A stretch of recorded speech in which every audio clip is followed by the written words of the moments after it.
Welcome, everyone, to day one of Blue Talk's Amplify Your Message. I am your host, Laura Lake, and behind the scenes, what you don't know is there's always technical issues. There's always people kind of scheduling things, and so you never know what's going to happen. A few minutes ago, I was thinking to myself, do I need to plan a 45-minute conversation with myself? No, there's always fun things that happen. And so here in Blue Talks, we don't just talk about business, we also talk about life and the universe. So it's a conversation about everything and how it's connected. Backstage, I do have my first guest. If you give me a thumbs up, that'll let me know that you are ready and I will bring you to stage. Yay! So our first guest is Jules. Jules, I just want to say that I'm very happy that you came backstage. No worries. I love that woodwork behind you. Can we just start there and then have fun afterwards? Of course. Oh my gosh. Well, I apologize for coming in so last minute. And for me as well, it's always in flow and it seems like it always works out. But yeah, so I don't really have a big story about it. I just really loved it. And I have so many compliments about it as well. It's just so grounding is kind of the word I want to come up with. Mm-hmm. Okay. On that note, right before I was setting up, my dad had a big 70th birthday party a couple weeks ago. And so we needed these little bases for the balloon arch filled with sand. So my brother and his wife brought bags of sand and they're like, what do we do afterwards? I'm like, give it to me, give it to me. So I put it in a bucket and I really thought about putting it under my desk.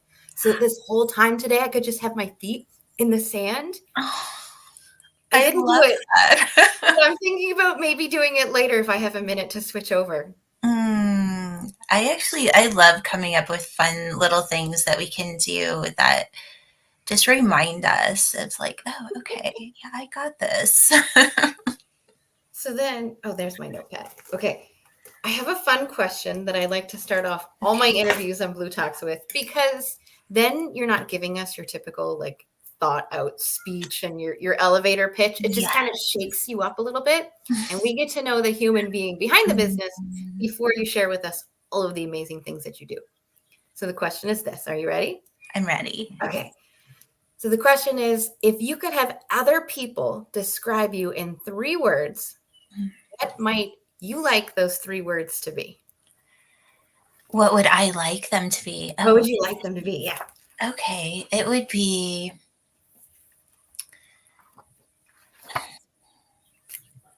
I'm going to write them down. Getting the word integrity is coming to me, but I feel like, so I would say that integrity and consistency, right? It's always showing up as the beautiful frequency being that I guess that would be the last one, is just a beautiful frequency being, because within that consistency in that frequency and holding integrity. So that wasn't really that was an extended version.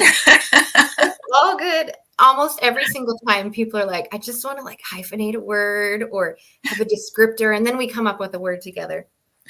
Really, it's just a fun exercise, because now not only do we know what some of your values are, but we get to see you as a human being and how you really want other people to see you. Then when we talk about your skills and your business and your story and all of the wonderful things that you are and that you have, we get to see these words within everything that you say. Yeah.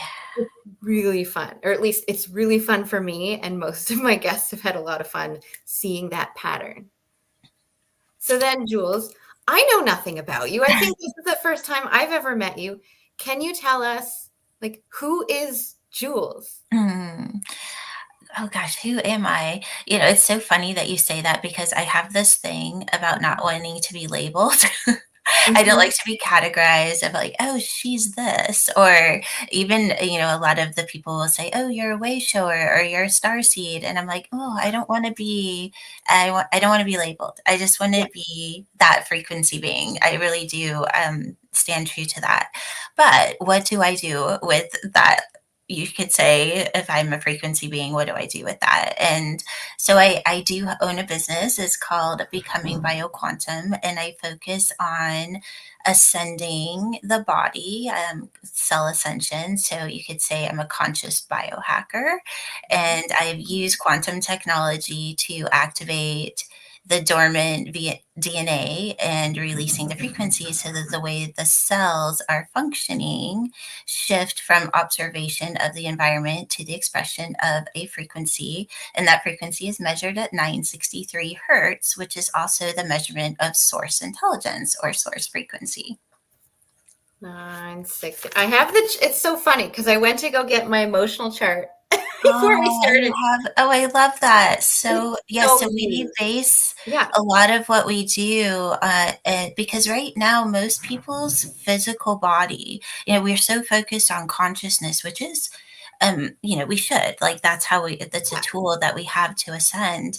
But the body is actually measures right around anywhere from 7.5 to some people are pushing like 7.8 hertz, our physical form.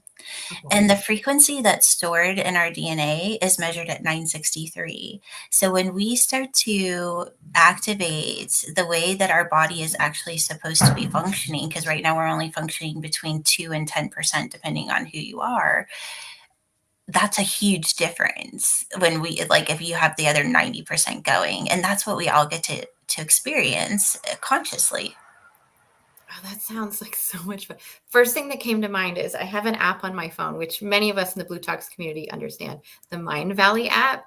Did you Mm, know that you can download it for free and use some of the things on it? Not all, but some. okay. And so when I was going in and doing meditations, because I myself have been feeling a lot of the physical stuff lately, that I'm looking and I'm seeing those numbers, all that, like the 932 hertz, and I can choose which hertz I want to listen to at different times of day. And I know that depending on where I'm at emotionally, physically, spiritually, all of it, I will like or dislike certain ones that I click Mm, that's interesting. You know what? I had this apprenticeship with a Native American woman, and she would always buy me orange dresses. And I was like, I don't like the color orange. And she's like, that's why I keep buying it for you, because it's the color that you need. So if we have resistance to a frequency, it's normally the frequency that our body actually needs.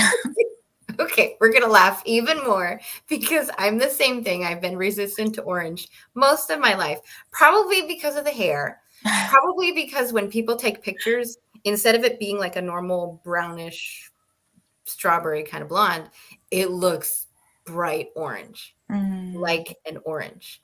I'm like, that's not my hair. I don't So see that color at all. yeah, I know. But lately, I've been like the last year or so, I've been trying to rebrand. It's like who is Laura? Just like who is Jules, right? Who am I now? Now that I've made all of this growth and progress. And Mhm. orange was one of those colors that I'm like, I need to put in there. That's Mhm. my hair. That's that thread that ties it all together. Why do I keep resisting it? And now that I've embraced it, I do feel so much more grounded, like we were talking about the wood behind you and the sand. Mm, I don't know, it just it's beautiful. I love that. And you have beautiful hair. oh, thank you. I was admiring like the little waves and curls. If I Mm, didn't straighten mine, like I just got it cut, so it tends to be more chunky at the bottom, and then it looks like I have the horrible 80s cut. you're so funny. Aren't we always our worst critics?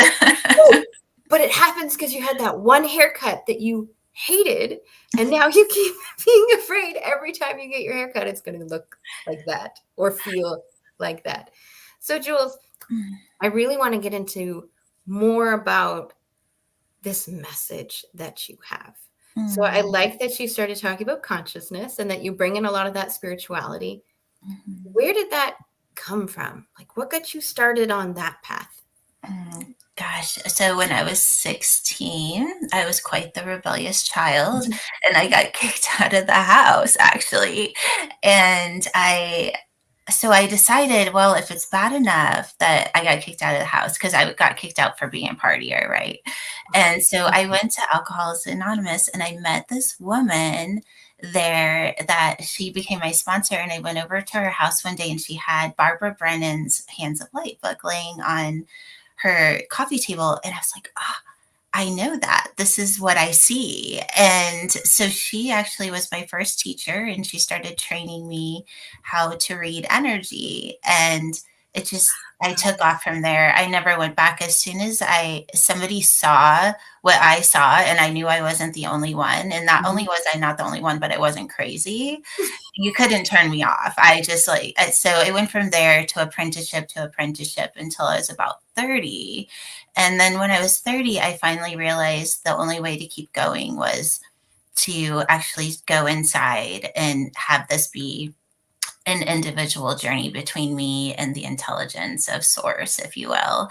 And that's really when everything took off for me, is when I finally surrendered to the fact that my own inner guidance was the way. And so that's what I became dedicated to teaching, is that they're tools, right? Tools to be able to read the own intelligence between you, that relationship between you and source. And for me, that relationship starts on a DNA level because we are transcribed with that frequency, and it becomes a very intimate dance between the ascension of the body and the ascension of consciousness within that intelligence. And so here I am, and that is really what my passion is, to give people the tools to really live their best life, but to do it in a way that they're not just doing it by trying to project their consciousness. They're using consciousness as an attuning tool, because if you are projecting, a lot of times you're projecting your programming, just like with your hair. It's like, oh, I had this experience and now I'm afraid I'm going to have it again. And so then we're trying to project something that isn't that. It's like, oh, well, if I project $1 million, then I won't have that happen again, or I won't have this, or I won't fear this anymore. But when we actually use consciousness for the way that it's designed to be used, and that is to attune it to a frequency, then we're just matching the frequency with our consciousness, and frequency has an intelligence. And so why wouldn't we go to the frequency of source? Because it has the purest form of intelligence. And when we learn to activate the body to hold that frequency, and we attune our consciousness to that, we become unstoppable because there's no interference anymore. And it's such a powerful tool to learn to use. For some reason, there's this image playing in my mind of, when we're talking about frequency, I like to think about music. And so I'm imagining this person with 2 sticks. We'll just grab whatever because it's fun. So these 2 sticks. And do you remember in elementary school where they teach you rhythm? Mm-hmm. Where they're like, okay, we need you to go tap, tap, tap. And you hear a few kids that are off, and it just kind of hurts you, right? I'm thinking the same kind of thing with this talk about frequency. It's like, if your frequency is off, if your rhythm is off, if your beat, whatever word you want to kind of put in there to help you understand this concept, yes. If it's off, you do notice. Yes. Yeah. And so if you want something else, like if you're doing a dance song, do you really have this slow, methodical kind of boom? But you don't. You tend to have a higher beat. Mm-hmm. So then I love these analogies because I picture things and it helps me understand. So for those who are new to this conversation, it kind of bridges in a little. I love that. Yeah. Yeah.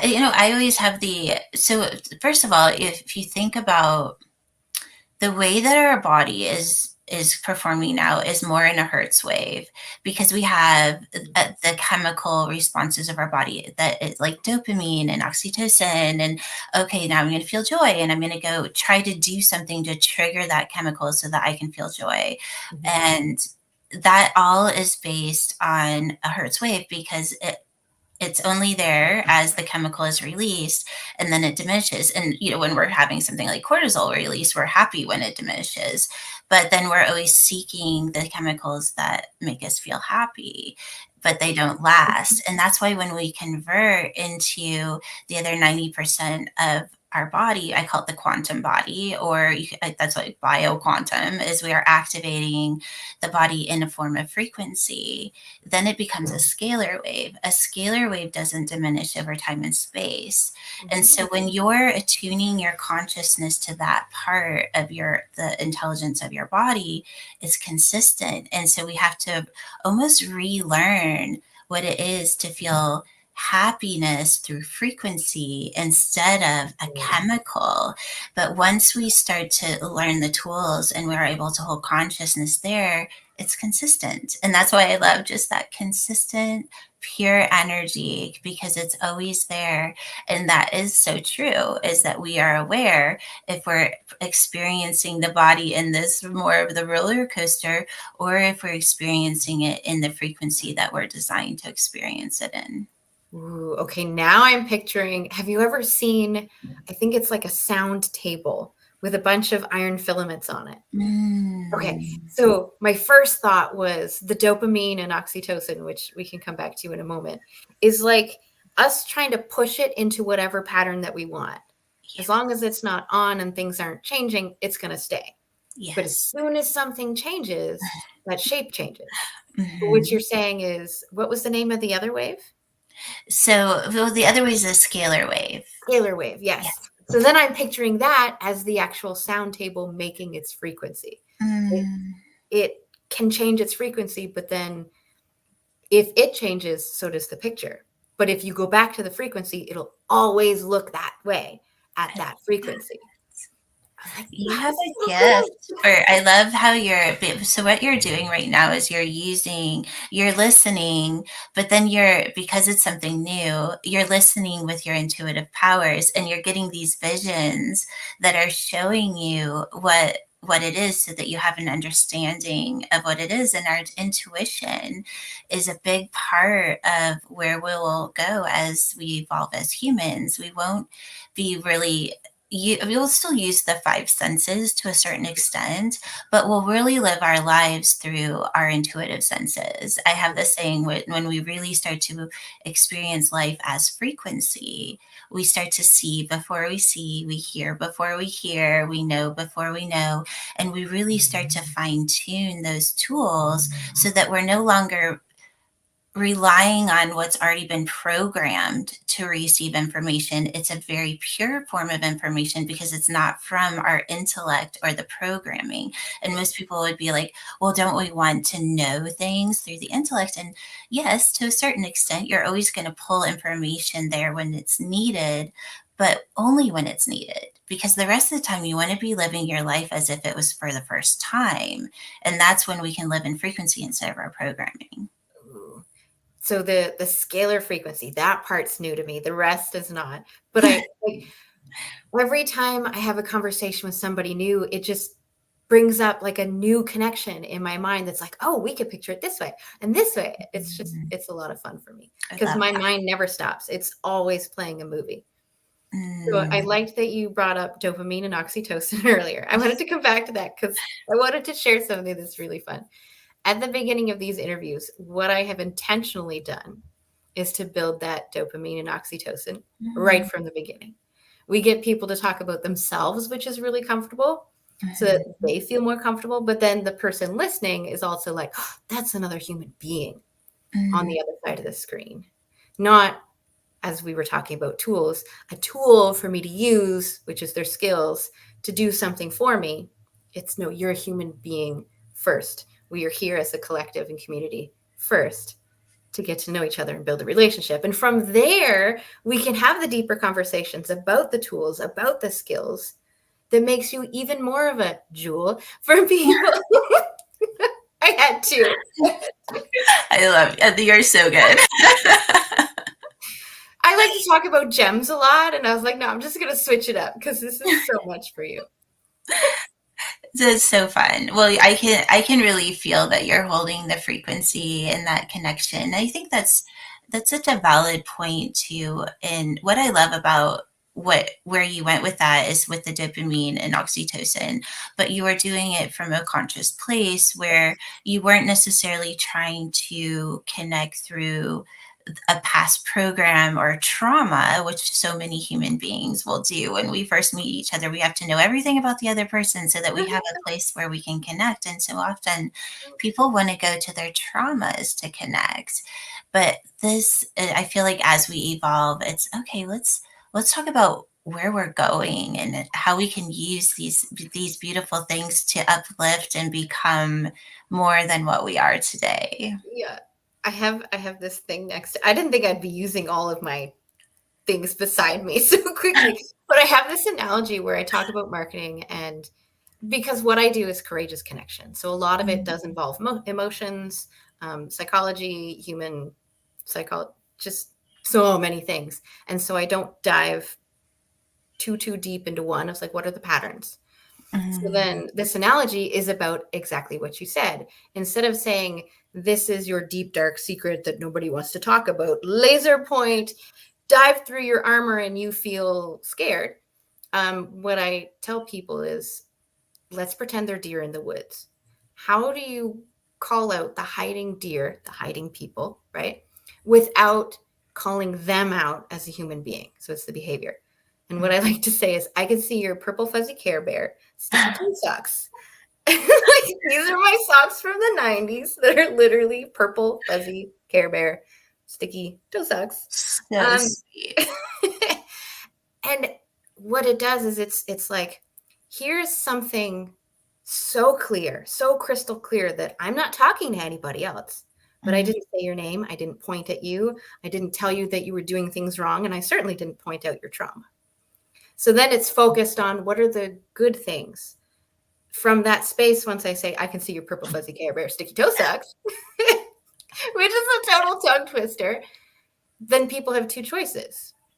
I've already said, I'm here playing. This is how I like to play. Here's where I'm going and how I'm going to be playing next. You have a choice to come join me or to stay exactly where you are. Again, with you feeling safe in your choice. It's not my choice. Right. Right. So it's like, come play with me. Those are my words. It's like, I'm playing through nerdiness, through random socks, through all kinds of things, pens. This is how I play. Do you want to play with me? Well, when you put it like that, how could you say no? But when we're focused on that positive, you can't help but take steps toward it. But if you're focused on all the negative, then you're like, it's going to hurt me. I don't like it. I don't want to look at it. And then you can't control or even ask for control of where people want to go. Right. It's like, there's no direction to fear. There's a direction with love and intention. I also feel when, as we evolve, it's being able to identify information through frequency versus the primal programming.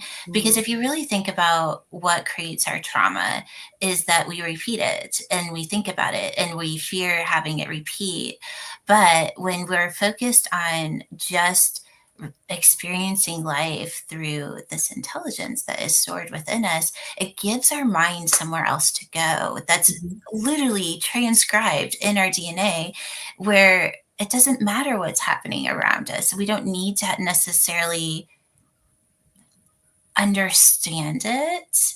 We just need to, I call it attuning. It's just attune, because I feel like the hardest thing for people to do is to shift identity. Oh my God. Right? Yes. And holding your consciousness in a new space that you haven't identified in is probably the biggest reason why people don't change. And so that's why I love teaching tools of how to hold consciousness in abstract frequencies so that they can actually attune their consciousness to that frequency for a long enough period of time that they self-actualize. And then all of a sudden they're identifying in a much higher space than they were before, but it's pure. They weren't doing it from, I don't want to feel this. They're just putting their mind in a new space and experiencing it in a completely different way until they self-actualize. I love that. So I'm going to give you a twofold question. The first question, which you don't have to answer yet, but I'm just setting you up for it, is I would love to do some sort of process or practice together right now with the audience after you answer another question. So I'm just going to give you some time to think about something that might be fun.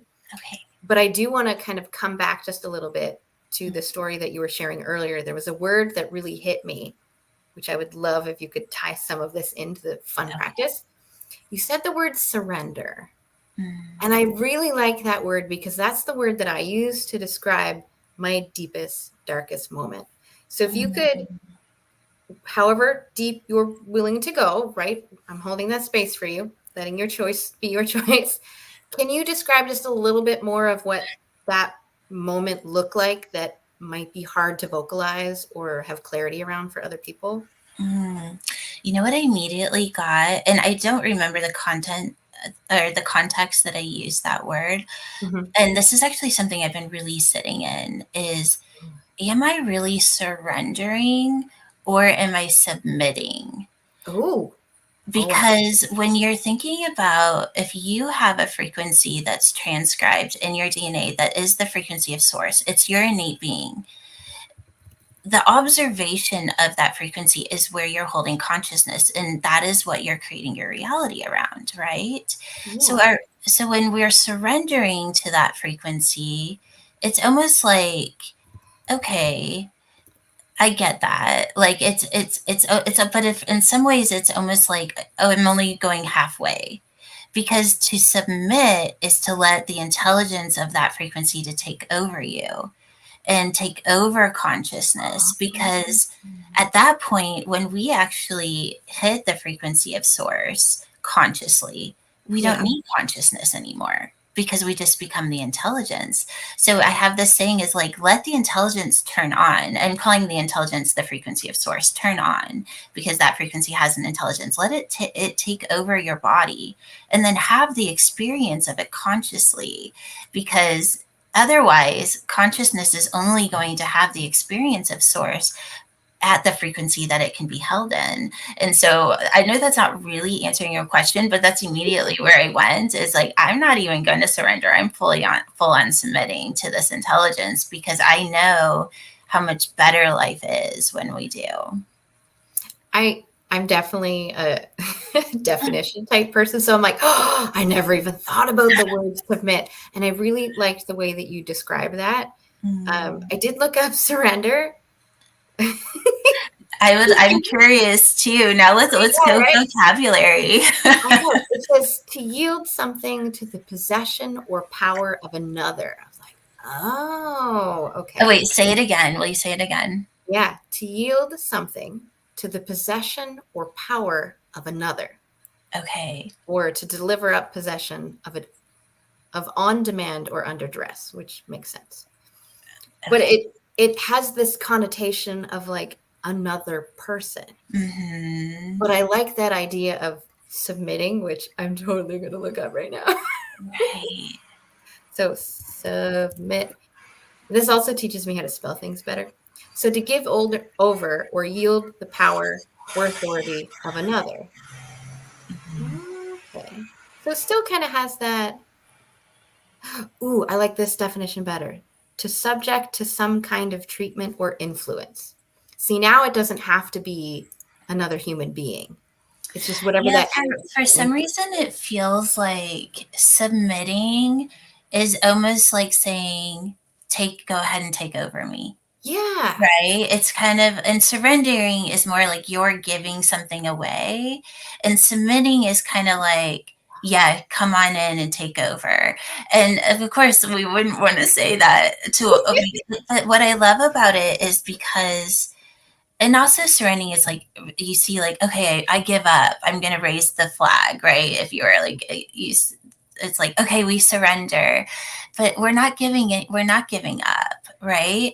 We're actually choosing to surrender the one part of us that causes pain, and that is the ego connected to our programming. But if we're choosing to submit that to the frequency of source, like, we're not giving up. We're actually, that's the hardest thing to do, is to give up the identity of the ego. So what we're doing is we're giving source our identity and allowing that frequency to take over.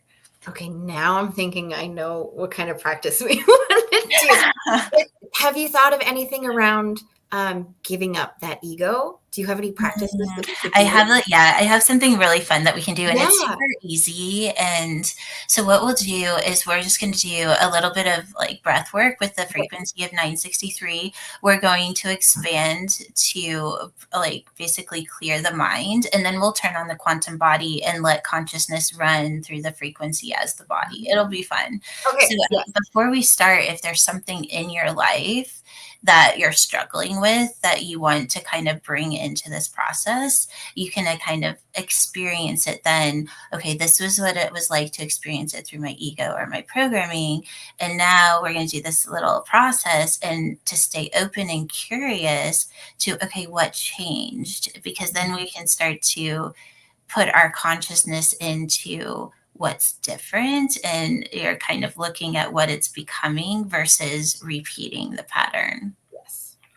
All right, so this will just take a few minutes. So if Yeah. you want to shut your eyes, you're welcome to. If you want to place your hands on your heart space, you can do that as well.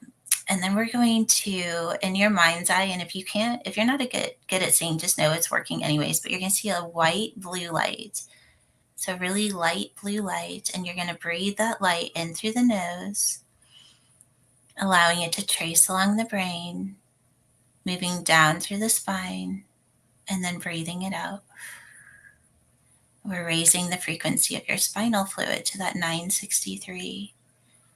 And then on the next breath, allowing it to trace along the brain, moving down through the spine, and then into your heart space. And just feeling that light as it enters your bloodstream and begins to pump throughout your body, raising the frequency of your physical form.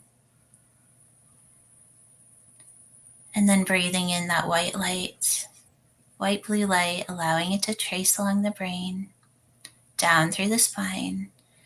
And as it moves up the spine, entering your pineal gland, which is in the center of your physical brain. And then just seeing this tiny little white blue light in the center of your brain. Mhm. And bringing all of your thoughts and your consciousness into this light. And if there's something that you would like to shift within your light, just bringing with your intention that situation, person, feeling, whatever it is, just bringing it into that white blue light in the center of your mind and connecting it to all of your thoughts, allowing the light to shift your thoughts to the frequency of 963. And now, with your consciousness, pushing that light out so it encompasses your entire mind, lighting up your entire mind. Mhm. And as the light expands, it's activating every cell of your body to hold the frequency of 963. And as the light is activated on a DNA level, it starts to click together, creating a system, almost like the inside of a computer system. This is your quantum body, your divine technology. And just allowing yourself to have the experience of your body on a multidimensional level.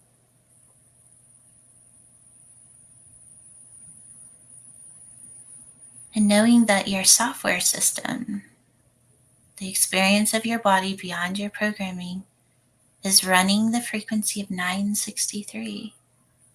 And that it's always here to allow your consciousness to experience.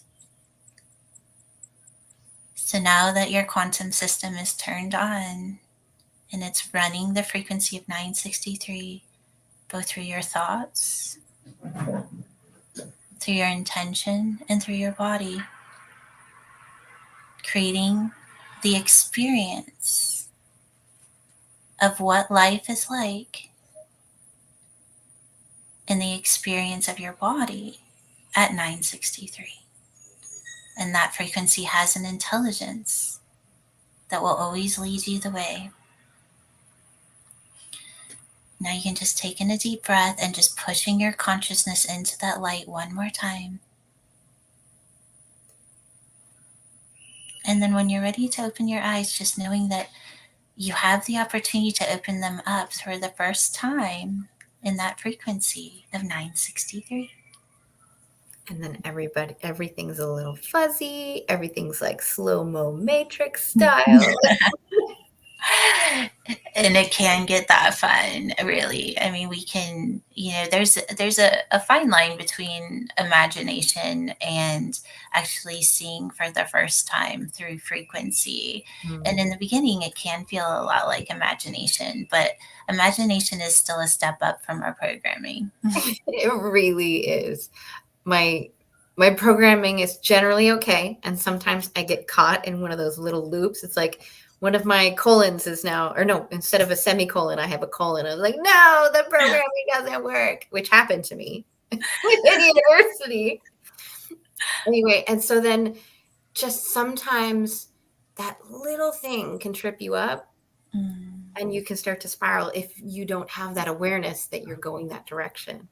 And I know that this is why mindfulness and meditative practices, a lot of personal development is so important, especially as an entrepreneur and as a solopreneur. So for those of you who are listening, who are solopreneurs and entrepreneurs, all of this stuff is important to help you be that authentic version of you that you're craving so much, to be able to connect with your audience and sell your message, share your message, and sell your stuff. So Jules, what is it that, now that we're going to get into the questions, the typical questions, what is it that you do? Like, if I was to hire you today, like, what would that kind of thing look like? I have a Ascension Academy. It's called the Accelerated Ascension Academy, where we have lots of different classes where you can learn Cell Ascension and learn to hold consciousness and the abstract frequency of source that is transcribed within you. And I also have a product line. So I have a quantum technology that is in skincare. I have quantum technology that you can use to structure your water. And I also sell something that's called Arnes, which is orbited rearranged monoatomic element or unidentified substance. And this is an element that is actually a multidimensional element, meaning that it's in a spin state. So it's both form and spirit. And it is really, I'm surprised that most people don't know what it is already, because it activates higher consciousness in a way that I've never experienced before. My life totally changed when I introduced it into my life. And so we have a lot of different things that we do with Ormuz elements, from skincare to actually activating cell ascension and consciousness. Yes, you mentioned the cell ascension earlier. I was talking with another friend of mine, and I was telling her about all the issues physically I've had lately. And so I've got like this living room chair, hoping to be able to sit here as long as I have to today. We'll see how the day goes. But she had mentioned that kind of thing, the cell ascension, the like working specifically with the cells. Yeah. Because I know most of my issues right now have been stemming from me not looking after myself very well. Because I am that people pleaser still. I still have really high standards. There's still wanting to give, and not being willing to ask, which a lot of this frequency work helps to make it feel more comfortable and familiar. And that's, for me, why I practice meditation, why I like the crystals, why I like, putting things in my water and all of that stuff, because it helps me practice a state that I'm uncomfortable with, because I'm unfamiliar. Right. But the more familiar we get, the better we can practice it, and the better we feel on a daily basis.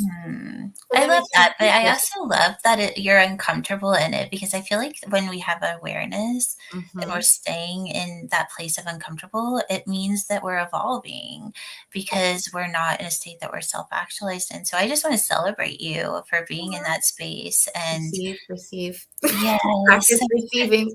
yeah.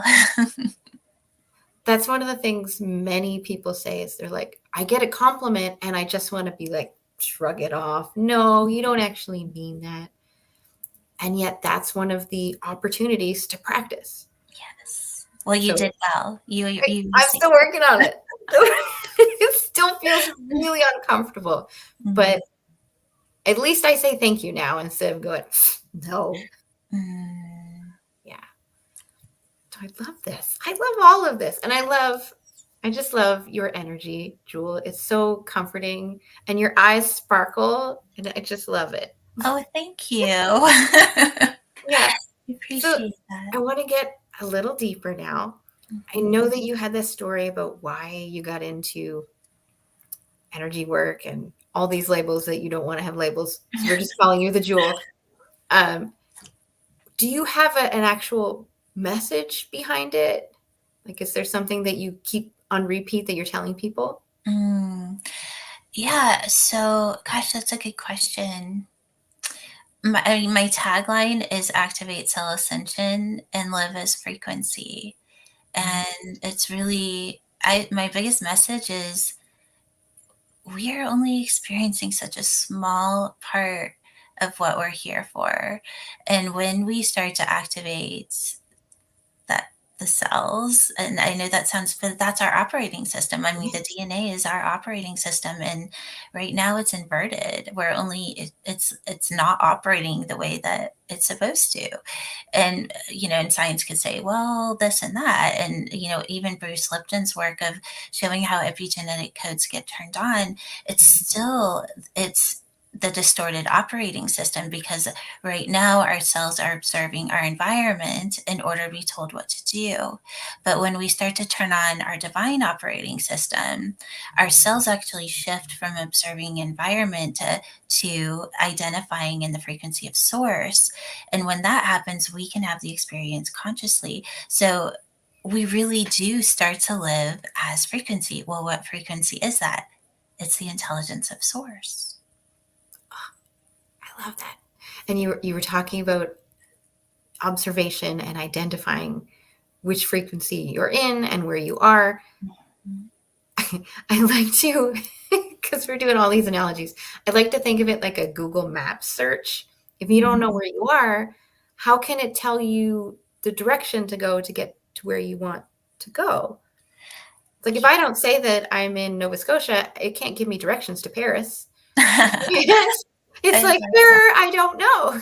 So having that's such a great analogy, and that's what I actually love too, is that it is actually that easy. All we have to know is, am I in my programming, or am I not? And it's like, once we have that awareness, we don't actually have to go into, well, what program am I running, and what is it doing, and where did it come from, and why is it here, and like all of that doesn't, like, as soon as we know where to go. And then we get to experience life over here. And that's the practice. It's not about going, okay, why am I this way? And if I don't find out why, and I have to go to the root cause, and all of that it's old paradigm. It's just old paradigm. And it's not that we don't want to have the awareness of what our program is. So that it's more of what we want to learn is the awareness of, if I'm in a program. Yep.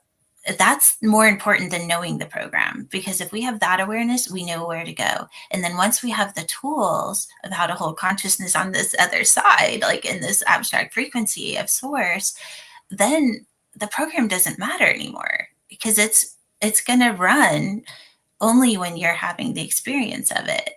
Yeah. If you're over here, you're not experiencing it. It literally doesn't exist. If you have a rock in your sandal, it doesn't matter until summer when you try to put it on. You're too funny. Oh, this has been a lot of fun. I've enjoyed every minute of it. So cute. I want to make sure that we know where to find you. So what is your favorite way to be contacted? And then where are the other places? Well, I would say just going to becomingbioquantum.com. And from there, you can go to our podcast, our YouTube, and get lots of fun attuning processes. And there's a lot, you could spend so much time in our YouTube channel. It's really, really amazing. And then of course you'll be able, we have something where you can actually do a frequency quiz where you can find out what life your frequency is in. And then we have some fun little cards that you can randomly choose and have something to focus on. So there's a lot of fun interactive things to do on our website. I love that. And I did have a deck of cards next to me too. I may have to do that later in the interviews today. So just to give you about 60 seconds or so, if there was something that you needed people to take away from our conversation today, what might that be? That you have a choice, and that choice is so huge, right? But if we don't have awareness first, it's really hard to choose. So learning to have awareness of subtle energy shifts is your superpower. And that is my passion, is to teach you that superpower, because once you have that activated, you really do become unstoppable. And that's what it's all about, is take back your power and know that your power is not about what you're creating. It's about where you're attuning and holding consciousness. Because when we do that, life really does hit the miracle pattern. That's what I call it. And when you step into that experience, you know it. And once you have the experience, you can't go back. It's once you have it, life will always be that. And yes, it doesn't mean you'll never suffer again, but the suffering is so short because you know what's real. And we all know on an innate being what's real. And we all question, why am I experiencing this other reality when I know that I'm supposed to be happy and that shouldn't be hard. Yeah. Well, it's not. We just need to know the right way to hold consciousness. Aw. Well, thank you so much for joining me today, Jules. It was an absolute pleasure. We had a lot of fun. Thank you for playing. Thank you. I can't wait to talk to you again soon. Thanks, everyone. Bye, Jules. Bye. So then we have our next guest in the backstage. Just give me a thumbs up if you were ready. Oh, awesome. Like, I never want to bring somebody up to stage if they're like, just hold on, I've got an itchy nose or something. It happens. I want to make sure everybody's okay. So hi, Dr. Heather. Would you like to be called Heather or Dr. Heather? I don't necessarily need the pomp and circumstance, but call you Mrs. Badass? I'm not married to Mr. Badass. I'm more Mrs. Badass of my own. You could be married to yourself. It's all good. Or I have done that, actually. Or your word. Yeah. Have you really? Yeah. You did marry? Okay, we're going to start there. You're going to tell us about why you chose to marry yourself. I love that. Oh, so my life blew up in 2018. Okay. And I don't, I think it was a time when a lot of us kind of hatched. I think like 2018 was a really interesting year. And so I was fired from my corporate job. I was sued twice. I started a new business. My dog died. My brother was hospitalized. I had a massive falling out with my family, identifying some pretty significant childhood trauma. My cat died, and I filed for divorce in 6 months. And it was like the universe was like, you're content? That's not badass enough. Content, no. You know how, the French say, and forgive my French accent, je suis content, right? And the universe was like, nope. You got to live out loud with joy and excitement and passion, and this doesn't fit. And so from that, it was not an easy few years, right? I kind of fell into addiction. I found precancerous cells in my body. I was just trying to manage. And then as I was clawing my way up, COVID hit. And so then I was in my house by myself. Oh, yeah. And that actually, the COVID years, I'm in California, so it's kind of like Canada, right? So they were some of the best of my life. I was really able to look in the mirror and identify what I, wanted to be and start healing the addiction and recognize where I'd been suppressing all of these emotions for my whole life. And I was really very sad about, the dissolution of my marriage. I had a young son, and I just needed to do it to save myself. If I didn't leave that marriage, I felt like I was really going to die. Like I was so strangled. Yeah.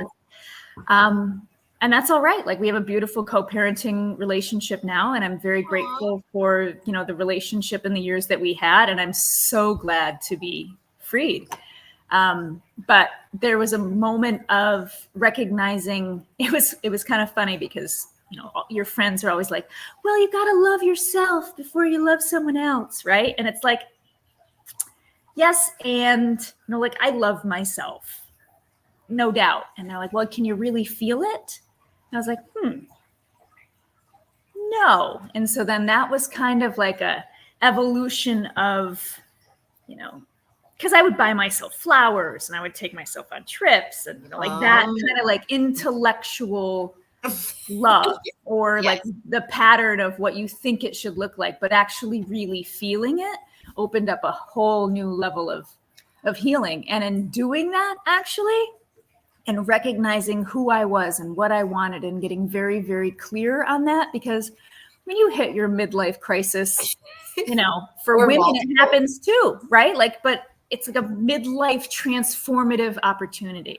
And it's like, you can either decide that you want to be sad and, a victim of it, or you can be like, no, I'm going to recreate something else. And it's not necessarily easy, but it's totally worth it. I love where this conversation started and none of it was planned, right? No. The universe kind of has this fun way of like giving me random things, and then there's so much fun that comes out of it. I appreciate that share. I also appreciate a lot of the reflection. Yes, I know, universe. She's just reflecting things back at me. Yeah. That I don't want to look at. Yeah. And I think, especially for women, and I can only say that as my own perspective, because, men have a whole other experience of what they need to let go of. But I'm 46. And when you look at the second half of your life and what you want the second half of your life to be, you need to choose, right? Like, what do you need to heal? And the reason, like, I know, like I'm starting to go through perimenopause, and I know God is not a woman because of perimenopause. Okay. And menopause, like, it's just not, you're stripped of everything that you valued, right? So your beauty, your metabolism, your ability to sleep, right? Like your ability to have children, like your clarity of thought, right? Like all of this resilience. Oh my God. And it's, your hormones are like, nope. And so you become this transformation from mother, or like creative, power, and the crone, which is wisdom, right? And it's like, yes, it's not necessarily an easy transition, but I think it's a really beautiful one, because you can find out what is it you really want to be, and who do you really, because so many of us give up what we want for motherhood or marriage or career. Mm-hmm. And you forget, like, you do all of the things that you were told you should do, and they would make you happy. And that's what happened in my first marriage, right? Like, I married a doctor. He was handsome. We started a practice together. We got purebred dogs. We started a family. And I was like, I'm going to die if I spend another minute in this. Because that's what I was told I should do, right? Mm-hmm. Rather than what really made my heart sing. Aw, what makes your heart sing, Heather? Oh, I love to teach, and I love to travel, and I love to garden and write. Mm-hmm. But mostly I like to help people find their own pathway through the fog so that they can sing the song that they were born to sing, that can only be sung for them, by them, for the benefit of all of humanity. So what song are you singing? I'm singing the song of how... We're just going to play with medical, the analogy. Sure. Like medical practice supports spiritual evolution. Oh, wow. A new form of what healing really looks like, right? Because you can talk about frequency and you can talk about energy, and yes, but we are holistic beings. You cannot forget we live in the 3D. We are 3D beings, and until you are fairly well ascended and very, very, very conscious, you're subject to the laws of the 3D being that you are residing in. Shoot. And so, like, do I think a human can levitate? Yeah. Do I think that you can absolutely, with spirit and love and mind, heal anything that can go on with the human body? Yes. And 99.9% of the people on this planet are not to that point yet. And so it really, really helps to take a little bit of magnesium rather than having to manifest that frequency out of the quantum.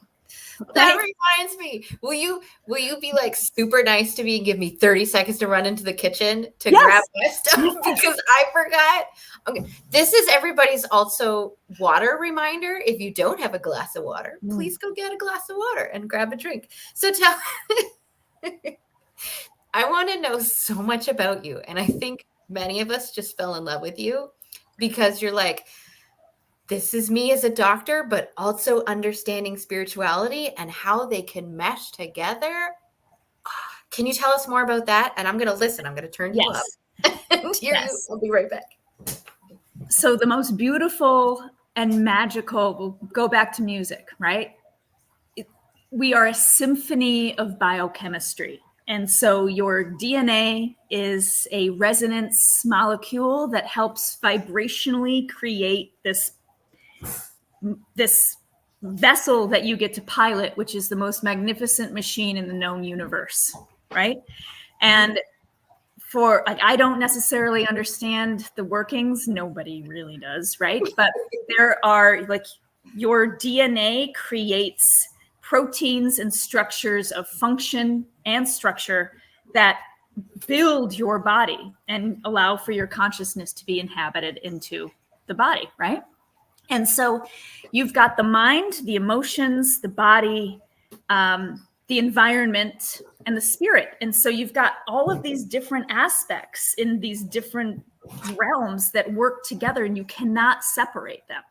And so you can talk about the law of attraction, and you can talk about Reiki and Rife frequencies and consciousness and all of that. But if you're eating mercury and you're, eating plastics and you've got microplastics, it's like the symphony of your body playing. And all of these toxins are keeping the instruments from being in tune. And so when you're clearing these toxins, whether they're emotional or environmental or physical or mental, and the mental toxins of, looking in the mirror and saying horrifying things that you would never say to anybody, not even your worst enemy, to yourself, is a toxin.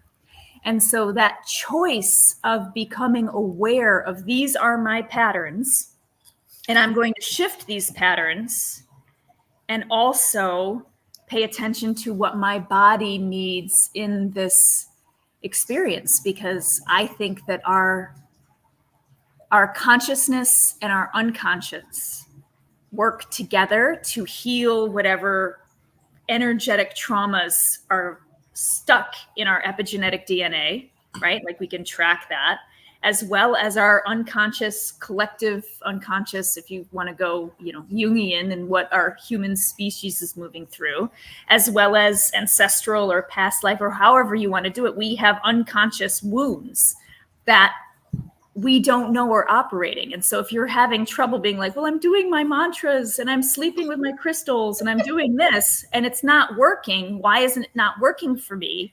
It's because you've got other things in the way. You've got these unconscious patterns that need to be acknowledged and let go. And deeply, like, that's deep healing, I think. And if you are saying horrifying things to yourself in the mirror and you're eating McDonald's, then you are not in a mental space where you can choose your highest and best, because you're being poisoned. Mm-hmm. And so if you keep falling into this groove of neurological patterning because you're going in, like, that's what you've been doing for the last 15 years, that's okay. You just need a little extra support to shift open into this, place where you can choose agency and accountability and healing. It's very difficult if your body is not supported and you're not feeling happy and well rested and hydrated and supplemented, and your hormones are trying to like ruin your life, right? So it's complicated. Oh my God. I feel like you're just describing my life. Because like I've had issues with my body since I was a kid, but at this point in my life, I was doing that. I was taking, those patterns that aren't healthy for me. So I'm lactose intolerant. And of course, I love chocolate. I have decided that I can't eat milk chocolate anymore because then I can't breathe or speak. I'm always like, all of that. Horrible. But then it kind of got to the point where it really started doing damage to my body and like leaking liver and my joints. And that's why it's like supplements right now, especially right now, are so very important. And when I forgot them and you reminded me, I was like, if I don't take them now, I will not remember. And therefore, I will probably be in so much pain and not be able to come here tomorrow. Then I need to go get them right now. And it's complicated. It's so complicated. Like, I was 33 when things started changing. And then the only answer I got so far was, we did all these tests. The only thing we can think of is you've probably been going through perimenopause since you were 33. And I'm like, really? Really? But then, of course, part of it is my stress and spirituality and being able to look after my mind and my spirit, my soul, that fire that's within me. And part of it is looking after my physiological being, the biology that is me. Yes. It's like, I'm not good at one of those at any given time. It's not that you're not good. It's that you're healing. You're healing something in a fundamental, evolutionary way. And every time. Kind. There we go. Kind. I'm sorry? Can I relabel it as kind? Absolutely. Okay. Yes. I'm not being kind to myself because I know that it's not good. But when I'm not in a good headspace, guess where I go? Right. And that's right? I mean, that's part of our human condition. And that's why holistic medicine, is so important. Okay, I need to share something with you. And then you need to tell me, like, what is it that you do? Because we're there. So because of all of my countless things, and you've told us, oh my God, so much that happened to you in like 6 months. My heart reaches out to you. Wow. Okay. But life does teach us a lot of things. So one of the things that I was taught, trial and error, right, is that this holistic wellness really needed something for me to follow, that it didn't matter where I was. I could just follow it. It's not, don't eat this and do eat that and exercise for 20 minutes doing it. No. So, excuse me. I came up with a formula. I call it the bed mass of wellness. I know you'll appreciate that as a fellow like nerdy person. Love it. But basically it's the order of operations of health. So I would love just a little perspective on this. So I do start it with B, which is bed plus rest, because I think that the mind and sleep is that mental reset that we need in order to do everything else a little better. And then I just interject too. Oh yeah, sure. Because yes, we know how important sleep is. Women actually need more sleep than men. And that's when your unconscious communicates to you to heal the deeper stuff. Oh, I love this. So then E is our emotional health, right? So like, get to know that, get to understand that, heal that a little. And even if it's just incremental steps, everything beyond that is going to be helped with no extra effort. Because guess what? We're lazy. So D is determine and decide your why, which is about your values and really like, what is it that has you committing to all of this? Not just, oh, I've made a decision like New Year's resolution, but full on, full body commitment to this. Yeah. And then those are all the internal factors. So the external factors, I'm trying to go quick, is M is make your meals. So it's all about nutrition and knowing your body and how that works. A is for activity, both exercise as well as just plain old movement. And then S, which I've been watching a lot of YouTube videos lately, is about our surroundings and how our surroundings play a role in the uptick of this whole cycle again. like the people, the places, the things, the news that we read. That has our mind doing these things. It's just like chain reaction, ripple effect. I love all of that. So then I would really love your feedback as a doctor that's here with us. So yes. Yes. I think that for surroundings, as far as you asking like what I do, right? Yeah. I detoxify people from, in the States, we have 86,000 toxic substances registered with the EPA, which are allowed to be put into the environment. And I've been researching this since 1999. Okay. We had that conversation. Yes. Oh my God. And so it's a massive amount of toxicity, like the microplastics that are coming down that they're finding in Antarctica. They're estrogenic. They get into your cells and they gum up the instruments of your being. And so if you think about like, well, you know, I'm meditating and I'm exercising and I'm turning my, you know, DNA on and I'm switching my epigenetic markers so that they're more healthy. And if you're clogging it all up with mercury and arsenic and volatile organic compounds and, you know, antibiotics that decimate your microflora, like you can't physically eat enough nutrition to protect you from that if you're continuing to put it in. So I teach people how to get it out and how to avoid it. Because that's your surroundings. See, there you go. Oh, I knew there was a reason. There's another layer of surrounding in, like if you're in a toxic relationship, that stress is crazy, right?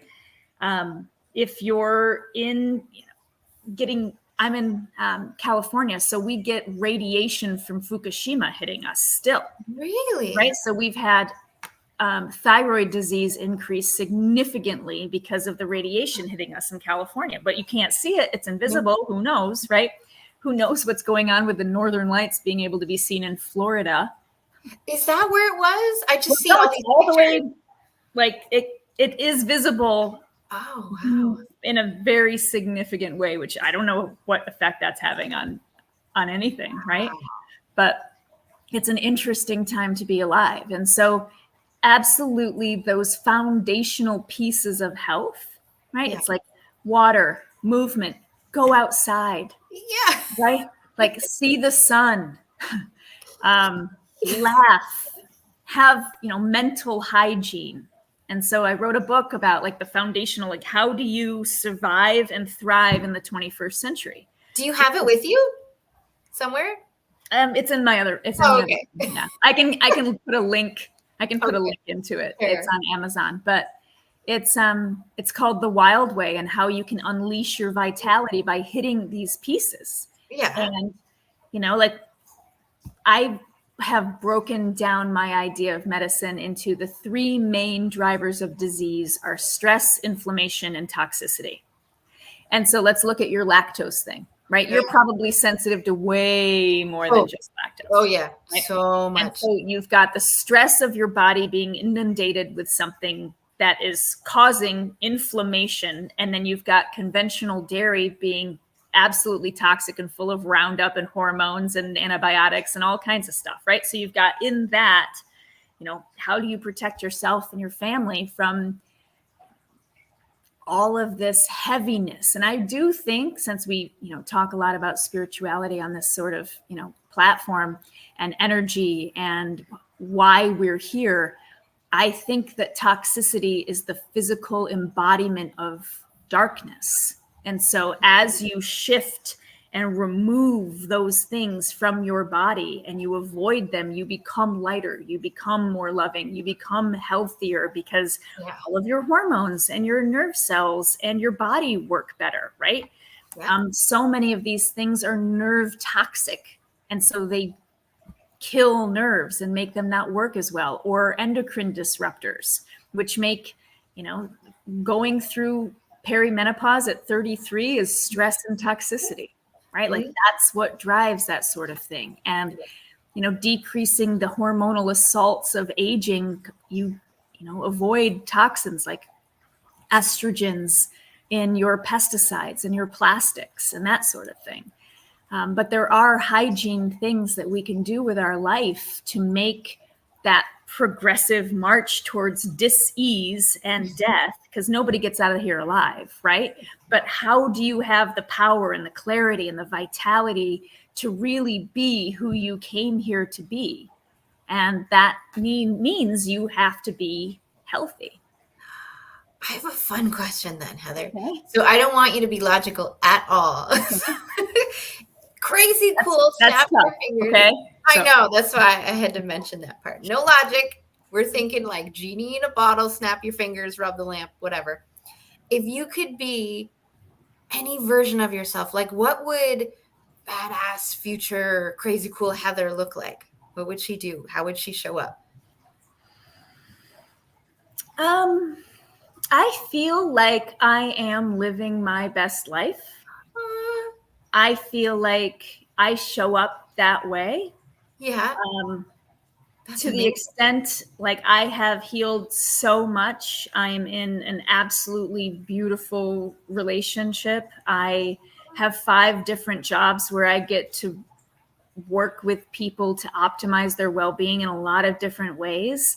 You know, like I wrote a book, I created a course, I've been to all 7 continents. You know, I am really living my best life. And so, you know, like I'm moving more into making it more known that this is possible. So I don't know if you know human design. I'm a 3rd line, which I don't really know what that means, but that means in my, I have a wonderful reader that, you know, she has helped me understand, like I get hit hard in my life. I get hit hard. And then what my job, because I'm a manifester, is to take that experience and then be able to communicate it for others. And so for me to really be living, you know, the ultimate version of myself, it's for me to be able to speak more clearly and educate and empower more effectively.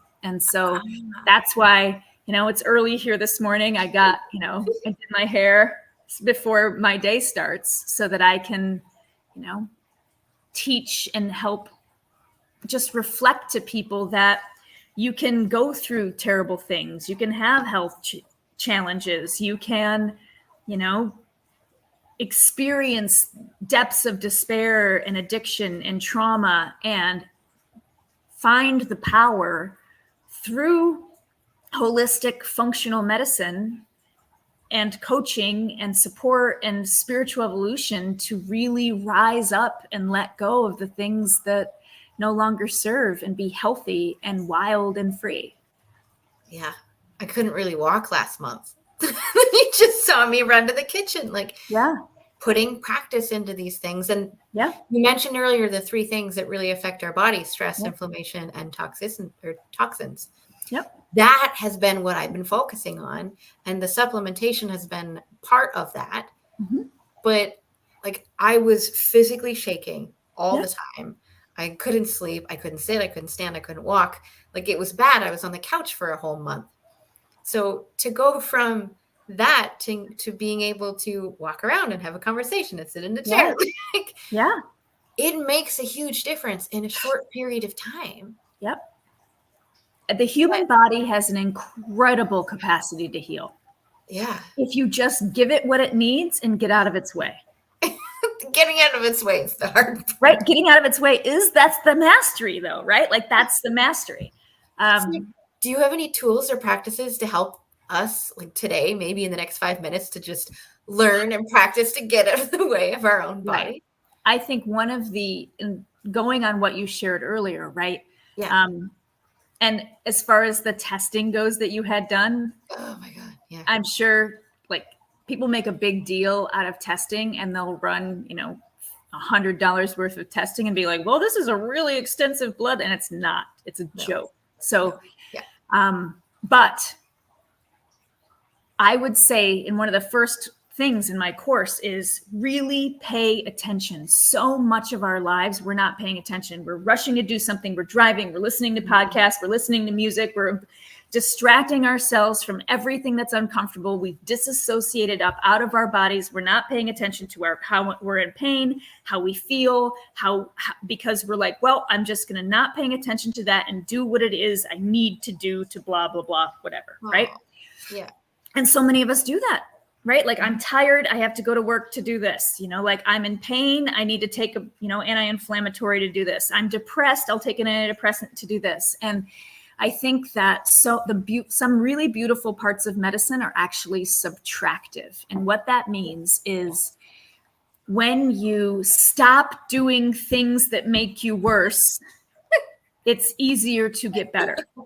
Okay. I'm just going to do this for a moment.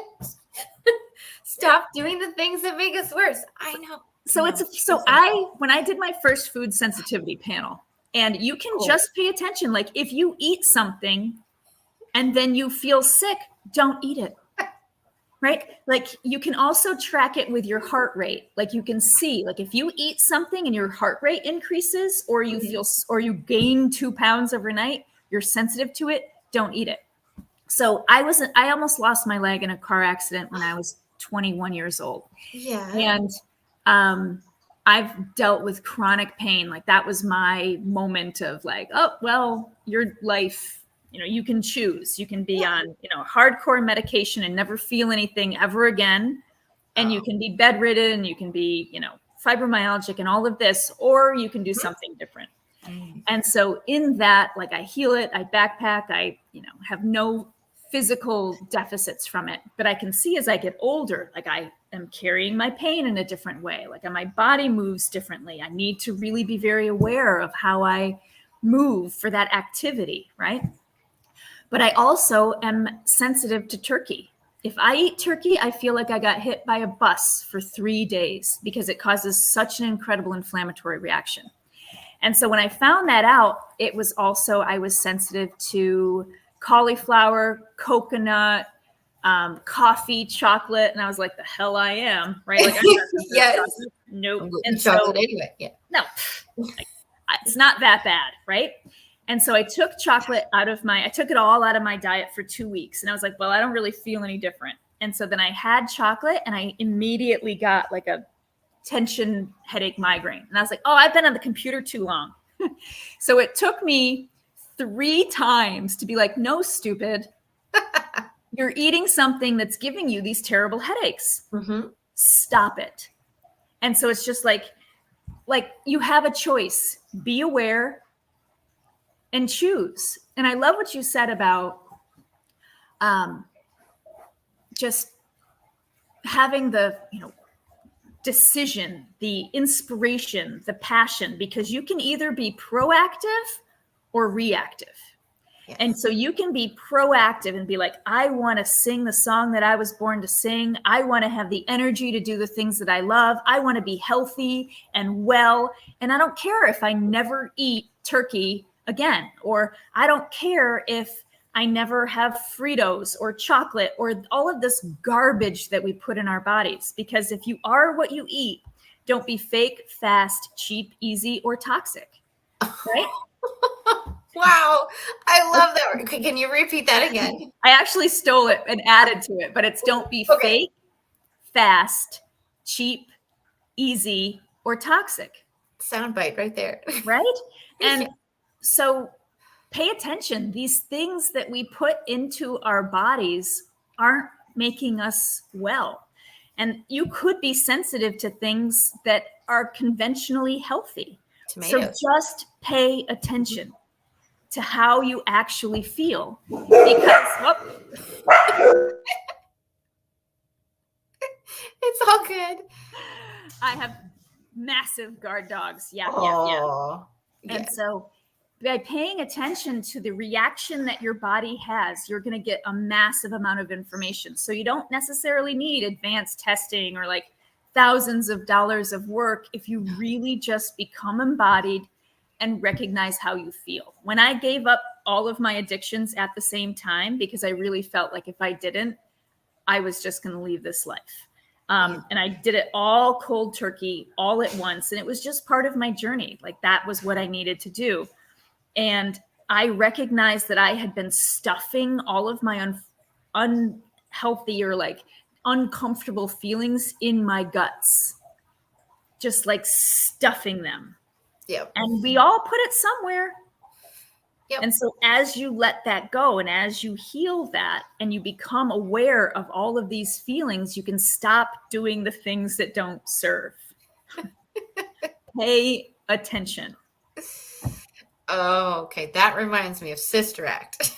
Where they were singing, wake up and pay attention when they go into the classroom. Sorry, Sister Act 2, for those who are Sister Act fans. You had mentioned earlier, those things that you might have a sensitivity to or allergy to. I worked with my naturopath, which I love because she's like you. She likes to go, what is the root cause? Not here's some pills, just go away. But worked with me, had conversations with me to figure out what's causing all of these issues.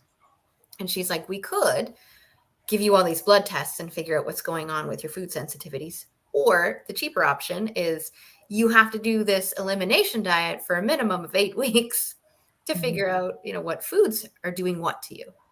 So at the time I had just had a baby and of course no money. So I was like, I'm just going to do the cheap option. Ooh. But it was a lot of work. Oh, that's why I did the blood test.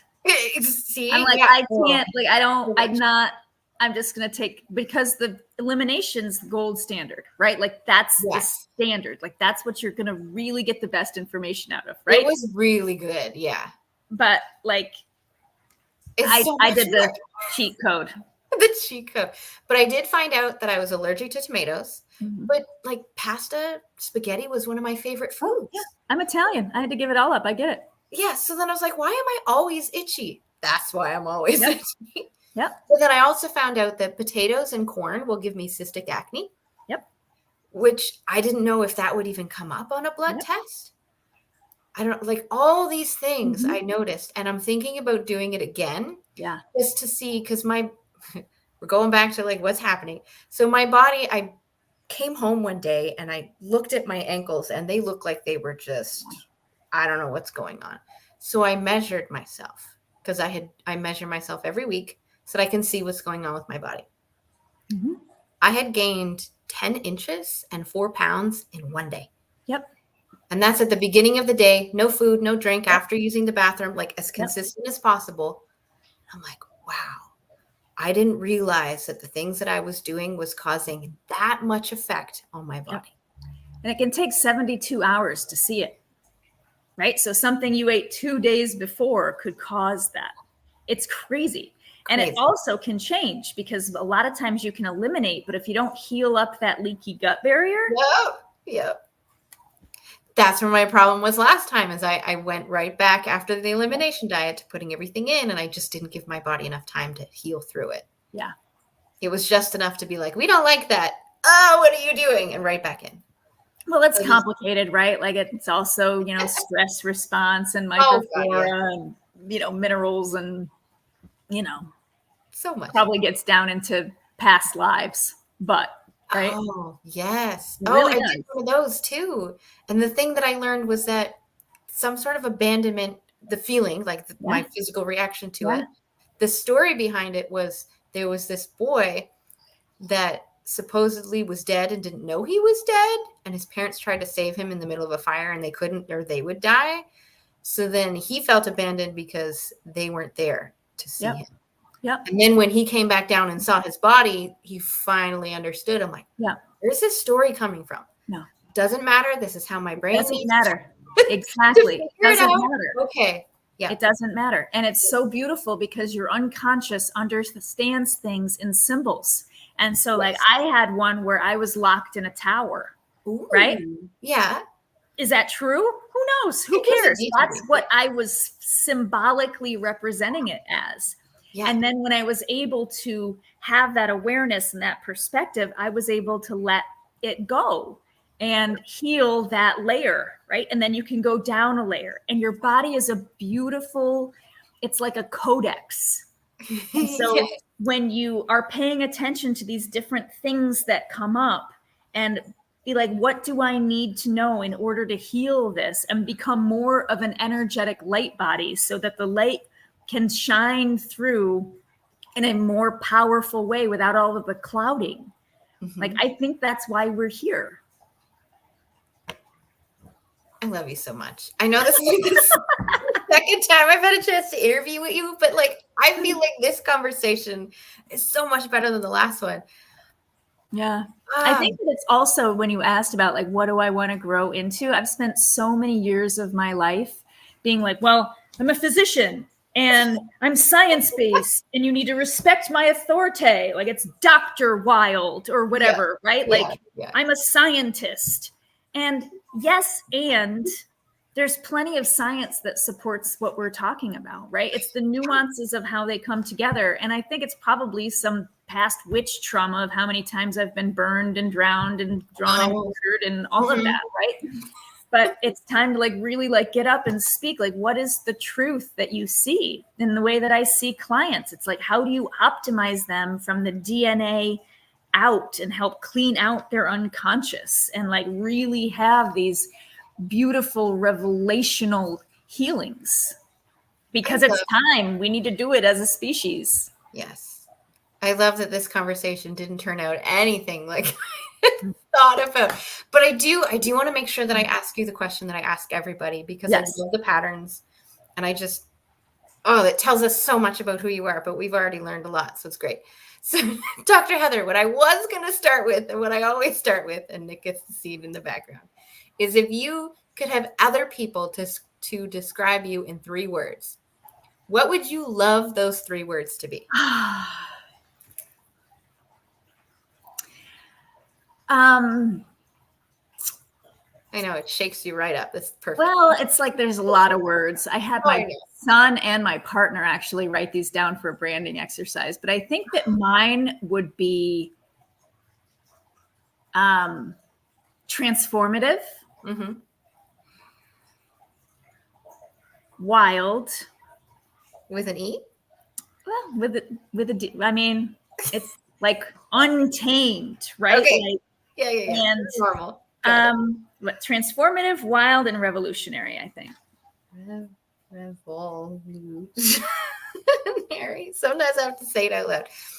Thank you for that. Usually what happens is I do that at the beginning just to kind of shake you out of your normal pre-programmed responses. And then we get to learn about you as a person. And then it's fun because we get to see some of those words that you mentioned throughout everything that you talked about without you even knowing it. It just kind of pops out. And that's how you know that somebody's on the right track. Yeah. And I get to learn a lot about them and their values. It's so much fun. So that's the fun part of like really understanding how the brain and the personality work together with synergy and fate and all of those pieces. It's so good. So we do have a couple minutes left. I want to make sure that we know where to find you. What is your favorite way of being contacted? And then, of course, what are your... I think Instagram is probably what I'm moving more into, and it's at Naturopathic MD. And then same website, naturopathicmd.com. It's a massive data understanding of how to choose your health adventure. Right. Yeah. And so you can go in and be like, wait a minute, I'm tired. And so then you can go like, this is the path that I can follow to fix my tired. Ooh. Or like, I have autoimmune disease. This is the path that I can follow to fix my autoimmune disease. And it's all online and gives a lot of resources. Choose your own adventure book. Got it. Yeah. I love it. So then I also want to make sure that you have this time to just let us know if there was one thing that you just needed somebody to take away from this conversation, what might that be? That you can heal. And no one can heal you. My brother is a naturopathic physician as well. And someone was saying about how they like the doctor was like, well, I healed them. And my brother's like, no, that's not how that works. We don't heal anyone. We give them the tools and we entertain them while they make the decisions and they implement it for their own journey. And it's like, I just want people to recognize that as bad as it may be right now, you can do it. And having that hope and getting up out of bed and recognizing, just finding it inside where you're like, no, I am important. I can do this. The tools and the teachers will come. And so it's your own journey. It's your journey of unfolding. It's a healing is the greatest hero's journey. Ooh, I like that. And so in doing that, you're going to become something that you decided to be born here to become, and you can do it. I love that. Thank you so much, You're Heather. Welcome. Oh, this was fun. Again, I love it every time. It was good to see you again. I'm glad you're feeling better. Yeah, me too. It's like, we'll see how the day goes. I can move right now. Yeah, it's a process. It's a process. When I eat tomatoes, I get these nodes on my hands, and I'm just like, I'm Italian, and I had to give up all Italian food, basically. Oh, like, what am I going to eat? Nuts and sticks? This is terrible. But it's a process. It is a process. Oh, thank you so much, Heather. It was lovely to see you. Bye. Bye. Okay, so Nick, I see you in the background. If you're ready, just give me a thumbs up, and I will bring you up. So just before, okay, Heather left. That's fine. We can have a joke just so that the audience is still following along. I was going to say that if the chair doesn't work, if I get so sore that I can't sit in the chair, I have a couch over there that I'm going to drag over. We're going to feel like I'm in a living room. So, yeah, that'd be great. See? I knew it wouldn't be bad. If we just let people in on the joke, then when it happens, it'll be fine. Yes. Nick, thank you so much for joining us. I see that you have a map behind you, so I'm not going to start with my typical question yet. We're going to have fun with that first. First, I want to know, if you have a map behind you, then where have you traveled? I'm guessing you like to travel. I love to travel, and I've been to 48 countries so far. Wow. And I'm still on the journey, still checking some off the list. Nice. So then which kind of countries do you want to go to that you haven't been to yet? Well, there's some big ones like over here, like Australia. I haven't been to Australia and New Zealand, and so some stuff over here, Indonesia, I haven't been to. So there's a lot of places out there in the world that are just waiting to be, discovered. By me. By you, yeah. Yeah. So where are you right now? I'm in Denver, Colorado, USA. Can you point to Colorado? Because I don't know. Yeah. Is it in the middle somewhere?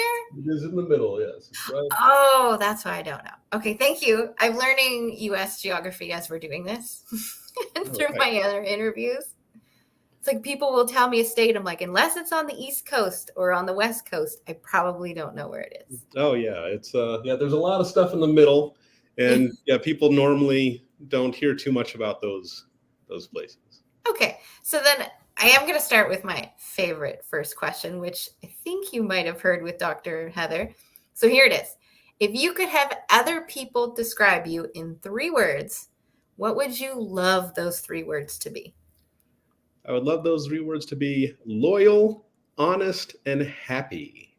That was really quick. Loyal, honest. I write them all down, and happy. So why those words? And it sounded a little pre-planned. So did you think about this beforehand?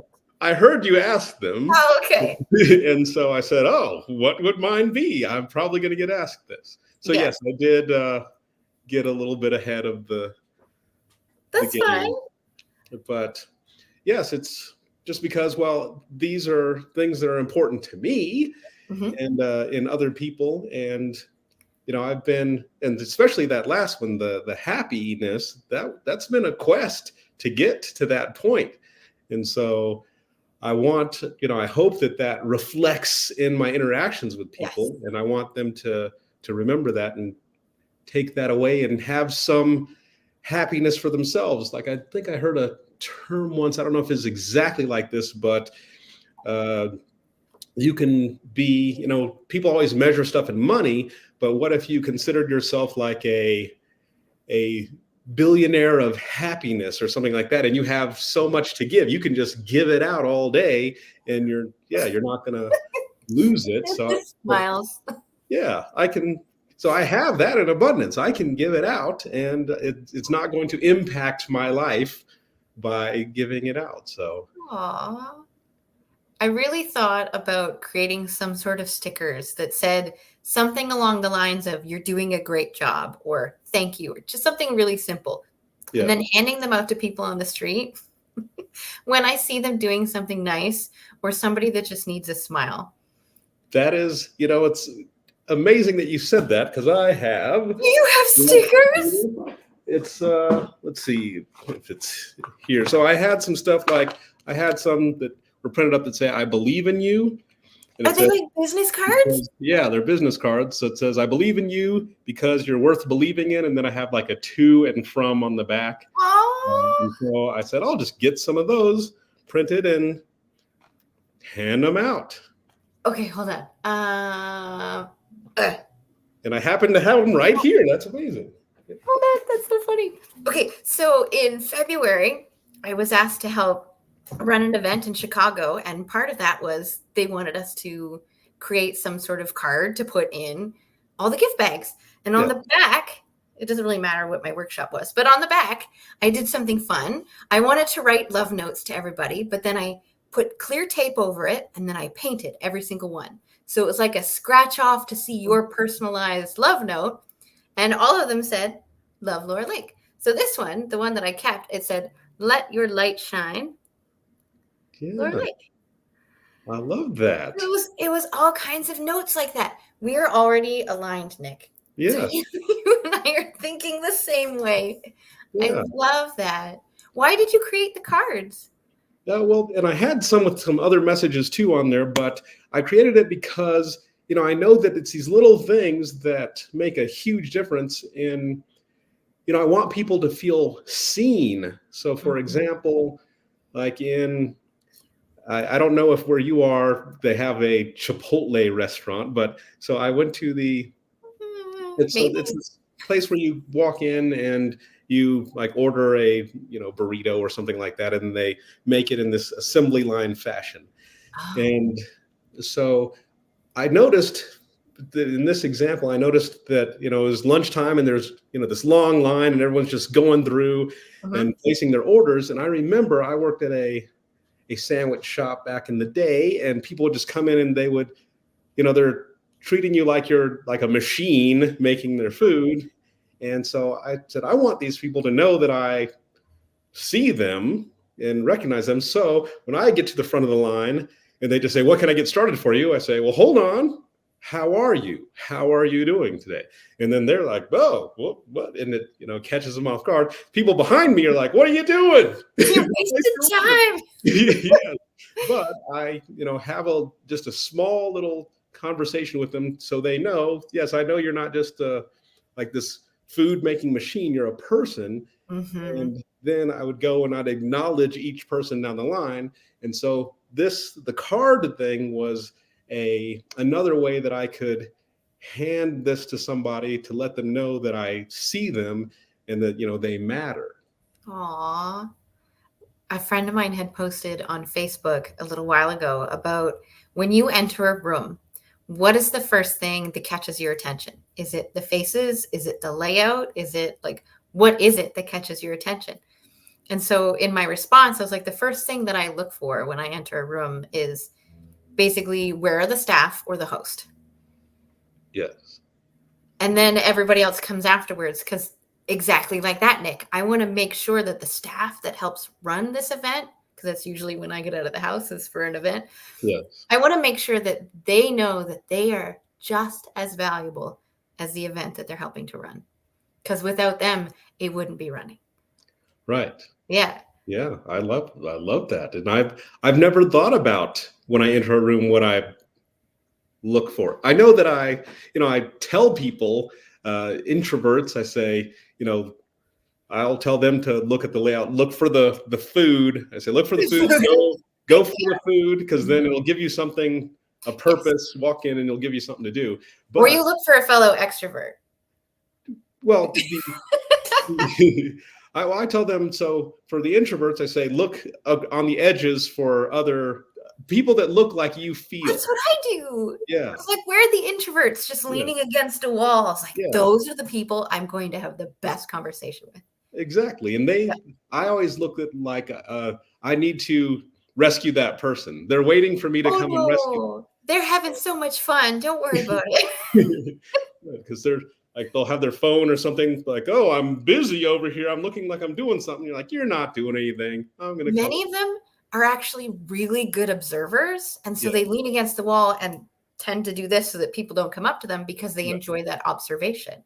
Right. But that's exactly why I will go up to them and start like a one-on-one, not a group, but just a one-on-one conversation, because they've already observed the room.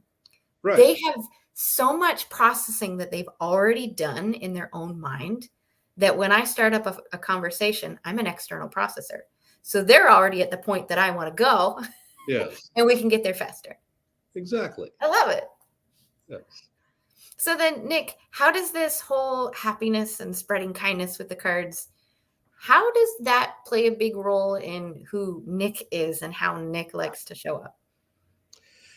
Well, it's all about, for me, relationships are everything. And if you have solid, good relationships, then it seems to make a solid, good life, so in my opinion. And so growing up, I was introverted, shy, and socially awkward, which are 3 different things all together. And I saw that I was missing out on a lot of opportunities and a lot of relationships that I wanted to have. And so I said, I need to figure out, a way around this. How am I supposed to engage in life more fully? Because I see other people doing it and I want to be a part of that too. So I had to step up, and all of the resources that I saw about it, they didn't seem to apply the right way, because people learn differently. So I saw some resources where it was like some scientists got some lab rats and this part of their brain lit up when this happened. I'm like, how does that help me right now? I'm trying to go into this event. I need some like, do this A, B, C, D. So I was the guinea pig. I'd go out and I'd just, like you talked about earlier, I feel introvert, shy, and socially awkward people observe better. It's a superpower. So good. Yeah. Go out and I'd observe different scenes and scenarios and see, okay, well, what's working for these people? And then I would say, because there's things that you can do, like people would say, just walk up and talk to somebody. You go, well, no, I'm not going to do that. So I'd say, what? That's a me thing, not a you thing. Right. So I'd say, what could I do that I would do? And then I would break everything down into steps. And like I've told people that, later on in life, when I was in the Air Force for a little while, I noticed they would take any process and break it down into its simplest steps so that, geniuses or non-geniuses could all do the same process. And I said, well, we can do this with anything. We can break it down into simple steps that, that even if you aren't a professional at doing stuff, you can just be like, well, you can do this one little thing, and then you can do this other one little thing, and then it builds. Yeah. I was doing an interview last week, and in our conversation, it was talking about doing hard things and breaking it down. And I was telling him a story where I'm on my bike after my accident, where biking was really hard, that I'm going up this really steep hill, which just made it worse. I wanted to quit, but I knew I needed to keep going. So I would find a rock that was like 1 foot in front of me, not far. And then I would just work my way to get to that one rock. And then I would pick a rock that's like 3 feet away, so no more than 3. And I would work my way just to get to that rock. I knew that the hill was up there, but I also knew that if I looked at the top of the hill, I would never make it. So it was always, what is that one rock? Just keep looking down, keep trekking, keep picking that new milestone. Yeah. Yeah.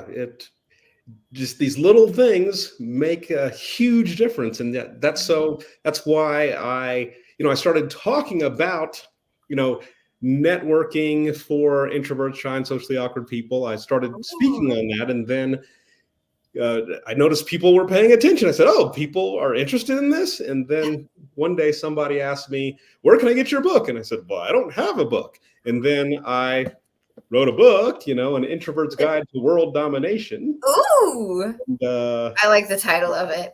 Thank you. Mm-hmm. And then I said, I can just lay out all the stuff that I've learned on, how I was able to do this and actually have all these little scenarios on here's what you would do. Here's what you would do. And so it's, we talk about, showing up, getting known, and maintaining those relationships. And, I wanted to make it as easy as possible. And when somebody would find a new scenario and say, well, what about this? You never covered this. Then I would say, huh. And I would go out and put myself in that scenario. And I'd say, now I'm in it. How would I figure this out? What would I do? And so. Okay. So then can you give us an example of one of those scenarios that isn't in your book and then maybe walk us through a step or two?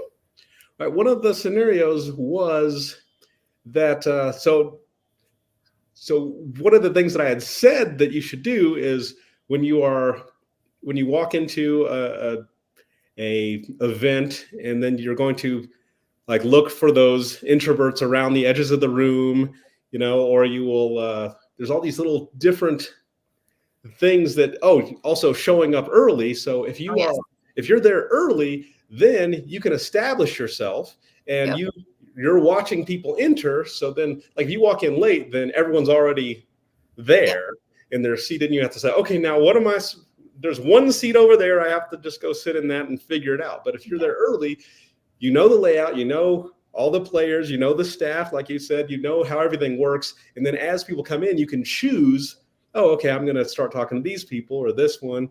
And, so one day, someone said, well, what if you happen to show up late? Everyone's already in there. And then there's no one around the edges. And like, there's all these little tips that I said, this is what you're looking for. But what if none of that is there? Yeah. And so, okay. So I actually went to an event, was late. And there weren't anyone standing around the edges. Everyone was already in little groups. And I was like, oh no. This is that. Okay, so what do you do in the scenario? And the answer was, so at first in my mind, I was like, I should just leave. That was the first thing. But I said, no, I have to figure this out. So then I noticed, okay. The host invited me and the host is obligated to talk to you. They invited you. So I went over to the host and the host was still greeting people as they came in. So I stood next to the host and, just said, oh, this is a great event. And then as people came in, the host would say, hey, thanks for coming. And then I would say, thanks for coming out tonight. And I would shake their hand too. And so they see me next to the host and they're like, well, he must this person to do with this. And so the host would greet them. I would greet them. Then they would walk past. And after about 10 couples or so came in, I said, these people have just seen me. They've just met me next to the host. And now I can go into the event and I can go before they get settled in. I can go and sit with them or talk to them now because they've just met me with the host. So that worked out really well. But, Can I challenge you just a little bit further? Sure. What if you were late and the last person in the room? So there wasn't the opportunity to greet new people coming in. Well, I would still go to the host and be like, hey, I've made it. I was running a little late. And then hopefully the host would automatically do it. But if not, I could say, point out 3 people that you think I should meet. I love that one. And that's happened a few times where they say, before you go, you need to make sure you meet this person, that person over there, and this person. And then I can go over to that person and say, if it's the host is Charlie or something, I can say, Charlie said that you are one of the people I need to be sure to meet. Yes. And then that's my in. If the host doesn't automatically already introduce me, I can go and use that, say, they said that I needed to come over and talk to you. Nice. So then does your work involve helping introverts to network and put themselves out there? Or is there something else or in some other direction that you're taking this connection? Yes, it's helping introverts, shy, and socially awkward people build their networks out to upgrade their lives and lifestyles. But also, I did a TEDx talk on social anxiety. because that's a big thing that a lot of us have dealt with. Yeah. And then more recently, I was giving a talk on travel because nice. I was thinking there was a young man that I had recently met who was dealing with some depression, and he was trying to figure out what to do. And he had fortunately read my book and said, oh, I can relate to this guy, and he wanted to meet me. And so when we met, I said, one thing that had worked for me was changing your environment, because you can try to change yourself all day, but if you're still in the same environment, then all those same factors that kind of put you in the state that you're in are still there. And so it helps if you can travel. And so I know people say, well, I don't have, I'm not a millionaire, I can't just be yachting around the world. You don't have to do that. It can be, of course, it's great if you can just fly off to Paris for the week or whatever, but if you can do something really simple, like it could be a day or it could be a week. I used to play a game called Where Does This Road Go? Where every Sunday. I do that all the time. I love it. Yeah. Every Sunday, myself and a neighbor friend of mine would just get in my car and I'd say, have you been over here yet? No. Okay, let's see where this goes. And we'd just drive that way until we hit some kind of new town. And then we'd say, okay, well, let's have lunch here. So we'd have lunch somewhere out there, wherever we ended up. And we looked forward to that every week. And it was like a little escape, but we're getting out of our regular, known, everyday thing. And so it doesn't have to be like you're out in Madagascar or something, a vanilla plantation. It could be something as simple as just hopping in your car and, turning off your maps thing. You can use your map to get back. There you go. But when you're going, just say, okay, where does this go? And just go out there and check it out. And it might not be a town. It might just be some farms or something. Go out there, maybe have a picnic or something like that, and go and just see what's there. Oh, I did the exact same thing. I moved to a different town in September. And so, oh my God, it's almost been a year. Wow. Okay. Mind blown. And when I moved here, I did the same thing as what you were just saying. It's like, I don't really know where I am. I know this part of the town, this part of the town, and this part of the town, but don't ask me how they connect. I have no idea. But if you plunked me there, I could maneuver around those little areas. So my goal was to go, well, how do I get from here to there? Yeah. And then I would just start walking. And I think I walked for 3 hours the first day. Wow. And I'm like, I don't know where this goes. Let's just follow it, because part of this is familiar and I'm just waiting till I find something else that's familiar. Yeah. And then on the way back, I did exactly what she said. I opened my phone. I was like, good. How do I get back? Right. Yes. And it worked. It really does work. But then also walking makes it just that little bit slower. So it sunk in just a little bit more. So then when I started driving around town, it was so much easier.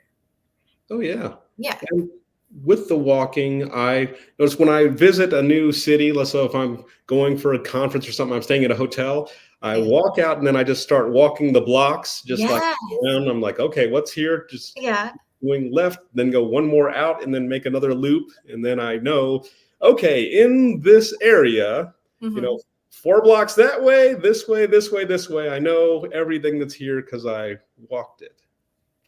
So then would you also call yourself an advocate for introverts? I never thought about that, but I guess I would call myself that. Sure. You're like, yay, introverts. We're amazing too. Yeah. Yes. Yeah. It's, because it's once again, all about the relationships. And if you are having trouble, sometimes people don't want those relationships. They say, I'm going to just stay at home and, do this. And that you can do that. But if you want to have access to something, I want people to be able to have the tools to be able to get out there and make those relationships if that's what they want. So why do you think it's so important, especially for introverts, to get themselves out there and to share their messages and to show the world I am here? Well, if you don't show up, then nothing's going to happen. So in your job, if you aren't being seen and heard, then it's going to be a lot harder to get those promotions and to get to where you want to go and have your influence. If you have a new idea and you want to share it and you don't know how to, no one knows that you exist there, it's going to be hard to get your idea out. But if you can make it so you are seen and known, then it's a lot easier for you to put your input, Yeah. And have the impact that you want. Because if you're invisible, really difficult to make that impact. And one of the things that I saw during the, when we had the lockdowns and stuff a few years back, is that we had the traditional way things were, and then when everybody went home, the roles reversed a little bit. So the people that were living in the shadows, all the introverts that were like, I'm just going to keep a low profile over here, now they're rock stars because it's just everything was performance based. Just stay home and just knock it out, and you're just like, I'm just killing it over here. And then all the people that were really good, and I was one of these people also, I was good at the like office politics sort of thing. So yes. all the people that doing a good job, but also you have that element where you're going and talking with all the people face to face, and then you can't do that anymore. So that advantage is taken away, and now you're like, oh no. And so all those people were saying, we need to get back in there. Everyone needs to go back how it was, because that's where their greatest advantage is. And everybody else that used to be invisible, now they're the shining stars. They're like, no, we need to keep it like this, where I'm all of a sudden super important and seen at my house, just knocking stuff out. So, there's the hybrid thing where I think a lot of companies needed to, a lot of the executives wanted everything back the way it was before, because most leadership positions, they got that way from being that face-to-face person that can, kind of work the room and, also do a good job behind the scenes as well. But they wanted to go back there because that's their biggest advantage. And they said, everyone else should operate in this manner. But the other people were like, oh no, we've shown you that we can really crush it we don't have to be in there all the time. We can just go in maybe one time a week or something like that. So, this dynamic on how they were going to balance it all out. And a lot of companies have figured out, how they want to do it right now. But I know I saw that struggle, that tug of war when everyone started coming back to the workplace. And oh, yes. We need to, we've shown you we can do it this way. And then everyone who was the shining stars before were like, no, back to how it was. So, now there's more of a lot of companies have adopted a hybrid model so that people that work differently can shine their light in their own special ways. And I think solopreneurs and entrepreneurs really relate to that, because sometimes they didn't know that was an option. Right. Sometimes they realized that once things changed, that it was a better option. Sometimes they realized that everything that it was, and even what it could be going back, was no longer an option. Right. And so there was just like this huge uprise of solopreneurship and entrepreneurship. But it also shows us a lot about how we work as human beings and how each one of us really are different in the way that not just we work, but in the way that we communicate, in the way that we show up, in the way that we are more creative and more productive, all of that. Yeah. So then, Nick, what I want to know from you is like, I want to get illogical for a moment because it's fun for me and I hope it's fun for you too. So play with me for a minute. Okay. If you could snap your fingers, crazy cool, like rub a genie in a bottle kind of thing, what would this ideal version of Nick look like? How would he show up? The ideal version of me, how would I show up? Yeah, like give us some sort of picture of what that version of you would look like. What would be crazy cool to happen? So are we talking about when I show up at a social event or just what my life looks like? Just you as a human being. Oh, well,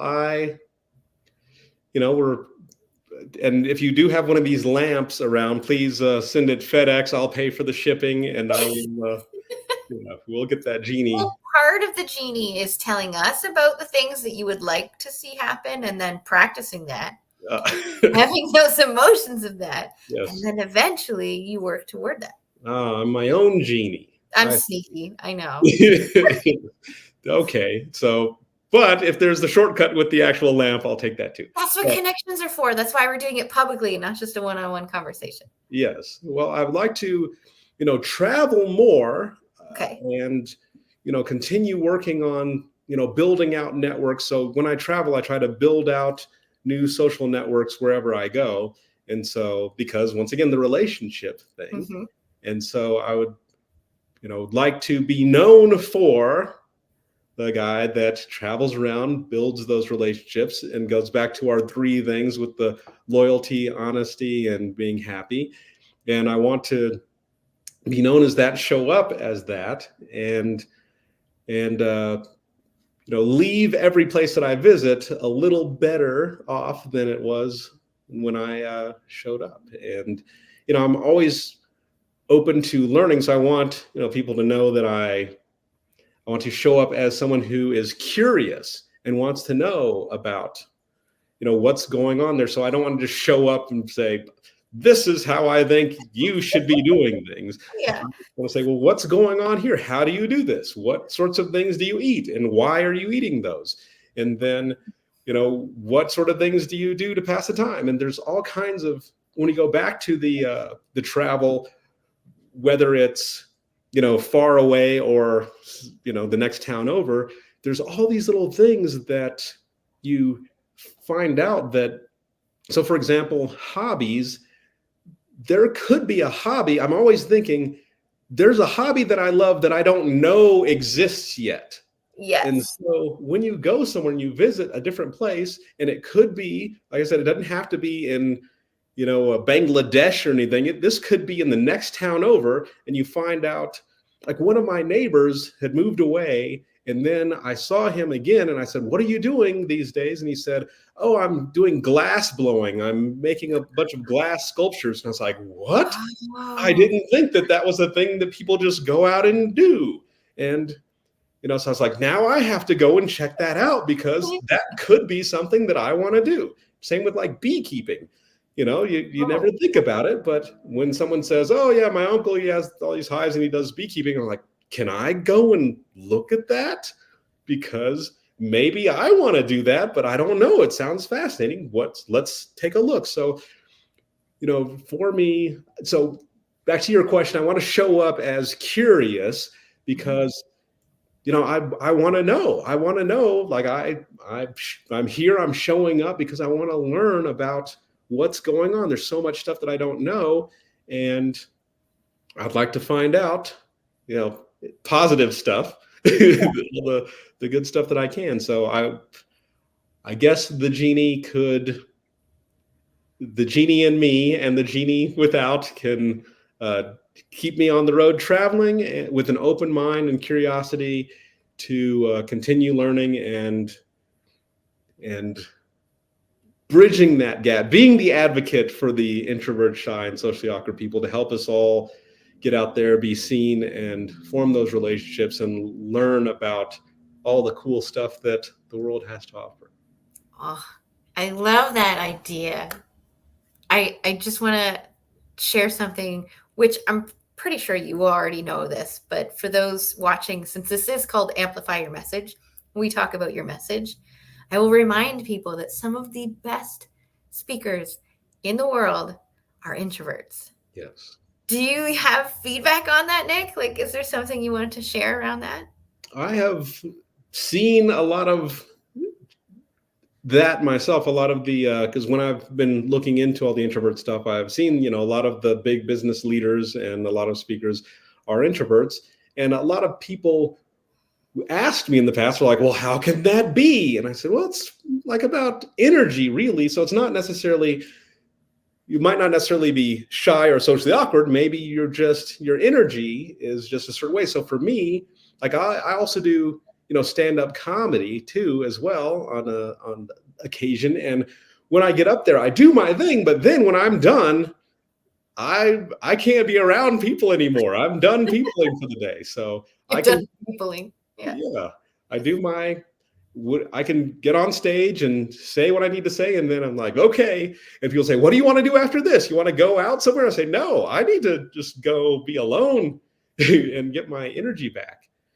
So it's, so different people operate a little differently. And yeah, sometimes with that power of observation, you get these little bits of information that other people might not have noticed, and then you can express it and say, here's what I noticed. And a lot of times it works out. Well, it's just an example of how being introverted does not necessarily mean that you are shy. Right. And I don't know of any speakers that would really, truly all the time label themselves as shy. Right. But I also know that they don't always label themselves as outgoing either. But like that idea of shy really is that like hiding of, I don't want to be on the stage. I certainly don't want to do stand-up comedy. Yeah, but it's different. Yeah, introversion doesn't mean that you step back like that. It means that when you need to have time to yourself, just as you showed us, you choose to do that. Yes. As me, during COVID and all of that, you were mentioning those people that love to talk to people around them and had a hard time. Right. That was me. I was like, I can't go to a networking event. How am I supposed to people? Right. Yes. I need my peopling. Yes, and me being also, very introverted, but I love to people because I'm like, I gotta, work those muscles. I exercise it. I'm like, and I used to consider myself shy, but I don't consider myself shy anymore. But yeah, I like to put myself in those out of comfort zone situations, but then after you do it and exercise that, then it's less intimidating and it's not as far out of your comfort zone anymore if you keep doing it. So then what is one thing that you find that people still have an issue with? Just like time and time again, this keeps coming up for introverts or for anybody. Like, is there something that just keeps coming up that's an issue for people, even after reading your book or trying to do things? I think that, and this is really simple, but it's just the showing up. I think that, because I always talk to people and they say, oh, this would be good. This would be good. And then they don't actually go. You have to physically show up somewhere. And people have the idea, I would love to go and do this, and they'll have some excuse for not going. And I say, you don't have to show up and be the hero of the event, but you should at least be in the room, and you don't have to. Another thing is, I think people put too much pressure on themselves. For example, I hear this all the time for example, networking events. People say, I'm going to talk to 10 people or 20 people and shake 20 people's hands and introduce myself to 20 people. And I say, you should just say one. I'm going to talk to one. I'm going to leave with the connection of one person that I would like to see again, that I would like to stay in contact with again. And so that way, if you just say, I'm going to talk to one person, you can do that. And then anything else is bonus. You're like, oh man, I ended up talking to 10. Yeah. But do the one. But if you say, I have to go and I have to talk to 10, then people say, well, I'm just not going to go.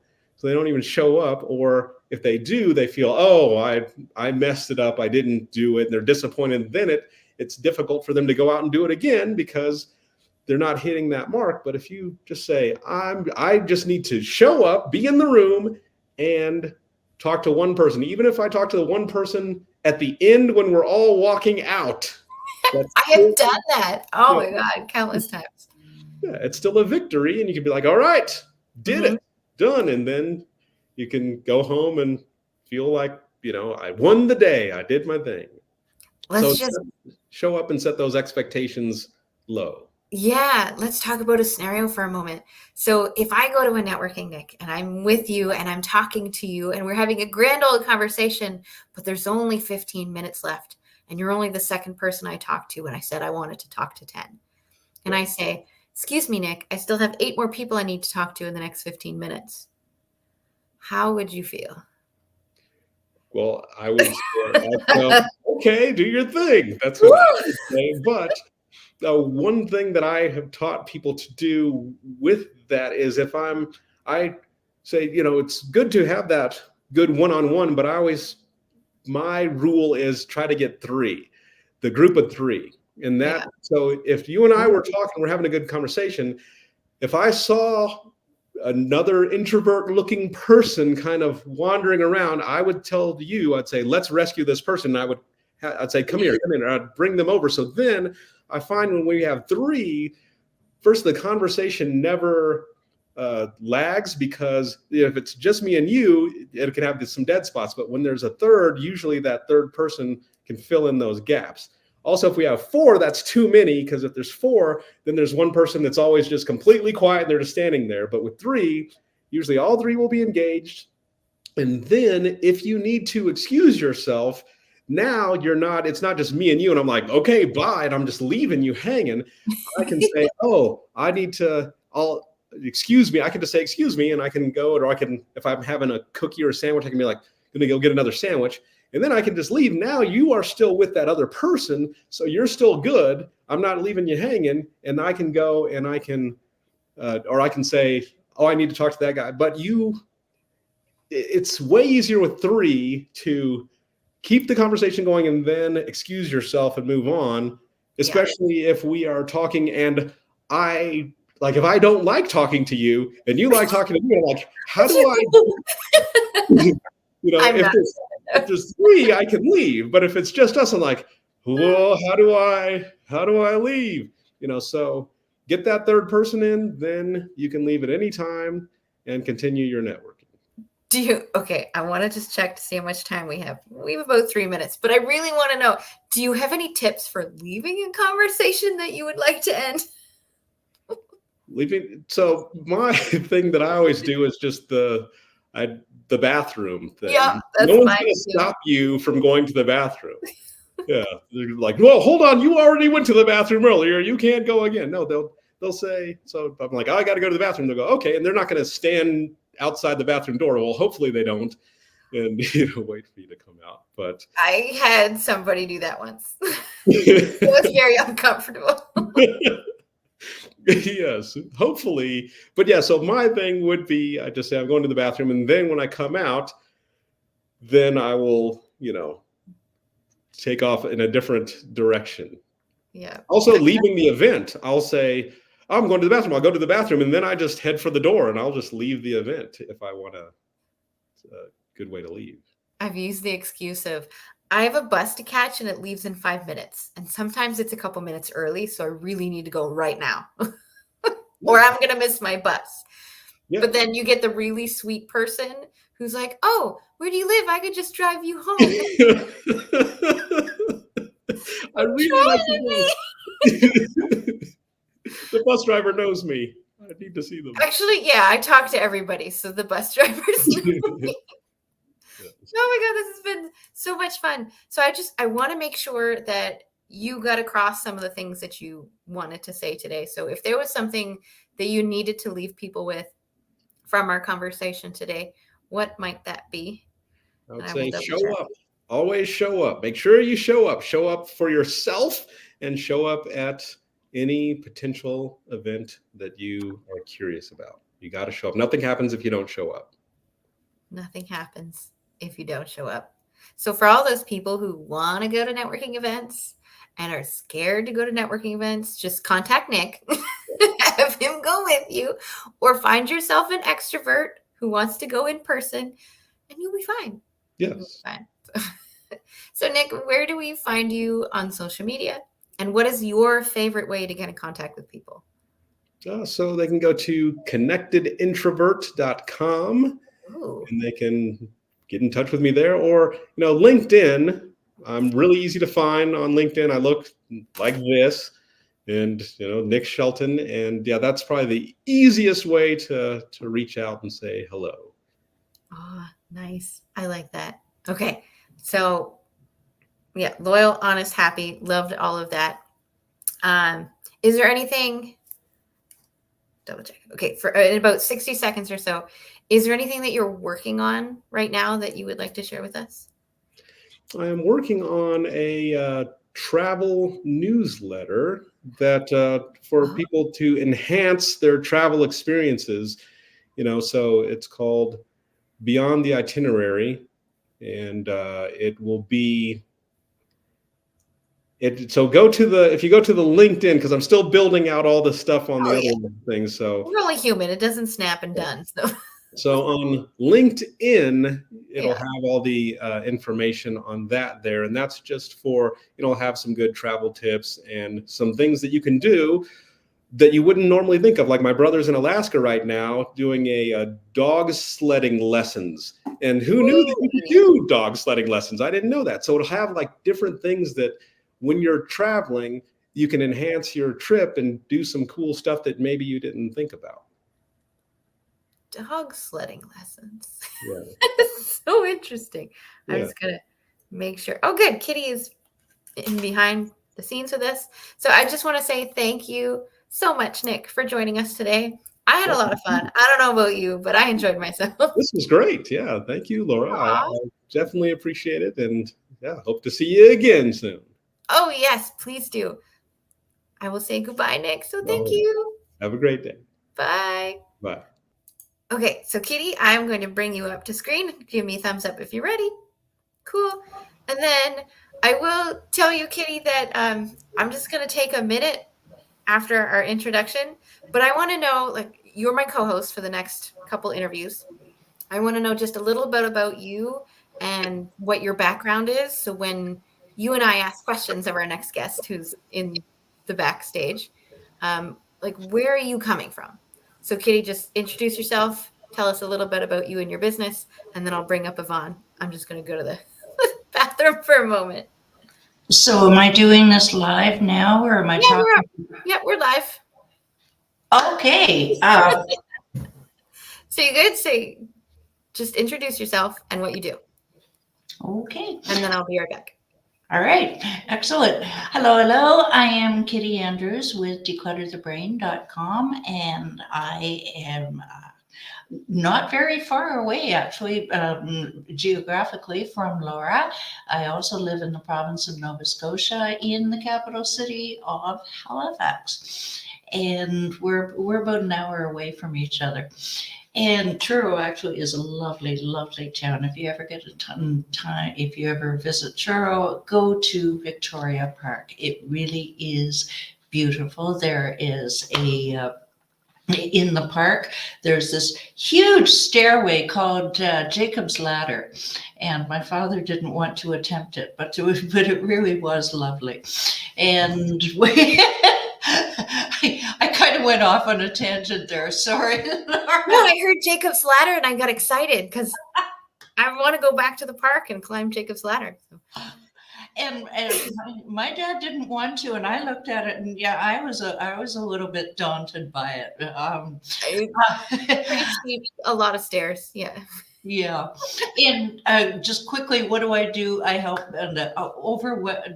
people are challenged with overwhelm and procrastination to basically declutter their space and declutter their brain, and that's my company name, Declutter the Brain. Awesome. There we go. Thank you, Kitty. So I see Yvonne in the back. Just give me a thumbs up when you're ready, and then I will bring you up. Yay. Hi, Yvonne. Glasses are all clean. We can see you nicely. There we go. Sorry. No worries. So Kitty's my co-host for the rest of the afternoon. So the two of us will be asking you questions. Yeah. And hopefully you heard a little bit about her and where her questions are coming from. So yeah, I know it's so all related, right? Oh, good. Well, that's what I'm hoping, and I'm loving the pattern of the day. It's just always so much fun for me. I want to start with my first and favorite question, which I ask everyone. And it is this, Yvonne. So if you're ready, Sure. it could be intense. If you could have other people describe you in 3 words, what would you love those 3 words to be? Oh gosh, I don't know. I know. I did warn you. Energetic, I guess. Honest and straightforward. Energetic, honest, straightforward. I love how quickly you said those, even though I threw you for a loop. That was good. But you're on even ground because I throw everybody for a loop right at the beginning. That's okay. So what does energetic, honest, and straightforward have to do with you? Why do you want to be described as that? Well, I think it's, when it comes to health, we get so many different conflicting topics, right? And even if in the same, like I talked to another gut health coach just a couple days ago, and we have completely different ways of dealing with things. And that doesn't mean anyone is right or the other one is wrong. It just means it's different. If we were to drive from Edmonton to California, we could go many different directions to get there, right? Depending on what we wanted to see on the way or how long we wanted to take to get there. The big thing is that we got there. That's the big point, right? And so, it's so confusing for people. And to me, it's just to be really upfront and honest, because really what you want is people to get feeling better, one way or the other, however that looks like for them. But stop putting yourself in the same box as everybody else, because we're all different people. I know in the depths of every time I've struggled, the thing that I keep repeating in my head is, I just want to feel better. So I love that you put it in those words for us. Yeah. I want to go back to the energetic part, because that I was like, okay, I get the honesty and the straightforward part, but the energetic seems like something a little different. Can you elaborate on that one for us? Well, I guess it means something different to everybody, right? But I'm not one of those people that can jump around and jump around and act silly on stage, but that doesn't mean the only way to be energized and to be motivated is to do that. That's great if that's your personality and that's what you are attracted to. That's fabulous. But really, there's lots of other ways that we can improve our energy and our energy field, right? And I know you guys are really into energetic feeling. Kitty's talking about, clutter, right? And when we have clutter around us, we have clutter in our brain, we can't think clearly either, right? And it all goes together. It's all about energy and how energy flows from within our body and how we process all of that. And so, I want people, after they're working with me, I would really want them to feel that energy and that vibration, not just about, and dance around and TikToking and pointing to things. That's not me. I'm not going to be that kind of, it just doesn't feel right to me. Right. But I want people to feel like they got an energetic exchange when they've dealt with me and they feel good about themselves. I feel the energy. I feel good about myself. I feel good about you too, though, Yvonne. Oh, thanks, Laura. So then, why did you get into this work? Why not become, I don't know, a plumber? Why God? I am a plumber, but I'm a plumber. Hey, talk about pooping a different way, and the plumber would. Oh, that was just random. Oh, yeah, that was too funny. Well, I had IBS for many years. It took about 30-some years to get an IBS diagnosis, but I've had digestive issues ever since I was in school. Actually, very young, before even going into school, because I remember having issues at like 4 years old. Mm-hmm. But it really hit me in high school. I had a lot of digestive issues in high school, very uncomfortable, made playing basketball and all the sports, all that much more challenging, cross-country run and stuff like that. And it really started, actually from a concussion, really. But coincidentally, because your body's all connected, right? But when my kids got little, I was really bad when the kids were little. And then I finally got a diagnosis. And then they just told me that to go home and figure it out and wouldn't give me any help because I didn't fit into their box, right? Because I had constipation, but then I also had, when things did move, it wouldn't stop. So then I had diarrhea. And so then He told me it was all in my head and it was all psychological, and I just needed to go figure out and go get a psychiatrist. And so he wouldn't help me. Now, of course, we know that IBS has different types. There's IBS-C, IBS-M, which is mixed, which means you have constipation and diarrhea, which is what I had. And now we have a label for it.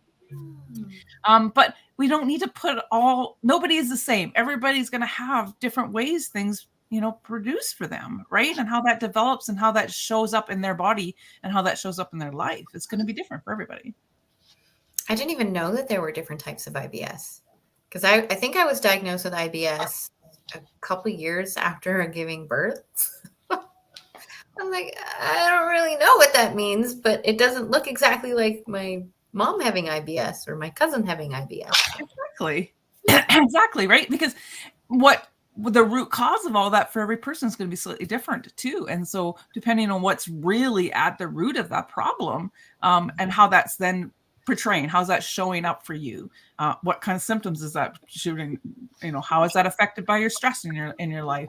It's all going to be different for all of us, right? Mm-hmm. Yeah. It makes me trust you more when you say, what's the root cause? It's like, yes, somebody that's not trying to just give me pills or something or treat my symptoms. It's, can you stop the flow of symptoms? That would be ideal. Exactly, right? So more, I always say for it to kind of like going upstream, right? We want to go upstream and figure out where the problem really is. And then how can we deal with it at that source? Right?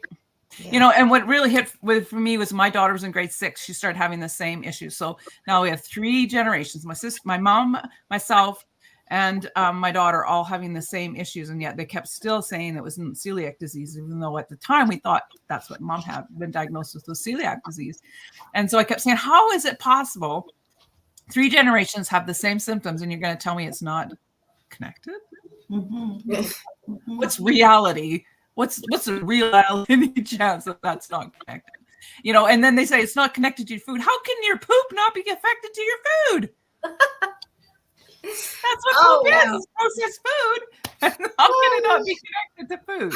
Right? How can my sunburn not be connected to the sun or heat?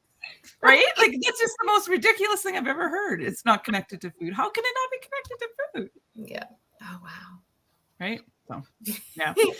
When your children get sick, that's when you really get, right? That's when the mama bear thing comes out and you start really digging deep because you don't want them to go through the same thing as you, right? And so then, of course, an opportunity came up in my life to make a change in my in what I did for a living. And so, I thought, well, you know what? This is what I'm really passionate about right now in my life, at least, is helping other people not have to go through the same process as that, not have to be sick for 40 years before they finally got some help. Laura, I have a question. Sure. I'm new to your system here, so just tell me when or when not I can ask a question. Oh, anytime you want. Just pretend we're in a room together having a conversation. Okay, cool. Because a lot of what I do is getting to the why behind people's clutter, and you mentioned root causes. What could you give us a couple of examples of what root causes they could be? Yeah, and I mean, and whenever we look at health-wise, when we look at root causes, and we also have to look at, but why is that happening? We never really get to the end of the road, right? Because we want to keep asking, why is that happening? So one of the things we know with IBS, for example, is there's a lot of studies out now to find out whether SIBO has caused IBS, because there's such a correlation. So many people that have IBS also have SIBO. And so which came first, the chicken or the egg? And so SIBO is small intestinal bacteria overgrowth. It means that the good bacteria that's supposed to be in the colon has moved into the small intestine and it doesn't belong there. So it's interrupting the flow of the function of our body. And so it creates all kinds of things. So digestive issues are one thing, but also like brain fog and depression and anxiety, because it's interrupting with the body's ability to make the happy hormones, right? And so it can cause all those kinds of things. But then we have to ask, but what's causing the SIBO? Why did that happen? Right. And there's lots of things, like even things like simple as silly little, but like, have you had other abdominal surgeries or have scar tissues in your abdominal area? Because, the digestive system's a pipe, right? It's a soft-sided pipe. And if something's pushing on it, like a scar tissue, that creates like a pocket that then these bacteria and viruses and other parasites or whatever can find a nice, happy little pocket to grow in, right? Creates the right conditions for them. So, it becomes a little bit of an investigation as to, for each unique person, what could be contributing to to these issues, what physically can be contributing to it, and then what psychologically can contributing to it. We know that IBS is very related to stress, and a lot of people, they'll get a flare up all of a sudden because they're stressed about something, right? They had to change. Oh, they're going on holidays. Your eating habits have changed. Even when you're on holidays, you should be happy. That's not stressful. Well, it is stressful because it's an unknown, especially if you have, food intolerances. You're like, what? Wow, what if I get gluten? What am I going to do? Do I have some gluten? How is it, right? And all that contributes to that nervous system around our digestive system. And that then can start a flare up or whatever. So, we need to look at the whole body picture. What physically can we do about the physical things? But then there is some psychological. The doctor that told me it was all in my head. I mean, he wasn't 100% wrong. Well, yeah. Right. But the way he said it was rude and unhelpful. Right. But in reality, yeah, we do have to deal with our stress. Our stress is the psychological part of it. But we do have to figure out how to flow in life, and be able to respond to life and not react to everything that's happening, because that's when we get stressed, we turn up our digestive system, right? Because that's the last thing our body needs right now. It needs to deal with the stress. So it's going to send the blood to your muscles and other areas of the body that you need for that particular moment. And it's not digestion. Right? I've got caught in that way too many times over the years. And I know that on top of eating things I shouldn't be eating, on top of, toxins in my body, on top of, has just led to a lot of issues that mix and match and like shake it all up. Now it's all little drops in the bucket, right? That causes the bucket to overflow. It's like toxins are a really big one. Like I have tons of books behind me, and a lot of them on all kinds of different doctors and ideas of different types of meat eating programs and all kinds of different autoimmune conditions. But a lot of that all comes down to one big thing: is toxins. How is our body able to process those toxins? And everybody's body is going to be different. And some people might have a genetic gene, yes, that makes it harder for them to detoxify. But what is clogging the pipes up in the detoxification systems so that your body isn't able to process it like everybody else, or like your body should be able to process it? And then how does that cause other backups, so to speak, right? Yep. But our liver can only handle so much.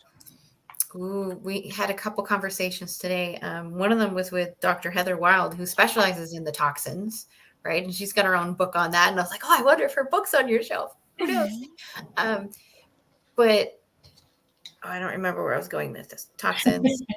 I know. Oh, brain fog. That's part of my issues right now. It's like I had to mentally and physically prepare to be here so that I could think of simple words. Mm-hmm. And it can be a struggle sometimes. Well, and that brain fog is probably for most people when you start asking them, what they want to accomplish, and the brain fog is usually at the very top of the list. That is the one thing that they would really like to get rid of, is that brain fog. Agreed. Well, sometimes then you can function better. When you can think better, you can function better. Yes. Right? Oh, yes. Sometimes you just feel so overwhelmed with everything in life, whether it be brain fog or just that feeling of overwhelm, that you can't even think about what you have in the fridge that's healthy to eat, right? So then you fall back to the old patterns that you used to have. So easily, right? Because you just, oh my God, I just can't handle it anymore. And so you just go with what was comfortable. Right? Oh, I see Doritos right here. Okay, it was great. Kind of thing, right? Oh, no. Yeah. That's bad on so many levels for me. Yeah. And one of the things, and it's always hard when you have families and all, depending on how many people are in your house, and right. But one of the easiest at the beginning is when you're trying to make changes, just not have those things available. That's not good for you. Then try not to have it in your house, so you're not tempted by it. Right. But that's easier said than done, because, if you've got children, they like Doritos and you don't want to deprive them. Right. Or if you have stressed out adults that know they shouldn't eat it. Okay. So do you have anything that can help us in that moment where you're not in a great headspace? Logical decisions, just throw them out the door. And there's little bits of something, or maybe there's nothing in the house and you're just desperate. How would you suggest people approach that in a healthier way in a moment where logic is not? Yeah. And that's the thing is that changing that energy level, right? And changing it. So one thing, I'm a big believer in breathing techniques and stuff like that. I absolutely love them. I have a breathing technique I was taught over 25 years ago, a digestive pose. It was called a yoga digestive pose that I teach people that'll help with bloating and stuff. But just breathing in a general is amazing, right? And so before going to the fridge and going or the cupboard or the drawer or wherever you keep it, is take a breath and just breathe for a minute, and if possible, what is it? Think about what it is that's causing you to think this way, right? What is really going on, right? What are you stressed about? And is there another way that you could change your frequency and to do something different? Could you throw on some of your favorite song and just dance silly in the bathroom, or, in private or whatever? Or, can you go take the dog for a walk, or go pet your dog or your cat, or whatever it is that, so I think it's always awesome to have a little list of things that help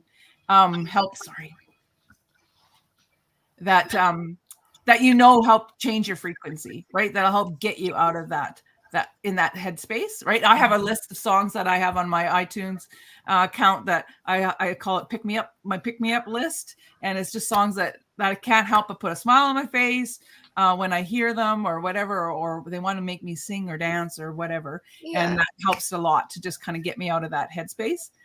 Right. Can you share a couple of those songs with us? Maybe they're new to somebody, or maybe somebody just forgot about that one. But one of the ones I love the best, actually, there's a couple from the Showman, the movie The Showman, The Greatest Showman.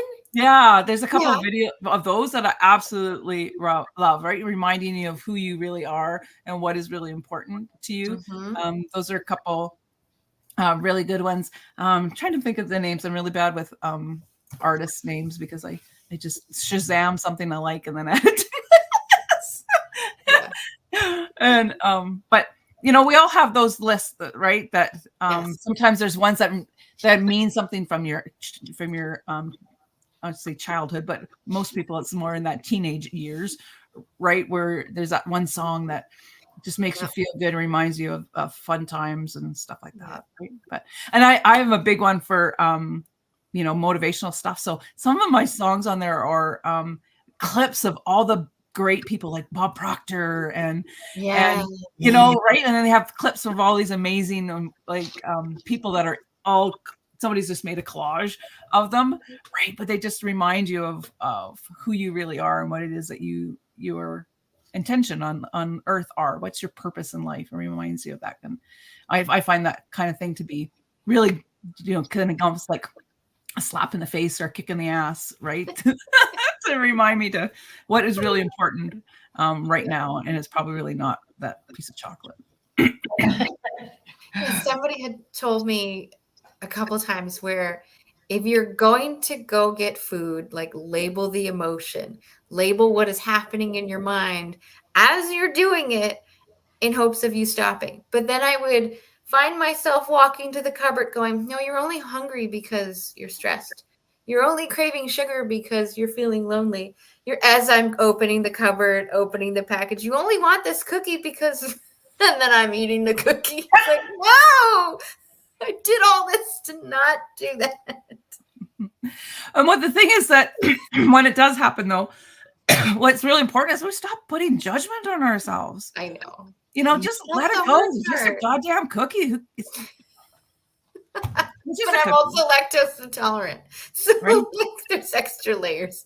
Yeah, but we put so much pressure on ourselves, and that's the thing, and that's just gonna, especially if you have digestive, this is gonna make things worse, right? Because now you're just upping the stress levels, And so that's not going to be helpful, right? So just let it go. Just be like the Frozen song, right? And just let it go. Yeah. And just stop worrying about it, because worrying about it's just going to make things worse. So you let it flow. Yeah.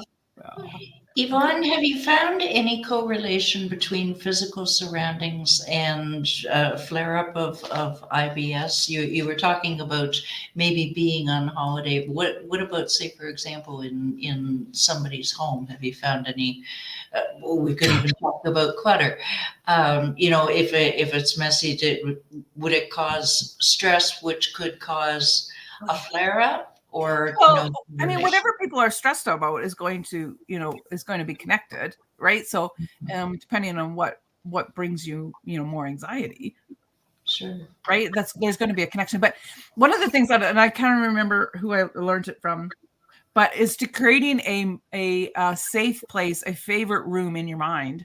Right. So when you get stressed, if you create this perfect, beautiful place, whatever that might be for you, right? Whether that's sitting at the beach, or maybe it's sitting, by outside in nature somewhere, but creating that place that makes you feel good, and so you can go to that kind of place anytime you want. If it's in your mind, you can create that anytime. And if that's what brings the stress level down for you, that's going to be amazing. Like when I was young, I used to love to scuba dive. I was 14 when I got my open water certification on the freezing cold water of British Columbia.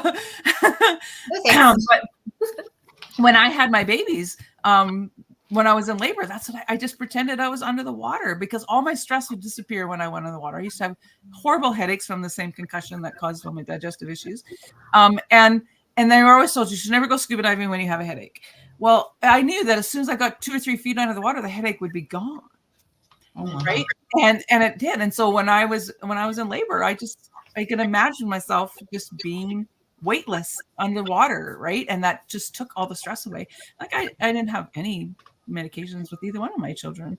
Had them all natural. And the first one, they actually ignored us. They didn't think we were.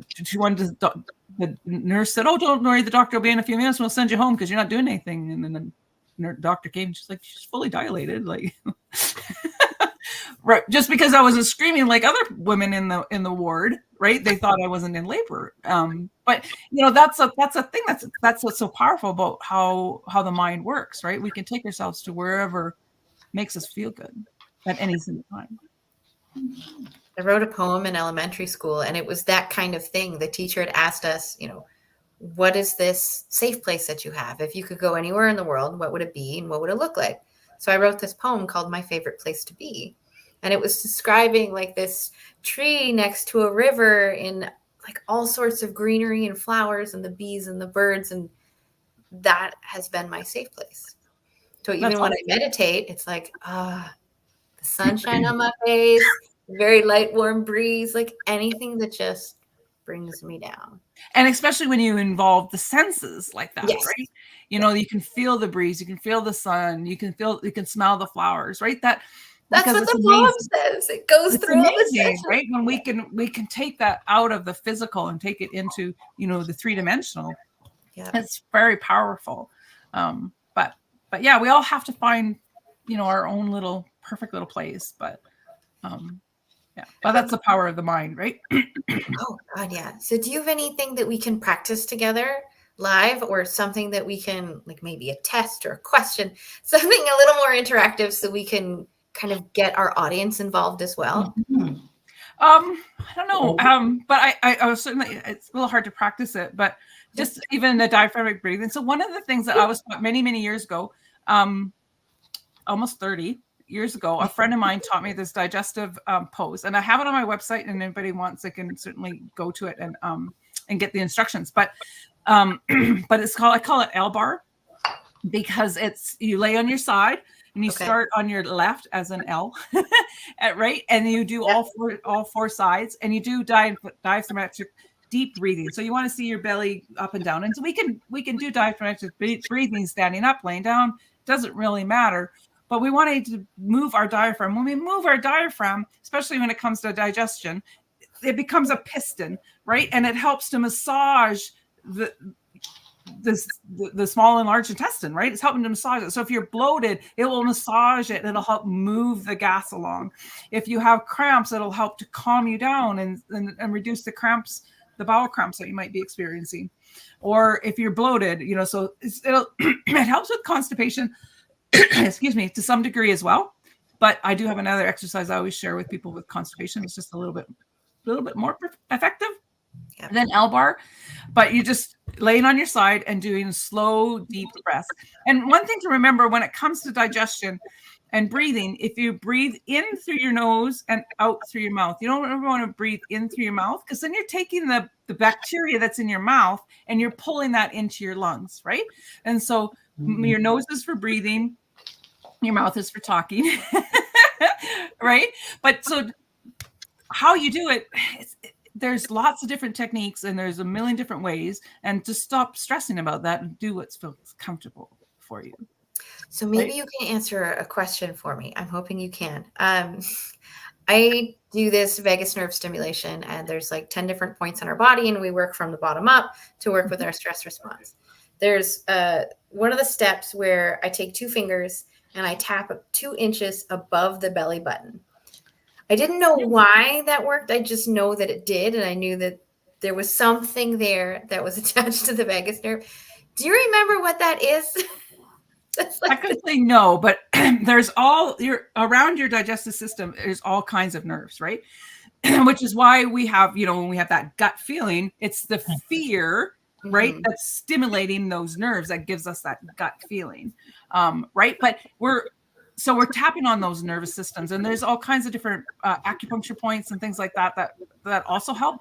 But the vagus nerve, I mean, anytime we're stimulating the vagus nerve is going to be helpful, right? Because I look at it as it's like you bought a new computer and you have to put a new program in. Now you got to turn the computer off and let it restart so it knows the new computer's in there. And when we're doing work in our digestive system, we do all this work and we're starting to rebuild the microbiome. If we don't tell the brain that there's a new program in the digestive system, then there's going to be an offset, right? And so the vagus nerve, when we stimulate the vagus nerve, it's almost like giving that reboot to your computer so that your brain knows that there's a new program happening in the digestive system.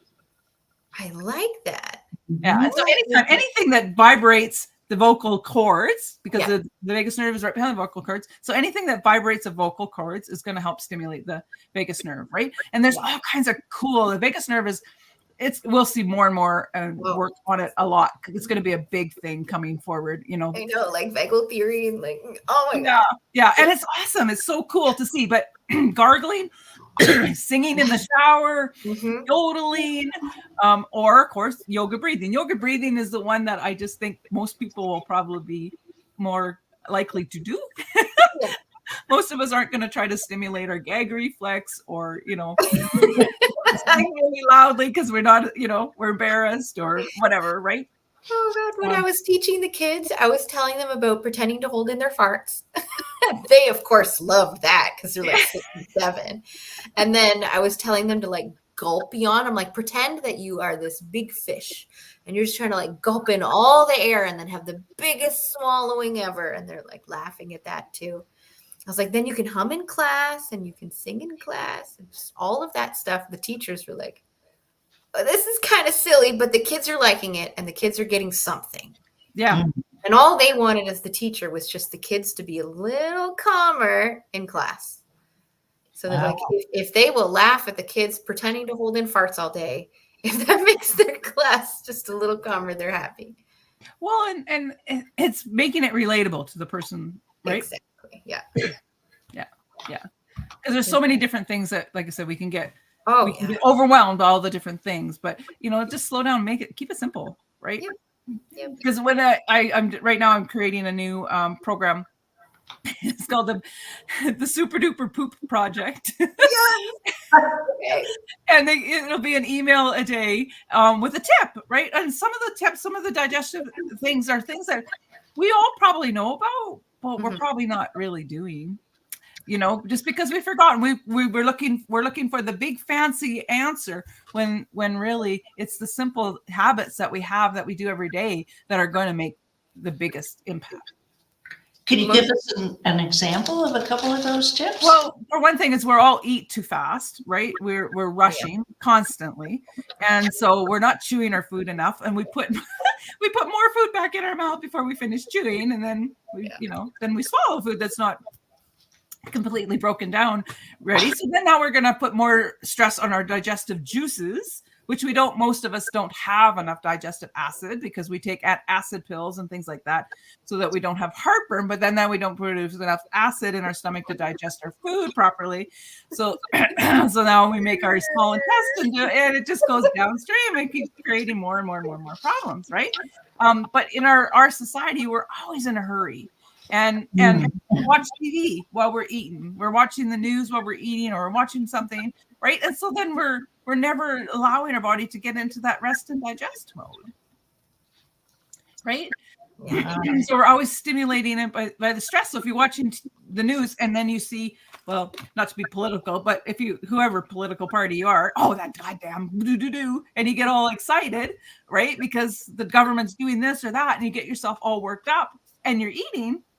Right? You just went and turned off your digestive juices, And so those little things, we don't think of it because we all do it. So we don't think of it as being, something that's going to affect us, but it can, especially if you allow it to. Yep. Right. We got to feed our body, we got to feed our mind, and we have to feed our soul. Yeah. Spirit or whoever. So it's like the news. I do not watch the news on purpose because I also know that I'll hear one story and I'll feel the emotions of the people, and I know that that's not good for me, but it's not helpful to hear the story. When you're eating, right? Like even if it's a story, about some hurricane or something, right? And you feel that you're feeling some of that stress that they're going through, then that's it's going to turn off your digestion while you're eating, right? And you might not think it's a big deal, but if you do this every day, all the time, yeah. Right. That's why you kind of mute some of those friends. You're like, I'm not going to unfriend you. I'm just going to mute you. That's all. No, well, we are a result of the 5 people we spend the most time with. Exactly.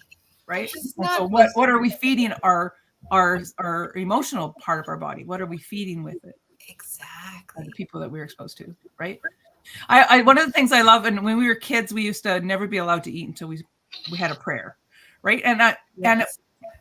But when you think about, take the religion out of that, and you think about what that did for us, it made us stop, be present in the moment, right? We showed gratitude, right? So we've changed our body from being responsive and all what's going on around us all the time. We brought ourselves into the rest and digest mode. We had to take a few breaths while we waited for everybody else to sit down, right? We lowered our stress level. We allowed ourselves to be ready to eat. I don't know if I'm ever ready to eat. But your body, right? Yeah. We start our body when we look at digestion. We start digesting the moment we smell or think about food, right? Wow. That's stimulating. It's telling our body, hey, she wants to eat. So we should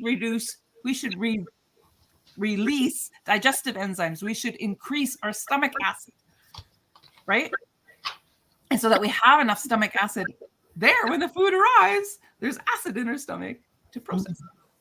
I didn't know that part. I like that. So now everybody needs to cook more, not the 5-minute meals, but like the 20-minute meals, the hour meals, get those juices flowing. Well, and you know what it's like, what your mood is like. If you even put a stew on, right, and you walked in the house and you have this beautiful smell that would greet you as you walk in the door, I mean, what does it do to your mood? Oh, it's right. You're just like, that comfort food, right? That I was going to say, is that why part of it is comfort food? Is we get to have that smell beforehand? Well, it's the smell, right? The smell reminds us. If you, chocolate chip cookies, right? Like it might remind you of making chocolate chip cookies with your grandma or shortbread or whatever, right? It's that emotional connection that we have. That's one of the reasons that we go to it. That's one of the reasons that we find joy in that, right? Yeah. One of the things my daughter taught me was when she was little, after my PTSD and my accident, she handed me an imaginary Good Day cookie. And she's like, you have to eat it. So, of course, I'm a mom. You have to do the obligatory noises. You go, rah, rah, and you eat it out of her hand. And she's giggling. And she thinks that this imaginary cookie is going to be the thing that just poof makes me happy. I was so mad in the moment that that's what she thought, until I noticed the smile on her face because I made the noises and me smile back at her. And how what she just did in an instant was change my emotion from horrible whatever to now I'm happy, even if for a moment. So then this idea of the cookie, that comfort, that emotional thing that we want in the moment of not feeling good, I take that and I add some mindfulness practice to it and some psychology layers to it, so that now this imaginary cookie is a tool to help us come out of that, but without actually having to eat the cookie. We just pretend to eat the cookie. But it's the feeling. It's the feeling. Yeah, it goes right back to that. The emotion that it brought for you, right? Yeah. Ooh, I love all of this. So then, Yvonne, did you say that you wrote a book? No, I haven't. Oh, I thought you did. No. Are you interested in writing a book? Yeah, at some point. At some point? Solo or like collaboration book? Well, I will probably start with Blue Talks. Is one of my packages was to collaborate in one of the books. I just haven't got around to it. So that certainly is in there. But yeah, I actually, you know what? I used to have sticky notes all down my hallway, organizing a book. And the cats got tired of the book not happening, and they started pulling my sticky notes. Oh no! It's just too funny. They're like, "Well, there's a sign from the universe. You write this damn book or take these stickers off." But it will happen at some point. I just haven't. What are your favorite ways right now to share your message then? Well, I love just getting on and talking to people one-on-one. That's really, my favorite part. Right. But I need to get more visible on podcasts and stuff like that. I just haven't made a priority of doing it yet.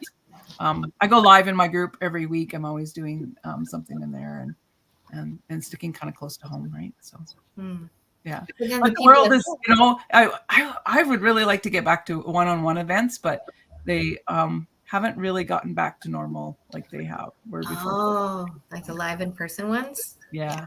Zooms are awesome. Small groups, Zooms are fabulous, but they don't replace that energy that you actually feel from being in an actual room and actually exchanging a hug with somebody and that kind of stuff, right?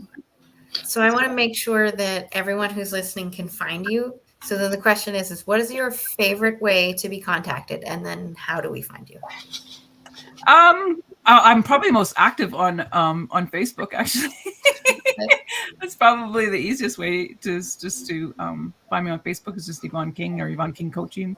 And same thing with Instagram. But YvonneKing.ca is my website. And that you can join the Super Duper Poop Project. There's a big banner on there that you can join that. Interested there will be within a couple days from now. There will be its own website, but I haven't quite got that hooked up this morning. I just registered that this morning and everything, so it will have its own website. But for now, just YvonneKing.ca, and it has all my contact information there. It has a book call if anybody has digestive issues and they want to find out what could be going on.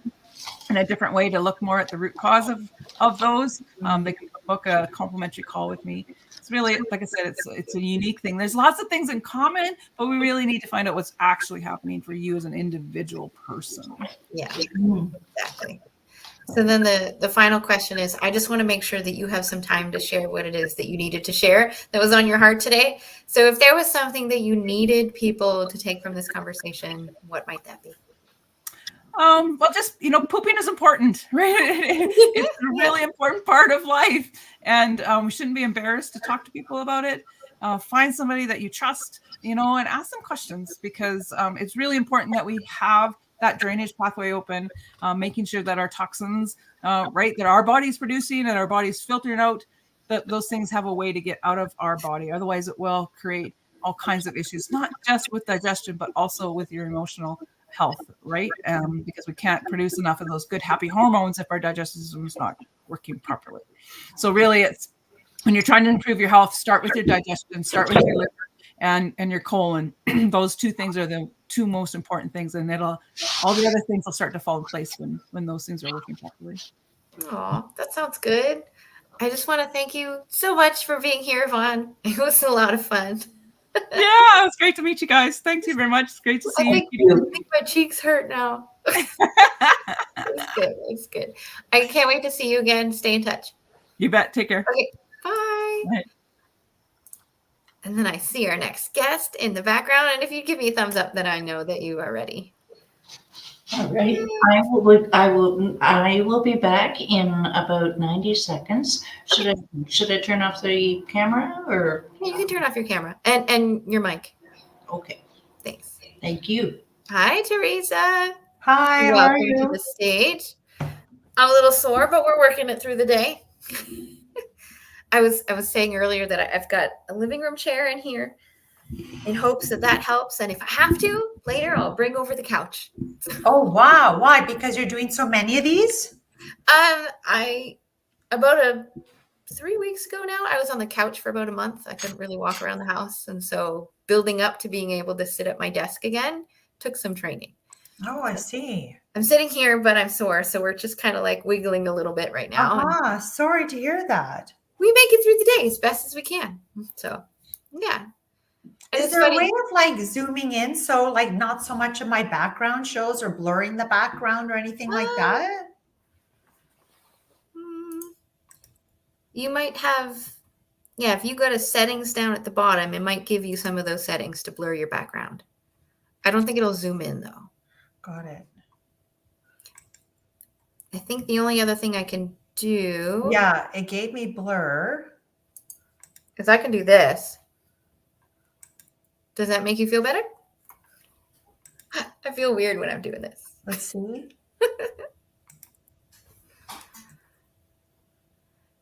I'll go back to this. There we go. Oh.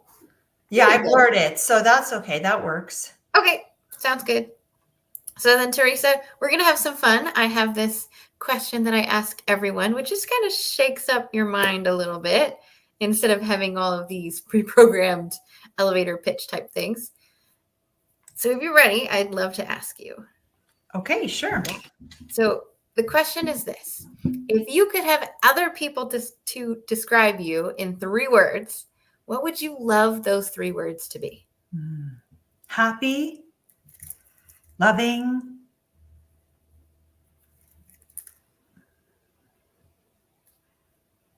and compassionate. Ooh. Compassionate. Sometimes I have to say it out loud to spell it. And I want to make sure that I'm spelling your name right too. Because I know most Teresas that I know have an H. And I was like, yours doesn't. So then why would you say happy, loving, and compassionate? Well, I'm a happiness life coach. My work in the last 10 years has been around happiness specifically because I wasn't happy a little over 10 years ago, although my life looked perfect on the outside. I had achieved all the things that family, society, culture, religion told me I needed to have a happy life. It tells most of us the same thing, that our happiness will be found in our possessions, positions, titles, degrees, relationships, experiences, and appearance. And we achieve all of those things and are still left feeling unhappy and unfulfilled. And so basically, it was in the asking of some questions that started me on a path of self-discovery that led me to discover what my true happiness is. Not only mine, but what it is for us, for humanity. A lot of spiritual work helped me to know what happiness is. It's not. I knew what everyone else knows about happiness, but it's my communication with spirit. And as I said, a lot of that spiritual work. And then also diving into the science, because people want to know what is the science around happiness. And so I have 2 shows around happiness, 3 best-selling books, co-authored books that are all also centered around happiness. My own book that I can't release until my PhD dissertation is done. So that's also focused on happiness. So I like to see myself as a happiness expert in the sense that a lot of the work and studying that I do is focused on that. So if people don't see me as happy, then what the heck am I doing? What am I doing if I haven't found it myself? So that's that. Loving, I believe that love is the core of that which we are, but is the core of everything. And so I believe that we are love. And so if we're not emanating that outward into the world, then we're not being really our true and authentic selves. We're not being who we innately are. Our original self is loving, at peace, and happy. And so my commitment to myself to live this second half of my life connected to the love, peace, and happiness that I am. So I would want people to see me as loving and compassionate. Is that I think it was a toss-up between compassion and empathy for me. But I think that we need to be compassionate with ourselves and others. And in the work that I do as a life coach, as a mother, as an educator, as a daughter, sister, friend, all of the different roles that I have, that I would like to be compassionate to others as well as myself. I love all of that. But the biggest question really is, what is your definition of happiness, since you talk about happiness in your happiness coach? So happiness for me is a state of being. So this is what my dissertation is. It's really the melding of Eastern and Western philosophies on happiness. Happiness here, let's say in psychology, looks at happiness as a state of mind, and that it's only that. Then, or it says happiness is an emotion where we might feel good for, a short period of time because of whatever circumstances might be in alignment with us. And then it's gone, and we're left looking for that next best thing to make us happy. Happiness is found somewhere outside of ourselves in the future and things. As I said, I rhymed them all off before. Happiness as a state of being means that happiness is an innate quality of our spiritual self. So our original self, our innate, the essence of who we are, is always happy. So it's our disconnection or unawareness of our spiritual self that keeps happiness away from us. It's important for us to align our physical, mental, and emotional selves with our spiritual self that is always happy. So if our mental self is not in alignment, then we're not going to think happy things. If our emotional self is not in alignment, then we don't feel happy. We might be feeling a whole host of other emotions. And then physically, if that part of our self is not in alignment, then we can also be feeling a whole host of other things as well. Physically, when we are in alignment, our body is constantly creating and producing happiness hormones that's circulating throughout our body naturally. It's a pharmacy on its own. We don't need to supplement these chemicals on the outside when we take action to help our body to create the hormones that it can do on its own. And so it takes action for those hormones to be produced. So when our physical self is in alignment with that, then we feel happy physically. So it is really, it's happiness is wholeness. Happiness is us being whole, healed, and complete all the time. And it's connected essentially to the part of ourselves that is always happy and happy in abundance. We don't have to do anything to be happy. It's like happiness is your arm, but you're not feeling it because you're disconnected or you're not in alignment with it. Ooh, I like that connected piece.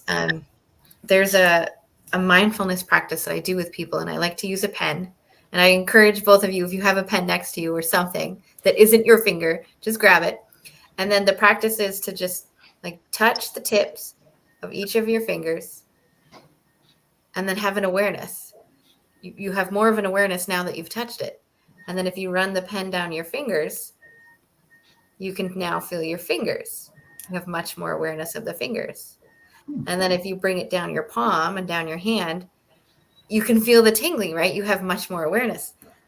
That's what you're saying with the happiness here too, is it's not quite a hand, but if you pay attention to it and then you know it's there and you have an awareness of it, now you can live with it. Now you can use it. Now you can embrace it. Mm-hmm.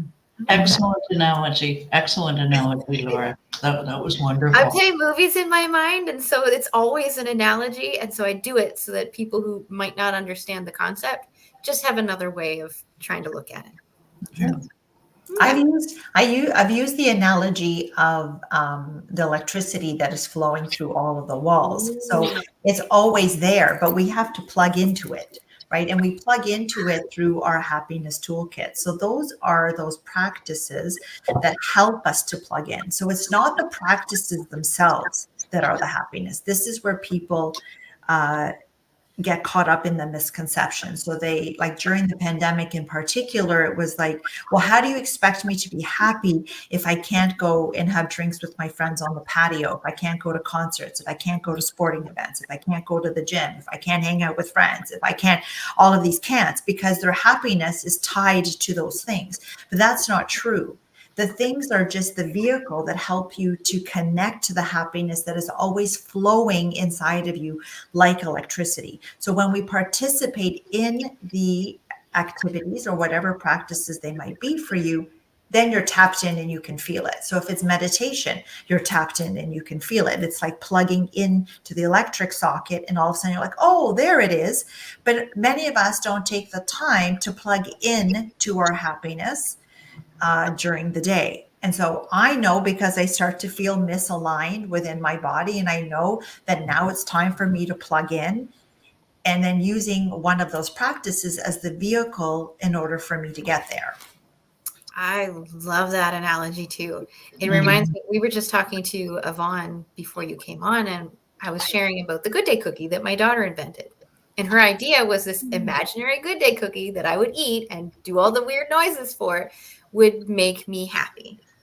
Because, and I, of course, got angry because I didn't understand at the time that it was a choice for me to choose happiness in that moment. It wasn't something that I needed to go out and hang out with friends or do all those things that you did. It was, I can choose it right now. I just need to pay attention to it. Very sweet, very sweet. And that's because happiness is found in the present moment, but we often don't live here. We live like, oh, later I have to do this and I have to go there and I have this to do and that to do. So we're often not present. So that's very sweet that, you know, bringing us back to the present moment just for a second and to think about happiness is like, as you said, as you rub on your fingers, thinking about connecting the happiness that's inside of you in that moment. And then I'm sure just like looking at her smiling at you probably just made you feel that happy in that moment. Yeah, that was the realization, was when she smiled at me and I automatically smiled back. I was like, it's contagious. Smiling is contagious. Yeah. The kids can teach you so much. I mean, she's 15 now, but she was only about 2-ish at the time. So amazing. Well, it's the children that are connected to the love, peace, and happiness that we all are. But it's like the world gets its claws into us and then has us feeling a whole host of other things and believing a whole host of other things about ourselves and the world that we're going to live in. But children are connected to that. So it's almost like doing the work to get us back to who we were before the world got its claws into us. And so that's why I said our original self, our essential nature is love, peace, and happiness. We were that all the time. But then as we grew older, then this happens. And then now it takes work and effort all the time to realign, because the world is constantly pulling us away as adults. And so the work is always like, how do we realign? How do we realign? And we know when we're not in alignment, because physically, as you were saying, we don't feel so good. Mentally, we're not thinking happy things. All of those we know. And so it's important to be constantly tapping into the communication of all those different aspects. and it tells us whether we're in alignment or not. Oh, I love that. So why be a happiness coach? Why not be a psychologist? Or we laughed earlier, why not a plumber? So I do lots of different things. I'm an educator by profession. This is my 27th year of teaching, and an educational technologies consultant for half of it. So I have worked across Canada as a certified Google trainer, Microsoft trainer, assistive technology trainer. A lot of that work has been with students that have special needs, as well as the educators that support them. And so I do that. So when you say why just happiness, well, happiness is just part of what I do. I'm also the editor of a luxury men's magazine here in Canada, an international writer. So I write for that publication and then other international ones as well. I'm a multiple time TEDx speaker. So both of my talks were on happiness as well. So lots of different things, but why happiness? Because as I said, I wasn't happy a little over 10 years ago, and basically put in the work, and you put in the work every day, because the world again is constantly pulling you away. All you need to do is turn on the news. And it's like right away, you're like, oh no, it's like all the things that are wrong with this world. And so it's always about, okay, what can I focus on? What boundaries can I create so that I'm not being pulled away? What action can I take to connect with my happiness, with my peace? Protecting your peace is a big thing, because people and things want to also always pull you away from the peace that you are. So it's work. It's work all the time. And that's what's important for people to know, right? It's how important is your happiness to you, right? People say, oh yeah. When I tell people that I do this work, like, oh yeah, I could use a little more happiness. Yeah, we can. But it's like, how much work do you want to put into doing that? Because if you're just so absorbed in like your day-to-day responsibilities, and you're like, oh yeah, it would be nice if I was happier, you can get there, but it takes consistent effort. It takes a dedication to prioritize living a life that's happy. And then there's, a whole bunch of strategies and steps. So my brand is called The Steps to Happiness, and it's very much about giving people the practical steps that they can take to live their happiest lives. And it takes work, and it takes effort. Not in the sense that it takes effort to create it. It's in us always. As I said, it's like just plugging into it. It's always in us to feel. But because the world pulls us away, like sometimes I'm like, geez, like, how come I can't just stay in a happy place? For the most part, I'm pretty good. But doing the work also helps in the sense that when the world does pull you, then I only do this. Like, it's a very small little dip, and then I'm like up again. So I don't stay in the muck, in the mire a very long time. That's the other benefit to doing the work, is that I can pull myself out of it very quickly. I can recognize it when I'm being pulled away, and I immediately make time to pull myself back out, so that I'm on my high flying again, which Abraham Hicks likes to say. If anyone, I was just about to say, do you listen to Abraham? Yeah, that you're back on your high flying disc. Oh yes. So then you totally get it. If you're a fan of hers, then you totally get it. What else do you have in your toolbox that, say, for example, could pull you out of a bit of a dip? Mm-hmm. Hi, Kitty. Hey. Kitty and I know each other too. Yeah. Kitty, are you co-hosting with Laura? I'm sorry? Are you co-hosting with Laura? Yes. Oh, that's so cool. I didn't know that. I thought like maybe this was like a threesome. No. Because I know what Kitty likes to speak about. So then I was like, oh, why am I being partnered with Kitty for this? Hey, I'm new to this. I'm just honored to be here with Laura. So, okay, very cool, very cool.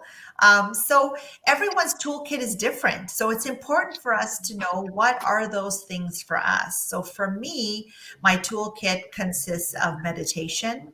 So I meditate at least once a day. If it's not, it's usually before I go to bed at night. But sometimes when I have more time in the morning, I'll meditate in the morning. Exercise, almost every day exercise. So I know physically when I don't feel that happy, it's because I haven't been regular at the gym. And exercise helps us to produce those happiness hormones, those endorphins that naturally help to elevate our mood. And so even though sometimes I don't necessarily feel like I want to go because I do like strength training and weights. And sometimes it's like, but I know that when I go, I feel so much happier, not just healthier and stronger, but I feel happier. Even when I've had a very bad day, then that's especially when I force myself to go, because that's where when my body is creating that dopamine, that serotonin, oxytocin, the endorphins, as I said, that help to elevate my mood, like as soon as I'm done. So exercise is definitely in that. Writing for me is one of those passion things for me. I write a lot. It's like one of my creative outlets, let's say. Creativity, I mean, we're all creators. We're made in the likeness of our creator. And so it is natural for us to create. And we're creating all day long. Like when we do our makeup, we're creating. When we make a sandwich or a meal, we're creating. When we put our outfit together, we're creating. When, we're just jotting something down, we're creating. So what wasn't there a moment before is a creation. Whether it's your cup of coffee, whether it was a text message, like it's constant creation, but it's, what are you creating? And are you just like being conscious about what you're creating? And are you creating positive and loving things for the world? Or are you just creating just to get by? And then again, also you're wondering why you don't feel good about what you're doing all day long, that you're like living on autopilot, doing the same things day in and day out. It's about being very conscious about what we're doing moment by moment, because we're creating our reality moment by moment. I'm creating the life that I'm living. And I can choose moment by moment what I want that life to be like. So writing is a big part of it. Reading is a big part of it. A lot of what I read is information. I'm always like, I have a love of learning. Positive psychology has identified 24 character strengths that we all have, and some are more pronounced within us than others. Knowing what your strengths are is very important, because we can lean on those strengths to help us to feel happier and more improved in our life, in the sense that we feel more engaged, more excited, and more authentic when we use our strengths. So I invite people to check that out on the internet. You can just do positive psychology, 24 character strengths.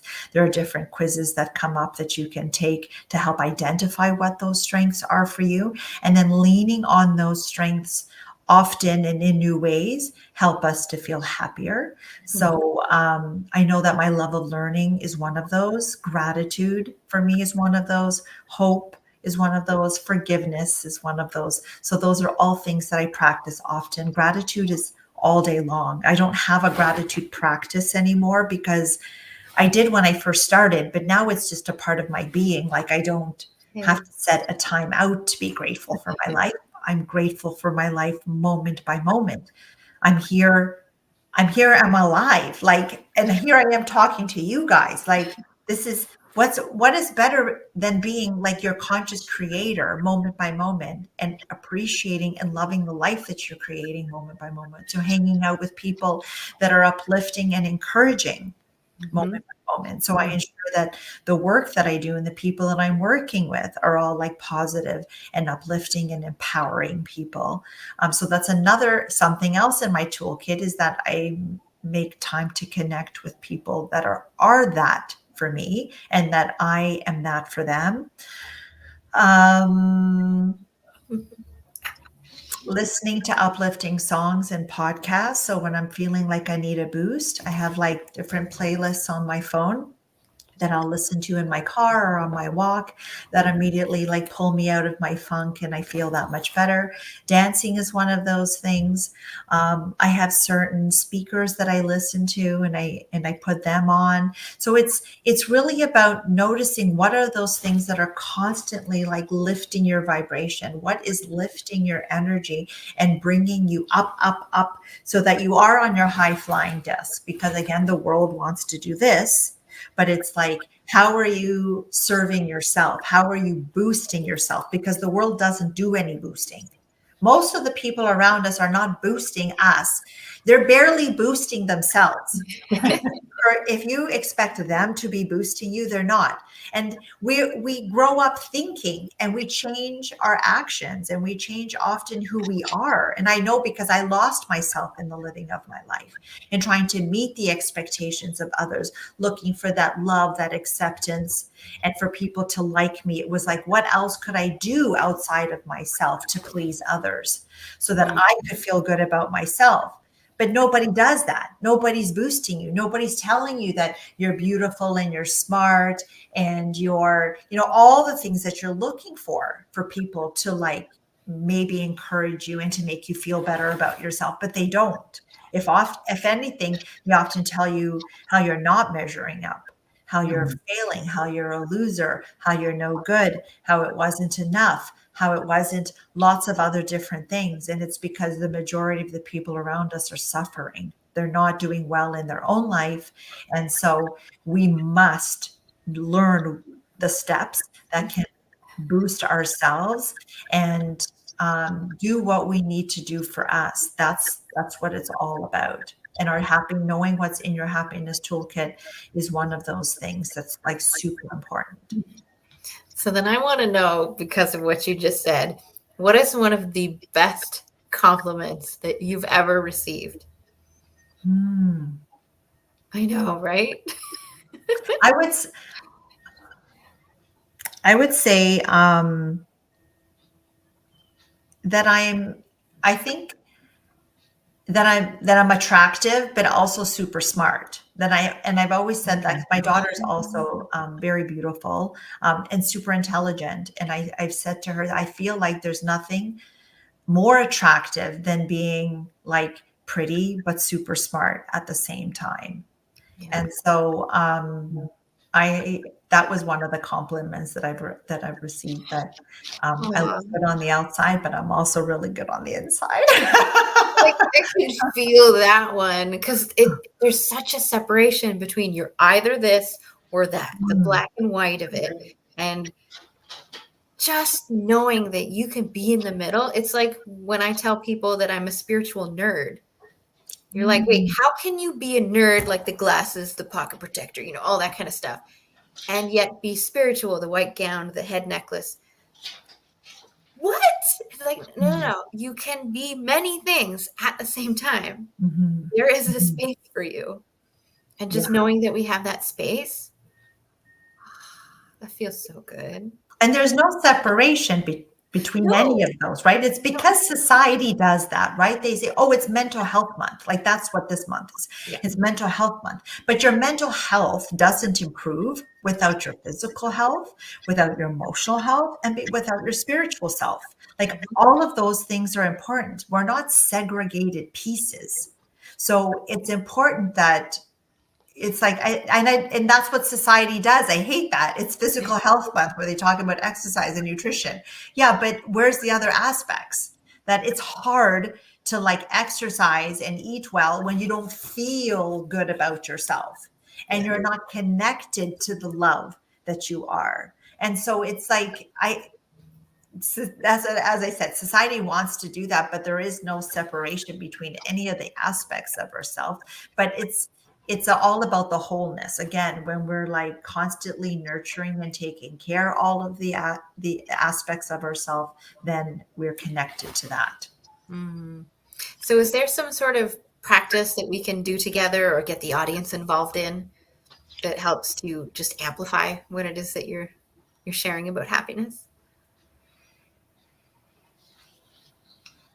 Because happiness is so individual. right? That what makes you happy doesn't necessarily make me happy. I mean, I mentioned some that I would say are common practice for many people. I would encourage people to get out in nature. That's like, I feel like an easy thing to do, that if you can step outside during, like, especially if you're feeling stressed and overwhelmed at work, getting outside is a quick way. And then super, super quick that you can do anywhere is just a breathing practice, right? So if you wanted, we could do one of those. I can share with you the breathing practice that I feel for me grounds and centers me as soon as I start to feel overwhelmed. It was one that a guest shared on my show, and when I had him and we went through it on the show, I was like, oh, like, what's the big deal? So basically it's an inhale for 4 seconds and an exhale for 7 seconds. Yes. And so I was like, and I had tried different breathing techniques prior to him being on the show, but never one where the exhale was that long. Really? And so I said, well, what's the big deal about that? And so then he's like, okay, well, let's just try it out. And then as soon as, like, I engaged in it, I was like, oh, now we see what 7 seconds does. So yeah. And it doesn't take long. It just takes like a couple repetitions of that. And then I feel like I'm back in my body when the world again has pulled me away. And it's like, okay, how do I ground and center myself very quickly? Nice. I have my own show on Mondays called Monday Morning Mindfulness. And this morning, it's funny because I was talking about getting excited. And the question was, what is it that gets you excited, that pulls you, that motivates you, that drives you? And then let's just do that, almost the exact same breathing. But as long as the out breath is longer than the in breath, you're actually telling your system to slow down. Whereas if it's not longer, then it'll stay the same. Or if it's shorter, it'll actually speed it up. So it's like your out breath needs to be longer to make sure that you're being more grounded, that you're coming into the moment, and that you're more present. And so that was what we were doing this morning. And one of the things that made me excited was these kinds of conversations today. I get to spend my time with badass people that have badass businesses and messages that need to be shared, and all of the cool ways that you choose to share them. That excites me. That makes me so happy. Yeah, that's the cool thing about having your own show, is that you're able to connect with really neat people from around the world, right? Not just like that live close to you, but from people from everywhere that are doing really cool things. And all of us are needed. All of those that are working in the light and doing this light work for the planet, all of us are needed. And we all, it's important that we cooperate with each other, that we encourage and collaborate with each other, because then the energy just becomes stronger when we do that. And it's not about competition at all. And then in a universe that is so abundant, and with so many people that are not connected to the light and aren't doing the work. So it is so important for all of us that are to rise up and to do it together whenever we can. So then I would like to pose this question to everyone here. We'll start with you, Teresa, since you're our guest, and then I'll ask Kitty. And I already shared. So Teresa, what is something that makes you happy?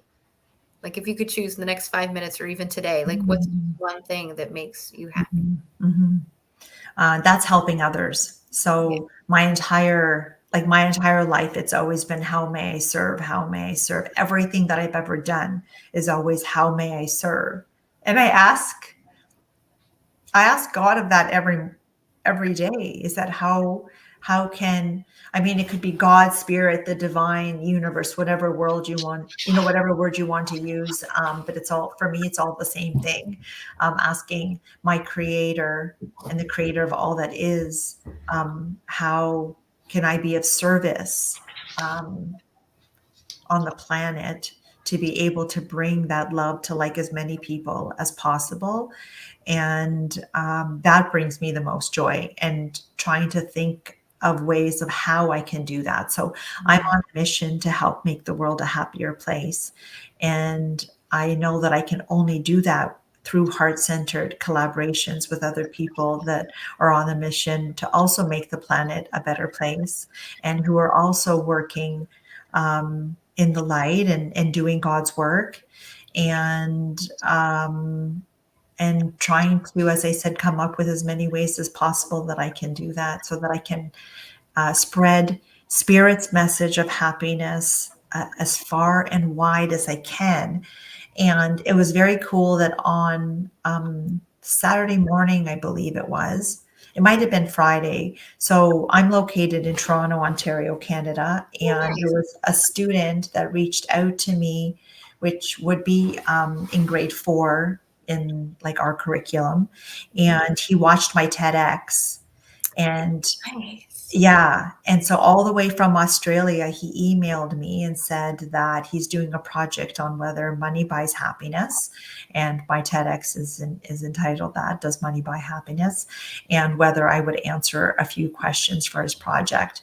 And I just thought, like, what a perfect example of like my message reaching the other end of this planet, like for me on the other side of the world. Yeah. And then letting me know about it by emailing me. So that is the mission. The mission is to try to bring it as like far reaching as possible. Yeah. And that was the whole motivation behind the TEDx. It was about it being a platform that can help me to reach even more people. And it was obvious from that message that it had accomplished that. So it makes me very happy. And I encourage people to go and check out the talk, because it shares practices and steps that people can immediately do right after listening to it. So it made me very happy to do that. So for me, it's helping others. Oh, I love that. So Kitty, what about you? What's one thing that makes you happy? A lot of what Teresa said, of course, service to others. Before that is being productive on the right things, because then my ADHD brain says, okay, things are under control, so I can concentrate on service. Because if I'm not feeling like I have it together and calendars are organized and housework is done and meals are prepared, then I feel scattered. And then I just don't feel, I can still serve my clients, of course, but not as well. And in the pursuit of excellence, what makes me happy is basically having it together. Thank you for that, because that's the truth, right? It's that analogy with the oxygen mask, right? Mm-hmm. That if our cup is not full for ourselves, it is difficult for us to be of service.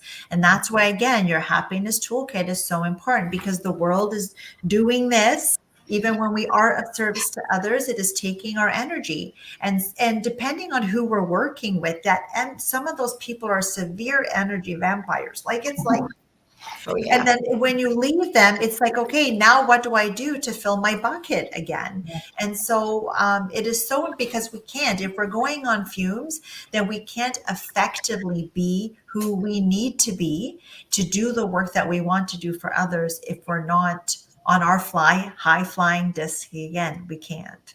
Yeah. Amen. Amen. That sounds familiar. That's part of why I ended up on the couch for a month. It's like, I want to serve, but then receiving is difficult. Taking back and choosing me is still difficult, even though it's something that I know needs to be a priority. But it's still that ingrained habit of, but I need to give, but I need to give, but I need to give. Yeah. But I also need to give now. Yeah. And we need to, and I think we need like times when we give that's where that compassion, as I said, that it's like, I have to show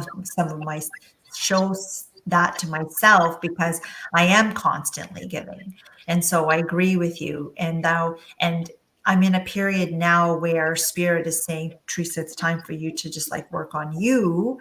And that involves me studying. So my PhD is like, a long process, but there's lots of cool and exciting things happening around me that like do this when it's time for me to study. And so now it's like, okay, so I'm like, so what else can I do? What else can I do? How else might I serve? And then Spirit's like, no, it's time for you to study now. It's time for you to study. So I'm like, okay, I will do that because I know that I will be even more of service once that's done. I mean, even the motivation behind that is to document all of that, what I know about happiness, because there are no dissertations ahead of mine that are like mine, because I looked.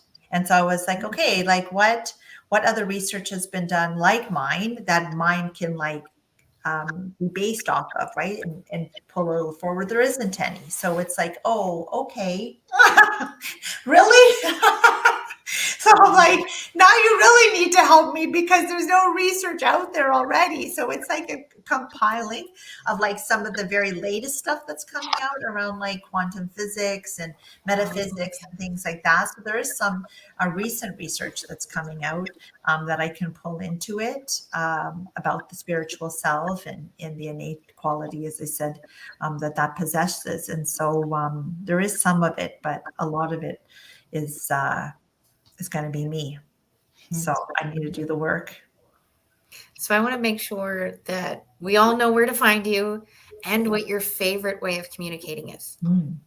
Thank you. So you can go to my website. It's teresagreco.ca. On my website, you can find out more about the various services that I have. I have 2 coaching programs on there. One, because I see happiness as a 2-sided coin. One side of the coin is if you're not feeling happy, there could be blocks that are preventing you from doing that. And the blocks are many and numerous.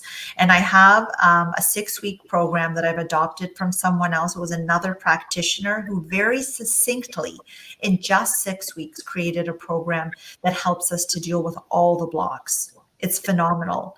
And so, that's one of the services. And then the other side of the coin is how do we connect to the happiness that we are? And so on that side, again, there's a toolkit. There's tools on both sides. So what are the tools that help us to deal with the things that pull us away? And then what are the tools that help us to reconnect? And so that's the other side. As a technology coach, I have my services there too. As a freelance writer and editor, my services are all on there as well. You can find out more information about me, my shows. So it's a really great place to find out more.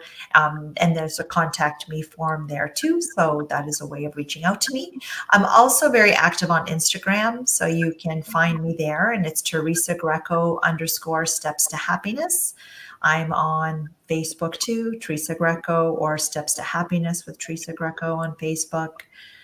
So I'm on LinkedIn. I'm on all the platforms. I'm a technology consultant. Like I'm on everywhere. I'm on Twitter. I was on Twitter when it was 3 days old.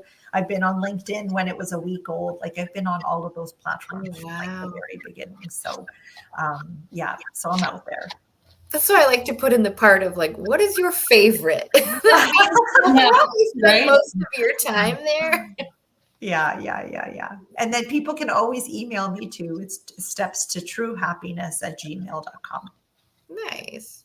So then I also wanted to make sure that we had a couple minutes at the end here, just to make sure that you have some space to say what you need to say and share what you need to share. So the question here is, if there was something that you needed people to take away from our conversation today, what might that be? That they can be happy at any moment, and that it is just a matter of making time to either deal with the blocks, which means that we take small but consistent steps to deal with what could be preventing us from feeling the happiness that we are. And then the other side is, what steps again can you take to connect, to plug in to the happiness that is always flowing within you and flowing in abundance? What steps can you take to help you to connect with that, and to schedule in time? That if we're working, we're all busy. Like, if we're working 60 to 80 hours a week and we leave very little time to connect and say, oh, my life sucks. Yeah, it does. Because how much time did you spend this week plugging into your happiness? And it doesn't take a lot of time. It could be 20 minutes. And that's all I need every day is like 20 minutes. If I can give myself even more time, I do. But, depends on the day. But just as I said, getting outside, breathing, listening to those songs that are uplifting for you, having a laugh with a coworker, and any of those things. But happiness is found in the present moment. So whenever we can tune in and not be distracted by our phones or watching TV or computer or thinking about all the myriad of other things we can think about, happiness is always found here and now and found within us. So that's what I would love to leave people with that reminder. Also, the physical reaction of plug into happiness, plug into happiness, plug into happiness. You gotta give the bunny ears. We're gonna plug it in.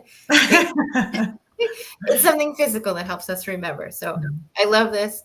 Thank you for coming back, Teresa, and spending this time with us. I loved our conversation. It made me happy. Thank you so much. I did tell you my thing that made me excited. So thank you. Thank you for having me. I appreciate this time together. Thank you. And I can't wait to talk with you again. So thank you so much. Thanks. Bye. Okay. So we have our next guest in the backstage. Michaela, just let me know if you're ready by giving me a thumbs up. And then I will pull you up. Oh, thank you. Yeah, we're going to dance it out. Everybody do this now. I was still giving you the thumbs up. Yep. Well, that and I'm stretching my back at the same time. So okay. Double duty. That's a good thing to do. Hi, how are you both? Oh, what a day. We're just gonna fully lean into this and stretch it out so that maybe I can make it through our interview without crying. Okay. I'm good. So first off, I love to start our conversations, and I know that I've asked you this question before, but it's a lot of fun for me. So I'm hoping you'll play with me. So the question is this, Michaela. If you could have other people describe you in 3 words, what would you love those 3 words to be?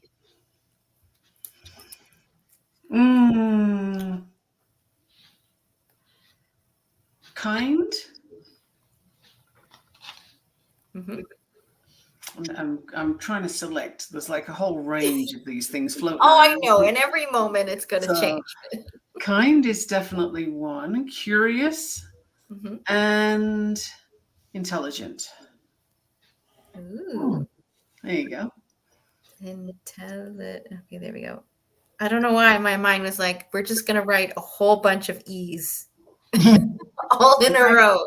I don't know why. Excellent. Educational and inspirational. It was like intelligent. I was like, that's not intelligent. As long as you know what you wrote, that's fine. It's just tons of E's.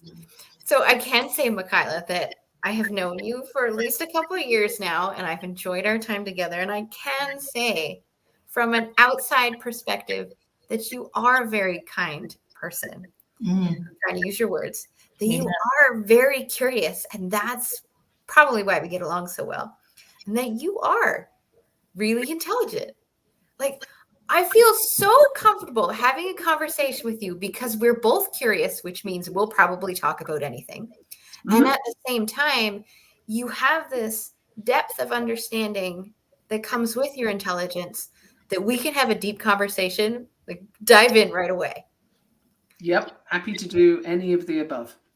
And it's happened, I think, every time we get together. We do go some interesting places with our conversations.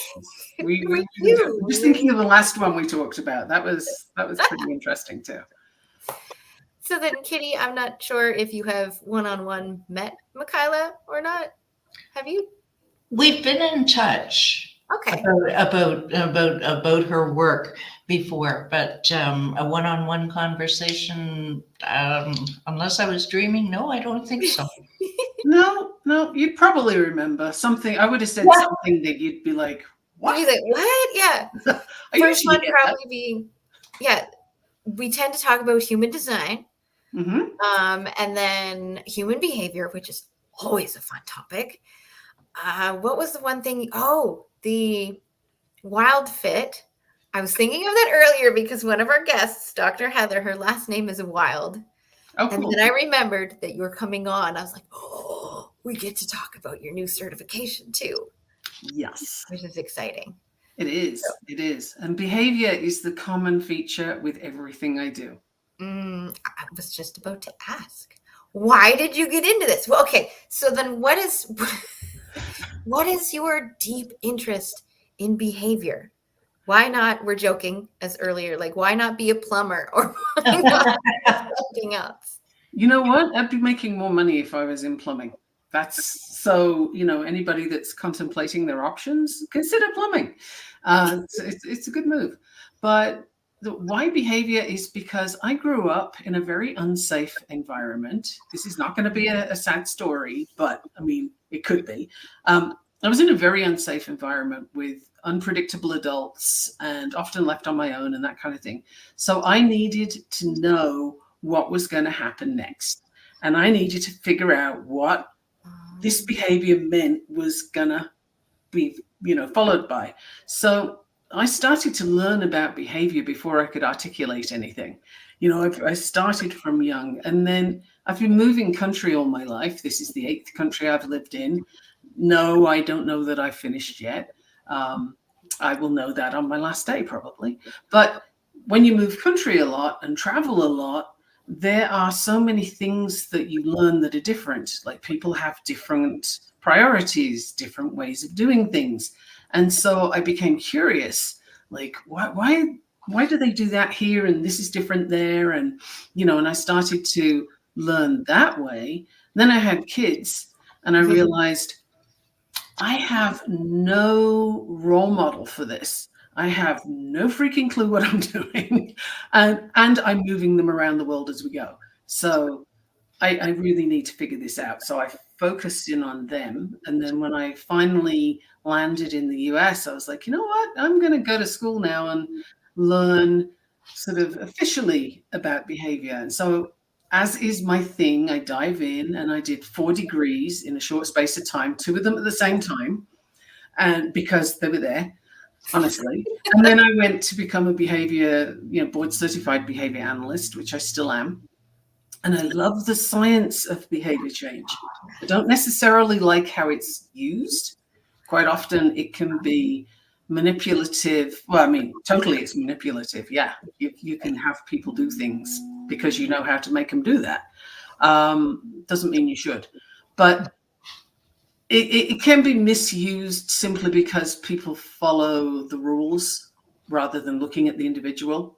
Yeah. So that's why I work independently, because I don't want to follow somebody else's rules. Plus, I'm rather oppositional and I don't do very well at that. Okay, that's where I want to dive in a little more. A little bit oppositional. Exactly. But it's such a trend in the last, I want to say like year and a half.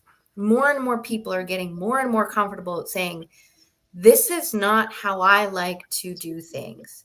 Here is why I'm saying that I'm resisting that and doing my own thing. So can you tell us just a little bit more about what parts of you are rebellious? Oh, absolutely. I don't mind putting it out there. Like, I do not like arbitrary rules that make no sense. Okay. And I will tell people graphically where they can put them.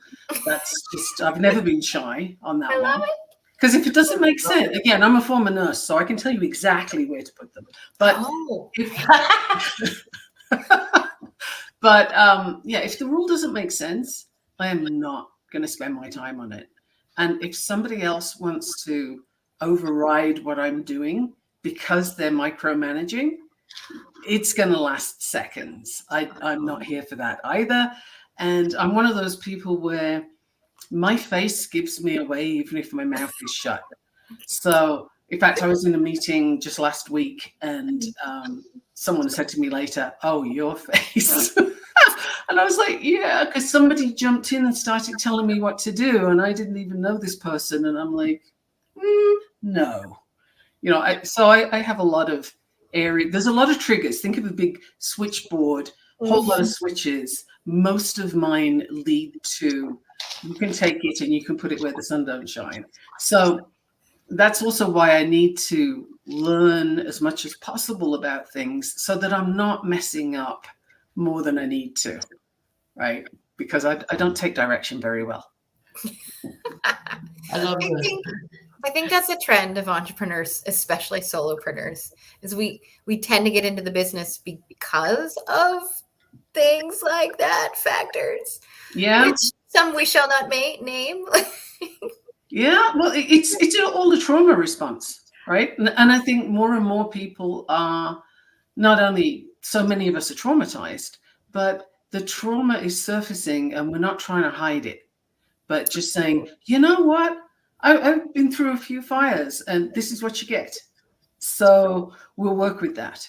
And if people aren't going to work with me from that space, well, that's okay. Then I'm not the right person for them, and that's cool. But I'm not going to stuff it down, because that's just, I had a childhood with that nonsense. I'm not doing that anymore. No. I think that's why I feel better now, is because I'm to that point where I'm like, this is me. The good, the bad, the ugly, the not able to walk last month, the trying very hard to sit nicely in a chair right now. But also saying, like, this is how I'm acting today. I'm doing my best today. And it may not be up to your par, but this is what I can do. And then tomorrow, it may be completely different. I may be able to run a marathon tomorrow. Who knows? Probably not. Well, I have Ehlers-Danlos syndrome, which is, I have Ehlers-Danlos. So it's a genetic condition that is said to be a rare condition. I call bullspit on that. That's what I was thinking. Yeah, it's not a rare condition. It's rarely diagnosed, which is a very different matter. Yeah. But what it means is my connective tissue is rubbish. I have a body that has a faulty recipe, so it doesn't matter. I can take collagen and stuff, and it will break it down and then mess with it. It's not helpful. So both of my shoulders have had surgery, and I've had heart surgery, and it's all because of the Ehlers-Danlos. Took years to get diagnosed with that. But what comes with that is a lot of pain and subluxations all over the place. I mean, like I said, both shoulders got tears in them and had to have surgery. If I sleep deeply, which is rare, I will wake up with something out of place. And if I don't sleep deeply, I probably won't get anything out of place, but then I didn't sleep. So this is my life. This is how it is. And, you know, that's a little. I mean, we've talked back and forth, and I'm trying to work on that as well, but I didn't know that was a thing. Okay. Yep. It's in fact, the nickname for people with EDS is zebras. And the reason for that is because in medical school, the medical students are told, when you hear hoofbeats, think horses, not zebras. In other words, go for the most obvious diagnosis. But those of us with EDS happen to be zebras. We don't have the obvious diagnosis. I mean, I currently have a flare-up of something called mast cell activation syndrome, MCAS. And what that does is my immune system says no to just about everything I eat. So I can't eat any vegetables at the moment. None. Everything gives me, I break out in hives. I get this huge reaction. So I'm on meat only right now, which I never would have thought I would do, but it's the only way I can eat and not break out in hives. And it'll last for a while until it doesn't, but it's been a few months now, about 4 months. Yeah, we need to talk more. There's a lot of stuff going on. Oh, I know. And there's a reason I went into WildFit too, because you know, the food I'm eating is trying to kill me. So can I find a program that's going to help? And WildFit actually does. Like it's all about health first. Weight loss is a side effect for the people that need it. It will sort itself out naturally. But figuring out what foods work for you and what foods don't. And my happy spot is the emotional triggers. Right? Everybody emotionally eats somewhere in their day. And that's my thing. I get into the behaviors on that. Like, why are we doing this? How can we break those chains so that you can choose the food, but it isn't choosing you? You can walk past the donuts if you want to, or you can eat them, but you choose, rather than having the donut be like, well, I'm here and you got to eat me before somebody else does. We were discussing earlier with one of our other guests, I think it was Yvonne, about one of the practices somebody told me was, vocalize the feeling that you're feeling as you're going for the food. That should help stop you. So then I was joking. I was like, so I'm opening the cupboard and I'm verbalizing this the whole time. I'm opening the cupboard to get cookies because I'm feeling bored or depressed or whatever it was at the time. I'm reaching for the bag of cookies because I'm feeling bored. I'm eating the cookie because I'm bored. I'm still doing it. It didn't stop anything. But the trick then is to continue the dialogue, mouthful or not. Did it help? Did it help? I started doing that in the last year. I was like, this isn't making me feel any better. Every time I eat a brownie, I feel worse. Like, why would I keep doing this? So then the follow-on from that is to find something to replace it with. I mean, an example I'll give you is a cohort that recently went through Wild Fit with me as their coach. One woman, she's originally from Poland, currently living in California. And she's found a place where she can get these European pastries. She doesn't like American ones. They're too sweet, but European pastries she likes. And she really likes to eat them. So I was just like, let's have a conversation about that. Like, when do you eat them? Well, when I want to. Okay. But what's typically happening when you want to? Like, what happens before? What are you feeling? What are you thinking? And it took a bit to have that conversation because she wasn't really aware of it. But what we finally boiled it down to was she reaches for those pastries when she's missing home. She's missing Poland. So it reminds her of home. So we were like, okay, how about next time you get that feeling, phone home, ET, phone home, talk to your family. And then if you still want the pastries afterwards, knock yourself out, go for it. But because I'm not going to tell somebody they can't do a thing. But first, do this. Just call home and see how that does. Phoning home fixed her problem. Eating the pastries didn't. So she hasn't been eating the pastries since. And she actually went down 2 dress sizes. I mean, there were a couple of other things we did, but it was that kind of thing where the choice was fully hers. I'm not telling her what to do. I'm just giving some options. Do this first and see if that helps. Because the food never is the problem, so it doesn't fix the emotion. No. That's a Wild Fit approach. And, I do a small group coaching so I can really support everybody through the stuff that comes up for them. Because they typically don't know it even exists when you start the program. Like this woman didn't realize that pastries were an issue. She just knew she liked them. See, now I'm curious as to how your experience with human design, how that helps you to see more of these patterns in other people through the Wild Fit. That's a really good question. It can be used along with Wild Fit because it'll tell me something about where that person's triggers are likely to be and where the stories that they have are likely to be, because we're all designed perfectly. Like, we're all designed to be exactly who we are, but we get stories over the top that tell us we're wrong. You talk too much, you fantasize too much, you stare out the window, you do this, you do X, and X is always a problem. And that's typically from, school teachers, parents, society generally, and women especially are too much, right? We're always too much as kids, so we get squashed. Yep. Well, your gifts are likely to be the things that got squashed. So there's a backup there. There is a stoppage of energy and a stoppage of creativity. And often emotional eating will come into that.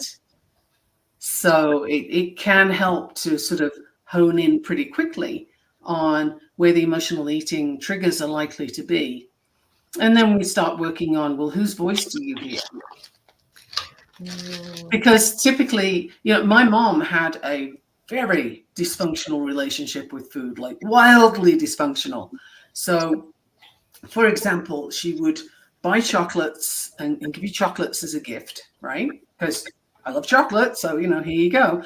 But then if I didn't eat them, she'd be upset because I wasn't eating them. But if I did eat them, she'd say, should you be eating those? You're putting on weight. Oh. So it's like, Whoa, give, take, mess with the head, give, take. And she did that because her own relationship with food was completely messed up. She wasn't being malicious. She just didn't know any different. So again, you get a lot of voices in your head from this, where I might be reaching for something that's really on the seriously, you should eat, you want to eat this list. And I can hear this voice saying, should you be eating that? And what I have to do is disconnect that voice from whatever action I choose to take. You're not going to silence the voice, but you can take the power out of it. Yeah.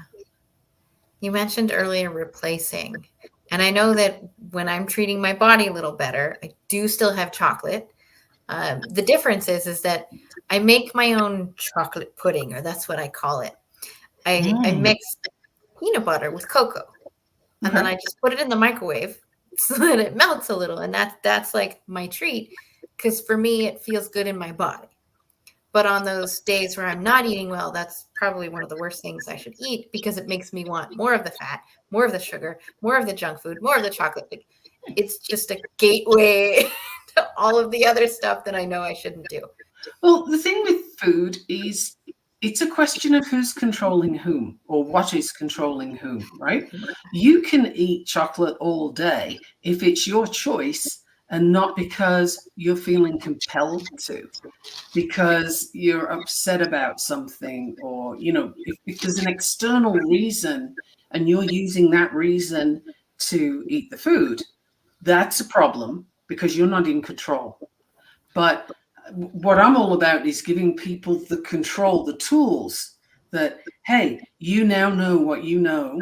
It's your decision. You do your thing. Like, I celebrated something a couple of weeks ago with a margarita. I love margaritas. And I hadn't had one in months. So I thought, I'm going to have a margarita. And I did. And oh my God, I'm not doing that again. Because break out in hives? It tasted amazing, but I had 2 hours of sleep. I broke out in hives, and it took me 2 days to recover. So it was like, is it worth it? No, it just isn't. So my choice is going to be, no, I'm not going to have a margarita, because I don't want the nonsense afterwards. Yeah. Right. And I know enough to know that that's what it's going to do. So it's my choice, but nobody's telling me I can't have it. There's a very good chance I would have it if somebody said I couldn't. So, it literally is, that opposition is just under the surface. I think that's going back to the beginning of you mentioning that you're a little bit of a rebel. So it's like, somebody tells you can't, like, do you find that you like double your efforts, that there's that extra little bit of motivation? It depends. I mean, it literally depends on who it is that's doing that and what I perceive their motivations to be. And I'm always looking at behavior, right? I don't do it intentionally. It's just something I've done my entire life. So I'm always picking up on cues from people, like, okay, where's that coming from? And if they're trying to put me down, or they're trying to micromanage me, batten down the hatches, baby, because I'm going to go for this thing and you're not going to like it. And absolutely, yeah, I will come out swinging. But if I think somebody's they're trying to help and they're missing the mark, then I'll let them know they're missing the mark. But no further repercussions, right? So it just depends. But if somebody gets my back up, then it's not good. Let's bring it on the more positive side, more empowering side. Yeah. Michaela, what is the message that you have behind all of the study of human design and human behavior and psychology and nursing and all of the crazy fun things you've done? Yeah, so I love to empower people. I mean, I'm glad you said let's take it to something empowering, because I can see what you're doing and I can see where it's not working. And so, if I can help that person to see the perspective I have, and then they make a decision, do you want to do that differently? Do you want a different outcome? Let's figure out how to get you there, because I can do that. I totally have the skills for that, but you need to want what I'm doing. I'm not going to manipulate anybody. When I worked with kids with autism, there were certain things that I was told I needed to do to work with them. And I would sometimes say, no, I'm not doing that because this child doesn't need that. In fact, I quit over one, which was there was a child, two brothers. The youngest one was 20 months old, and both of them had rather violent tendencies. And the little one would launch stuff at people and bite and all this kind of thing. So my treatment plan was to work on those behaviors and give him a more functional way of expressing his needs rather than through violence. And what I was told by an insurance company was, well, you have to toilet train him as well. And I was like, no, he's male and he's 20 months old. Of course I'm not going to do that. And they said, well, yes, we need that on the plan. And I was like, no. And I kind of went back and forth, and I wasn't moving and they weren't moving. And I thought, I can't look this mom in the eyes and tell her I'm doing my best and then traumatize her kid by, trying to get him toilet trained when he's clearly not ready for it. And there are bigger issues. He's 20 months old. Come on, really? Come back to me when he's 5. If he hasn't figured it out yet, we'll deal with it then. But there's no big rush, right? And so I actually at that point said, okay, I can't do this. Bye. And I quit. And I've been working independently ever since, because I have to be in integrity with the work I'm doing. That is hugely important to me. And so that goes back to the arbitrary rules as well. Like, I'm not going to do something just because somebody says so. No, you're dreaming. It's not happening. It needs to make sense. There needs to be a point, and it needs to be a good point. So I've told my daughter a lot that there are rules, but really it's about the intention behind the rules. So there are certain rules that, yeah, you could break a little. And then there are other rules that it doesn't matter if the intention is met, you still do not break those rules. But part of the issue of becoming an adult is figuring out which is which. Well, that gets into the subject of boundaries, right? And I go very strongly on the subject of boundaries, because Gen X, which I'm just about in, Gen X don't have any boundaries. It's a feral generation, raised itself. Nobody gave any how-tos, right? It was just go out in the morning, come back when it's getting dark, and don't burn the house down. Those were basically your rules. And there was no how-to on how to live, right? So a bit Lord of the Flies, all the kids get together and figure out their own rules. Well, sometimes that didn't go so well, right? and then other times. Oh, yeah, yes.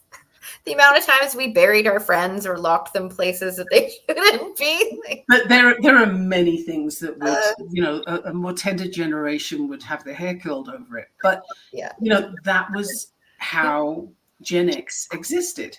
But there's no learning of boundaries. So then Gen X has kids. How are you supposed to teach a kid something you haven't even understood yet?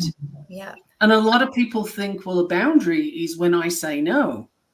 No, that's an idea you had, and it's you saying no. But if the other person doesn't know that there's a line here and what it looks like and what the consequences are if they cross it and what they can expect if they don't, that's not a boundary, right? So you really need to go into depth, and you need to be sure that that boundary is one you want to enforce. Because if you move it, you're in a world of hurt, because that just strengthens the behavior, and kids will push on those walls to find where their boundaries are. And if you keep moving the wall, they push harder because it's a question of safety. They have to know where their boundaries are. And this is where you get kids behaving badly. They have no boundaries. This is why Gen X is like Gen X. That's how it is. And it's traumatizing not to have boundaries, to grow up without them. It's not a free-spirited thing. It's I have no anchor. I don't know where I belong. I don't know where I end and somebody else begins. I don't know what the rules are. And we do need rules, but in the form of boundaries, right? Like, this is my space, that's your space, and this is how we're going to operate together. Yeah. That's cool. Yeah. I'm an elder millennial that grew up in the country. So basically, we're Gen Xers because you're so far behind. But yeah, it's the same thing. And then on top of that, one of my personality types in the Myers-Briggs is ENFJ. And we are known for not having very good boundaries. We just don't understand. And so I'm in a Facebook group with my other personality types. And they're all saying, you know, we just need to have somebody come in to our group and teach us about boundaries because we don't want to keep learning the hard way. So if you're open to it, Michaela, I will put it in the Facebook. Oh, totally. Yeah. No, I love talking about it because it's so helpful. And it makes such a difference. And if you're trying to raise kids and you don't have boundaries, all of you are in trouble from the get-go. Mm-hmm. And you're doing a huge disservice to the child. And as to teenagers, now I love working with teens too. Like, I like teens. I think they're a blast because they're going through so much and they're showing you different things as they test stuff out. And they can't do anything that I didn't see yet. And they can't do much that I haven't done. So, you know, I can work with a teenager and I'm not concerned about that. But they are adults in training. So with your adult in training, what do you want them to be like as an adult? When they leave home, do you want them to still talk to you? A lot of people don't even think about that.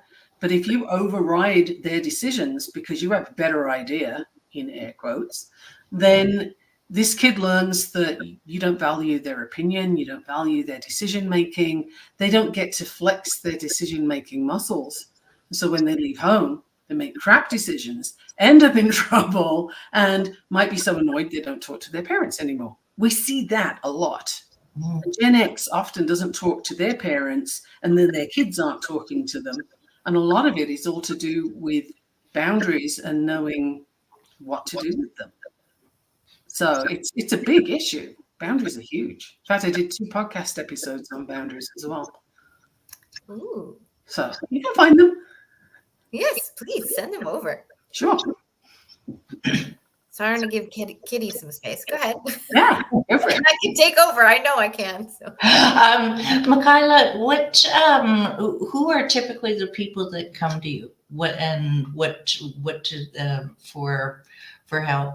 And what are their issues? What's their demographic? Tell us about the people involved. This has been very interesting. I want to know who you help.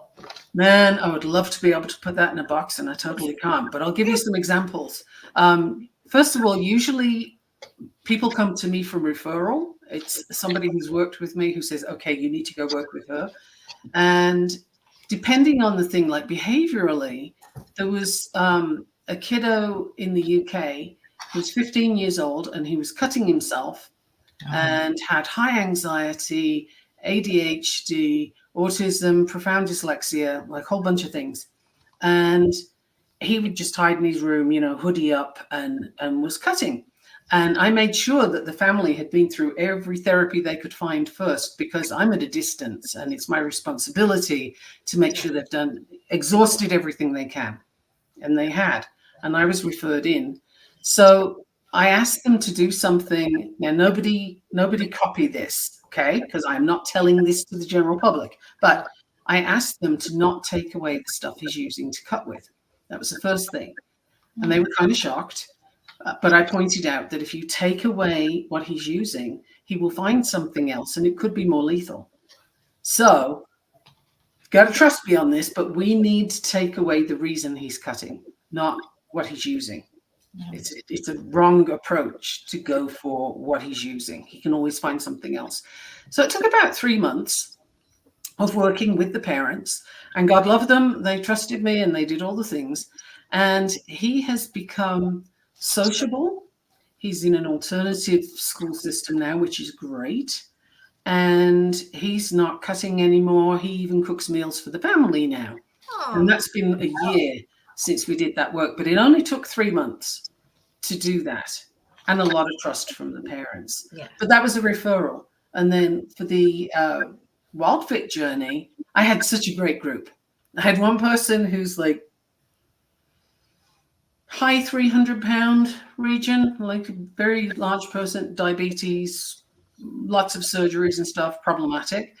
I had a 33-year-old person who he was doing Muay Thai, judo, and all kinds of things. Wanted to optimize nutrition. I've got a vegan in there. I had a really diverse group of people, and everybody came through that program with what they wanted and some additional information. Like the guy who did Muay Thai and Judo had a big thing about coffee, right? Got to have my coffee in the morning. This is how I do my day, let's have coffee. And it was an issue from day one. So I was like, okay, we need to look at this because it's an issue, because it's a problem. And what he discovered by the end of the program was that what he thought caffeine was doing wasn't working. He actually becomes very anxious and starts getting this whole wheel spinning thing going on and worrying about what if, and he's actually less productive. When he doesn't have caffeine, he's not anxious. Now, how many people out there are on meds for anxiety when actually maybe they just need to get off the caffeine? It's a thought. And I'm here to ask people to try. Now, not cold turkey, because nobody likes cold turkey, but there is a way to get to that place. And so, we did that. And he still has the choice. He can drink coffee if he wants to, but he's not going to drink it in order to be productive. Maybe he'll choose it on a day where he doesn't need to be productive and doesn't mind to deal with a little anxiety. It's a choice. Interesting. Yeah. So I have people coming from all over the place and different countries too, which makes me happy. I like to keep in touch with people from different time zones and what have you. So my group had Italy, Lithuania, Canada, and US represented. Nice. Wow. A few parts of the world. Yeah. Well, it was fun. So looking for more of that. So, Michaela, I want to know more about the ways that you have chosen to share your message, since that's where I want to take tomorrow. Okay. It's really focusing in on all of that. So you'll be our nice segue. Okay, excellent. Well, I discovered after doing my first Blue Talk at MIT a year ago, like May 5th, I discovered that I like talking. Can you tell? No, couldn't tell at all. So since then, I've done 3 talks and I have a weekly TV show and podcast. Yeah. And I love doing it. I don't have it necessarily planned out. I just kind of go with what comes up, and I open my mouth and it kind of goes. And it seems to go over well. I mean, the last talk I did at UCLA, for example, I was sick as a parrot. I had been to Mexico. I've been to Mexico and I came back with gastroenteritis followed by pancreatitis, and I was just so sick. And then I got this message that, hey, do you want this spot at UCLA in 2 weeks? I'm like, sure. So I signed up for it. I was still sick when I went and still couldn't eat too much. And I didn't have it planned at all. So I figured I'm just going to go with the room. And the MC that we had, which was Beth Rivelli, did a superb job. She did such a lovely introduction, and her energy was great. So I just kind of went with that. And I did a whole thing on parenting. And Dave Hester from Storage Wars, that's it. Yeah. He's the grumpy guy, the one that everybody loves to hate. He's such a sweetheart and he loves pugs. Anyway, he was there and he sat sort of center and back of the stage, center and back of the audience. So he was a great place for me to focus. And he was so responsive when I was talking that I kind of fed off that energy. And I think that was the best talk I've done. So it was a lot of fun. And it was all parenting stuff, stories that, people invariably went, oh, or you did what? Which, yeah, but my kids are okay. They survived. Yeah. There was one day we went to the park and my daughter was probably 3, maybe 4, before school. And there was this steep arch that had a bunch of rock climbing rocks on it. Rocks, the rubber thingies. And we just let her climb. She could barely reach her poor little, she was preemie, so she was super tiny for her age. Her foot is up by her hip, just trying to reach that first rock. And she's climbing and we're videotaping her. we put that on social media to show our friends. And we went to the park. This is what we've been doing. A friend of ours who's a teacher asked if she could use that video to teach her class about parenting. And I was like, Wow. what did we do? I don't know what we did. And she's like, no. The fact that you guys are 15 feet away from your daughter, letting her explore things on her own in a safe environment, that you're not freaking out like all the other parents right now. It's like, oh, Yeah. okay. I thought I did something wrong for a minute. No, so some of the stuff that I did with my kids growing up, I can look back and say, yeah, that might have been pushing it a little, but that seemed good at the time, so I did it. And they've had some really interesting experiences. Yeah. Like my eldest really wanted to go hang gliding, and he'd gone on a trip with his dad, and his dad had said, oh yeah, we'll do that. And then he didn't book it, right? He didn't follow through, and he didn't really mean it. Well, that's a very large switch on my switchboard, saying something you don't follow through on. So the next time we went as a family to Nepal, which is where that experience was, first thing I did when I got there was said, okay, we're going to go book hang gliding right now. Yeah. We went off and booked it. Now my youngest said, yeah, I'm staying in the hotel. I don't need to do that. Thanks. I was like, okay, that's cool. You don't have to. But my eldest was thrilled. So on New Year's Day, first thing in the morning, 3 hungover guys take us up this mountain on these hairpin bends, right? Yeah. And just craziness. And we got as far up as we could. And then they get the hang gliders out. And my son went with this young Nepali guy, and they just ran off the cliff, and they're hang gliding and doing death spirals and all kinds of stuff that any parent would be screaming at. But meanwhile, my now ex-husband, but his dad, was really white knuckling it, like he did not want to do this, which is why it wasn't set up in the first place. And he had to go second. And he had a Russian guy with him. Not that much sense of humor as far as I could tell. But anyway, off they went off the edge of the cliff. And then I had a very hungover Bulgarian with a very gruff voice with me. And he just said, if I tell you to run, will you run? And I thought, oh my God, I've waited all my life to be asked that. Because like your mom always says when you're a kid, if your friends tell you to jump off a cliff, will you? And I'm like, I have the answer. So I said, yes. And so we ran and we went off the cliff, hang gliding. And then we misbehaved too and like buzzed the husband and that kind of stuff. Of course you did. And it was an amazing experience. And we had such a good time. But I've had people tell me, you had your child do that? Yeah. Like, yes, he was told he could. So yes, I did. But all of these experiences help us grow and to know our own behavior and our own limits and understand our boundaries for somebody who doesn't understand boundaries that well. Right? He had such a good time. He was so thrilled, and and I don't regret it at all. No. But looking at it, it's like, a lot of people might have said no. Maybe. But I had a huge fear of heights when I was a teenager. I couldn't change a light bulb, and I left home at 17. So I kind of needed to be able to change a light bulb. And with 18-year-old logic, I decided I'm going to jump out of an airplane. That will fix my fear of heights. So I did. And at the time of me doing that, they didn't have this tandem thing. No, you're out on your own, baby. Oh, yeah. So I'm sitting at the edge of this plane with my legs dangling over, looking down, and I had all kinds of pain and stuff going on from fear, right? Adrenaline. Yeah. And I turned to the instructor and I said, I think I'm just gonna boof. And there was this army boot up my backside and I was out of the plane because I was not going down with it. Yep. And it was the most hilarious experience, so much fun. And I can change a light bulb. So kind of works, right?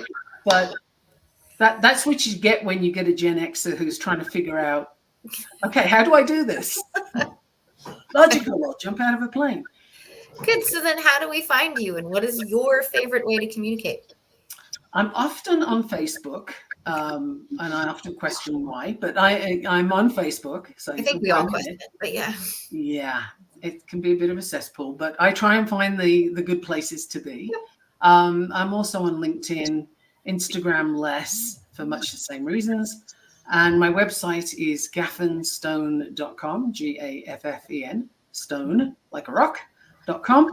And email, like I love getting emails. I will always answer them. And that's Mickey, Mikki, because I am not a mouse, at gaffenstone.com. So really easy to find. And I love chatting with people. I mean, if you want to work with me, that's really cool. If you just want to talk with me, also can. It's also good. You don't have a big stone wall in front of you where nobody's allowed to see? No, I don't think so. Well, actually, you see a very orderly looking room behind me, right? But you can't see the dragons and the crystals and all the other stuff around here. Wait. There's a crystal lamp. Let's see. I've got one within reach. Lego bonsai tree. There we go. Let me show you my Mother's Day present. Oh, nice. Are those heart holes for the eyes? Hearts? Yeah. It's lepidolite. Oh. Lovely crystal. Nice. I have stuff like that all over the place. But you can't see that. That's okay. So we have about a minute or two left. I want to make sure that you have some space to just share what you need to. So if there's something that you needed people to take away from this conversation today, what might that be? I would love for you to not believe the stories you've been told. And if you have trouble figuring out where that is, you know, what's you and what's the story, then I can help you with that. And whether that shows up with how you eat or a behavior that you have on repeat or relationships that keep being the same relationship with a different person and that's not working, I got you. I can help you see what's happening there and then give you things that you can start looking at to make choices. But it's all about empowerment. I'm not interested in controlling anybody. There's too much of that nonsense going on. Oh, well, thank you so much for joining us, Michaela. I wanted to call you Michaela again. I have like two friends called Michaela, and then you're pronounced Michaela. I can tell you why. The name, it's actually a Hebrew name, and it's Michaela. So if you say it slowly, you get Michaela, or Michaela. They're both the same. They're both correct. But my family went with the I, so here I am. So then do you prefer people to pronounce it properly, or do you? I love it when they do. I love it when they do, but I never expect it because the guttural sound is not something everybody can do. Say it again because I want to make sure that I'm saying it properly. Michaela. Michaela? Michaela. I sing in 17 different languages and understand one. Okay. I love hearing it. I love hearing it said that way, but you know, I've had all kinds of abominations thrown at me with my name, like Michaela, Michela. Somebody even came up with Michelina. I don't think they were paying attention. No. Yeah. So anything close is good. Aw, well, that's good. One more story, and then I will let you go, and I will end the thing for everyone. But many times I'm on calls with people from different places of the world. Some people will change their name to like an Americanized or Canadianized, whatever the word is, version of their name. And I'm like, but what do you want to be called? How do you pronounce it? Not how do you expect me to pronounce it, or what do you think I want to call you? It's like, no. I'm trying to be respectful here. And I did try that. I changed it to Mickey for a while, hence the email, because I thought I'm so fed up with people getting, you know, I go to the doctor's office and I get this, they come out with the, you know, the paper kind of thing, and I can see them going, yeah. And I know it's me, right? As soon as I see that look, I know they're trying to figure out who has that name. Yeah. And I got fed up with it, so I decided I'll try a nickname. So I went with Mickey. It doesn't work for me. It doesn't suit me. So I changed it back to Michaela. But now, depending on where people know me from as to what they call me, and I get this range of stuff. Yeah. It's like, hey, it's all good. Just as long as they're calling me, it's all good. Exactly. Well, we enjoyed our time with you. I mean, I can't speak for Kitty, but I'm assuming as much. Absolutely. Yeah. So then what I really like to do to end the day is, you can be here if you want, Michaela, or not. Just like, what is one thing that you took away from just all day today? So maybe something stood out to you. That's going to be Kitty. Whomever. Good heavens. How much we have to give the world. Just between all of our guests and the myriad of ways that we can help people out there, and that they help us as well. They do. That's what I got. Yeah. Is there something that stood out for you, Michaela? Yeah, I would say that when you look at the variety of people and their passions and their skill sets and the things that they bring to the table, why are we still trying to do education as though everybody's the same? Could we stop that now? It belongs to the Industrial Revolution. It wasn't good then, but it was effective, and now it sucks. So if we could stop doing that and change the education system, that would be very cool. And I don't see why not. And it's pretty global. Like I've been in a number of countries now, and the education systems are not great. No. So, yeah. Let's see. The thing that stood out to me was this pattern of getting to the root cause. Like, not just looking at our symptoms and the simple daily behaviors that we have, but to ask why. Why are we doing this behavior? Why are we taking this habit? Why has our body system started this? And really break it down step by step. Because exactly what you were saying is, we are individual people with our own needs that isn't the same Lego block over and over. Right? Kids should become adults who belong, not fit in. And kids need to belong and not fit in. And absolutely, for special needs kids, 100%, stop making them do the extra work to try and fit in when actually they belong. Quirks and all. And I will fight anybody on that one. Amen. Awesome. We're going to end on that then. So I'm going to say to everyone watching, thank you so much for joining us. I encourage you to find your favorite pieces, create a snapshot, create a reel, story, whatever it happens to be, and share that with people that you think might need to hear that. Also, there are lots of juicy bits. This is only day one. You can join us again tomorrow at 10 a.m. Eastern. Same bat channel, same bat time. I like doing that. Just thank you. Thank you all. Thank you to our guests. Thank you to my co-host Kitty for later this afternoon today. I do not remember. Oh, Deborah is going to be my co-host for tomorrow. So we're going to have lots of fun conversations with lots of new badass entrepreneurs. And I do want to focus on more of what are the styles and methods that people used to share their message. So today was a lot about the whys. We had some fun there, some practical stuff. Tomorrow I want to focus on, like, is it storytelling? Are you speaking? Are you writing songs? Whatever that happens to be. So if you have questions, put it on the social media and we will do our best to answer them. So much love. See you all tomorrow. Thank you both. Bye. Gonna end the live stream. Take care and see you tomorrow.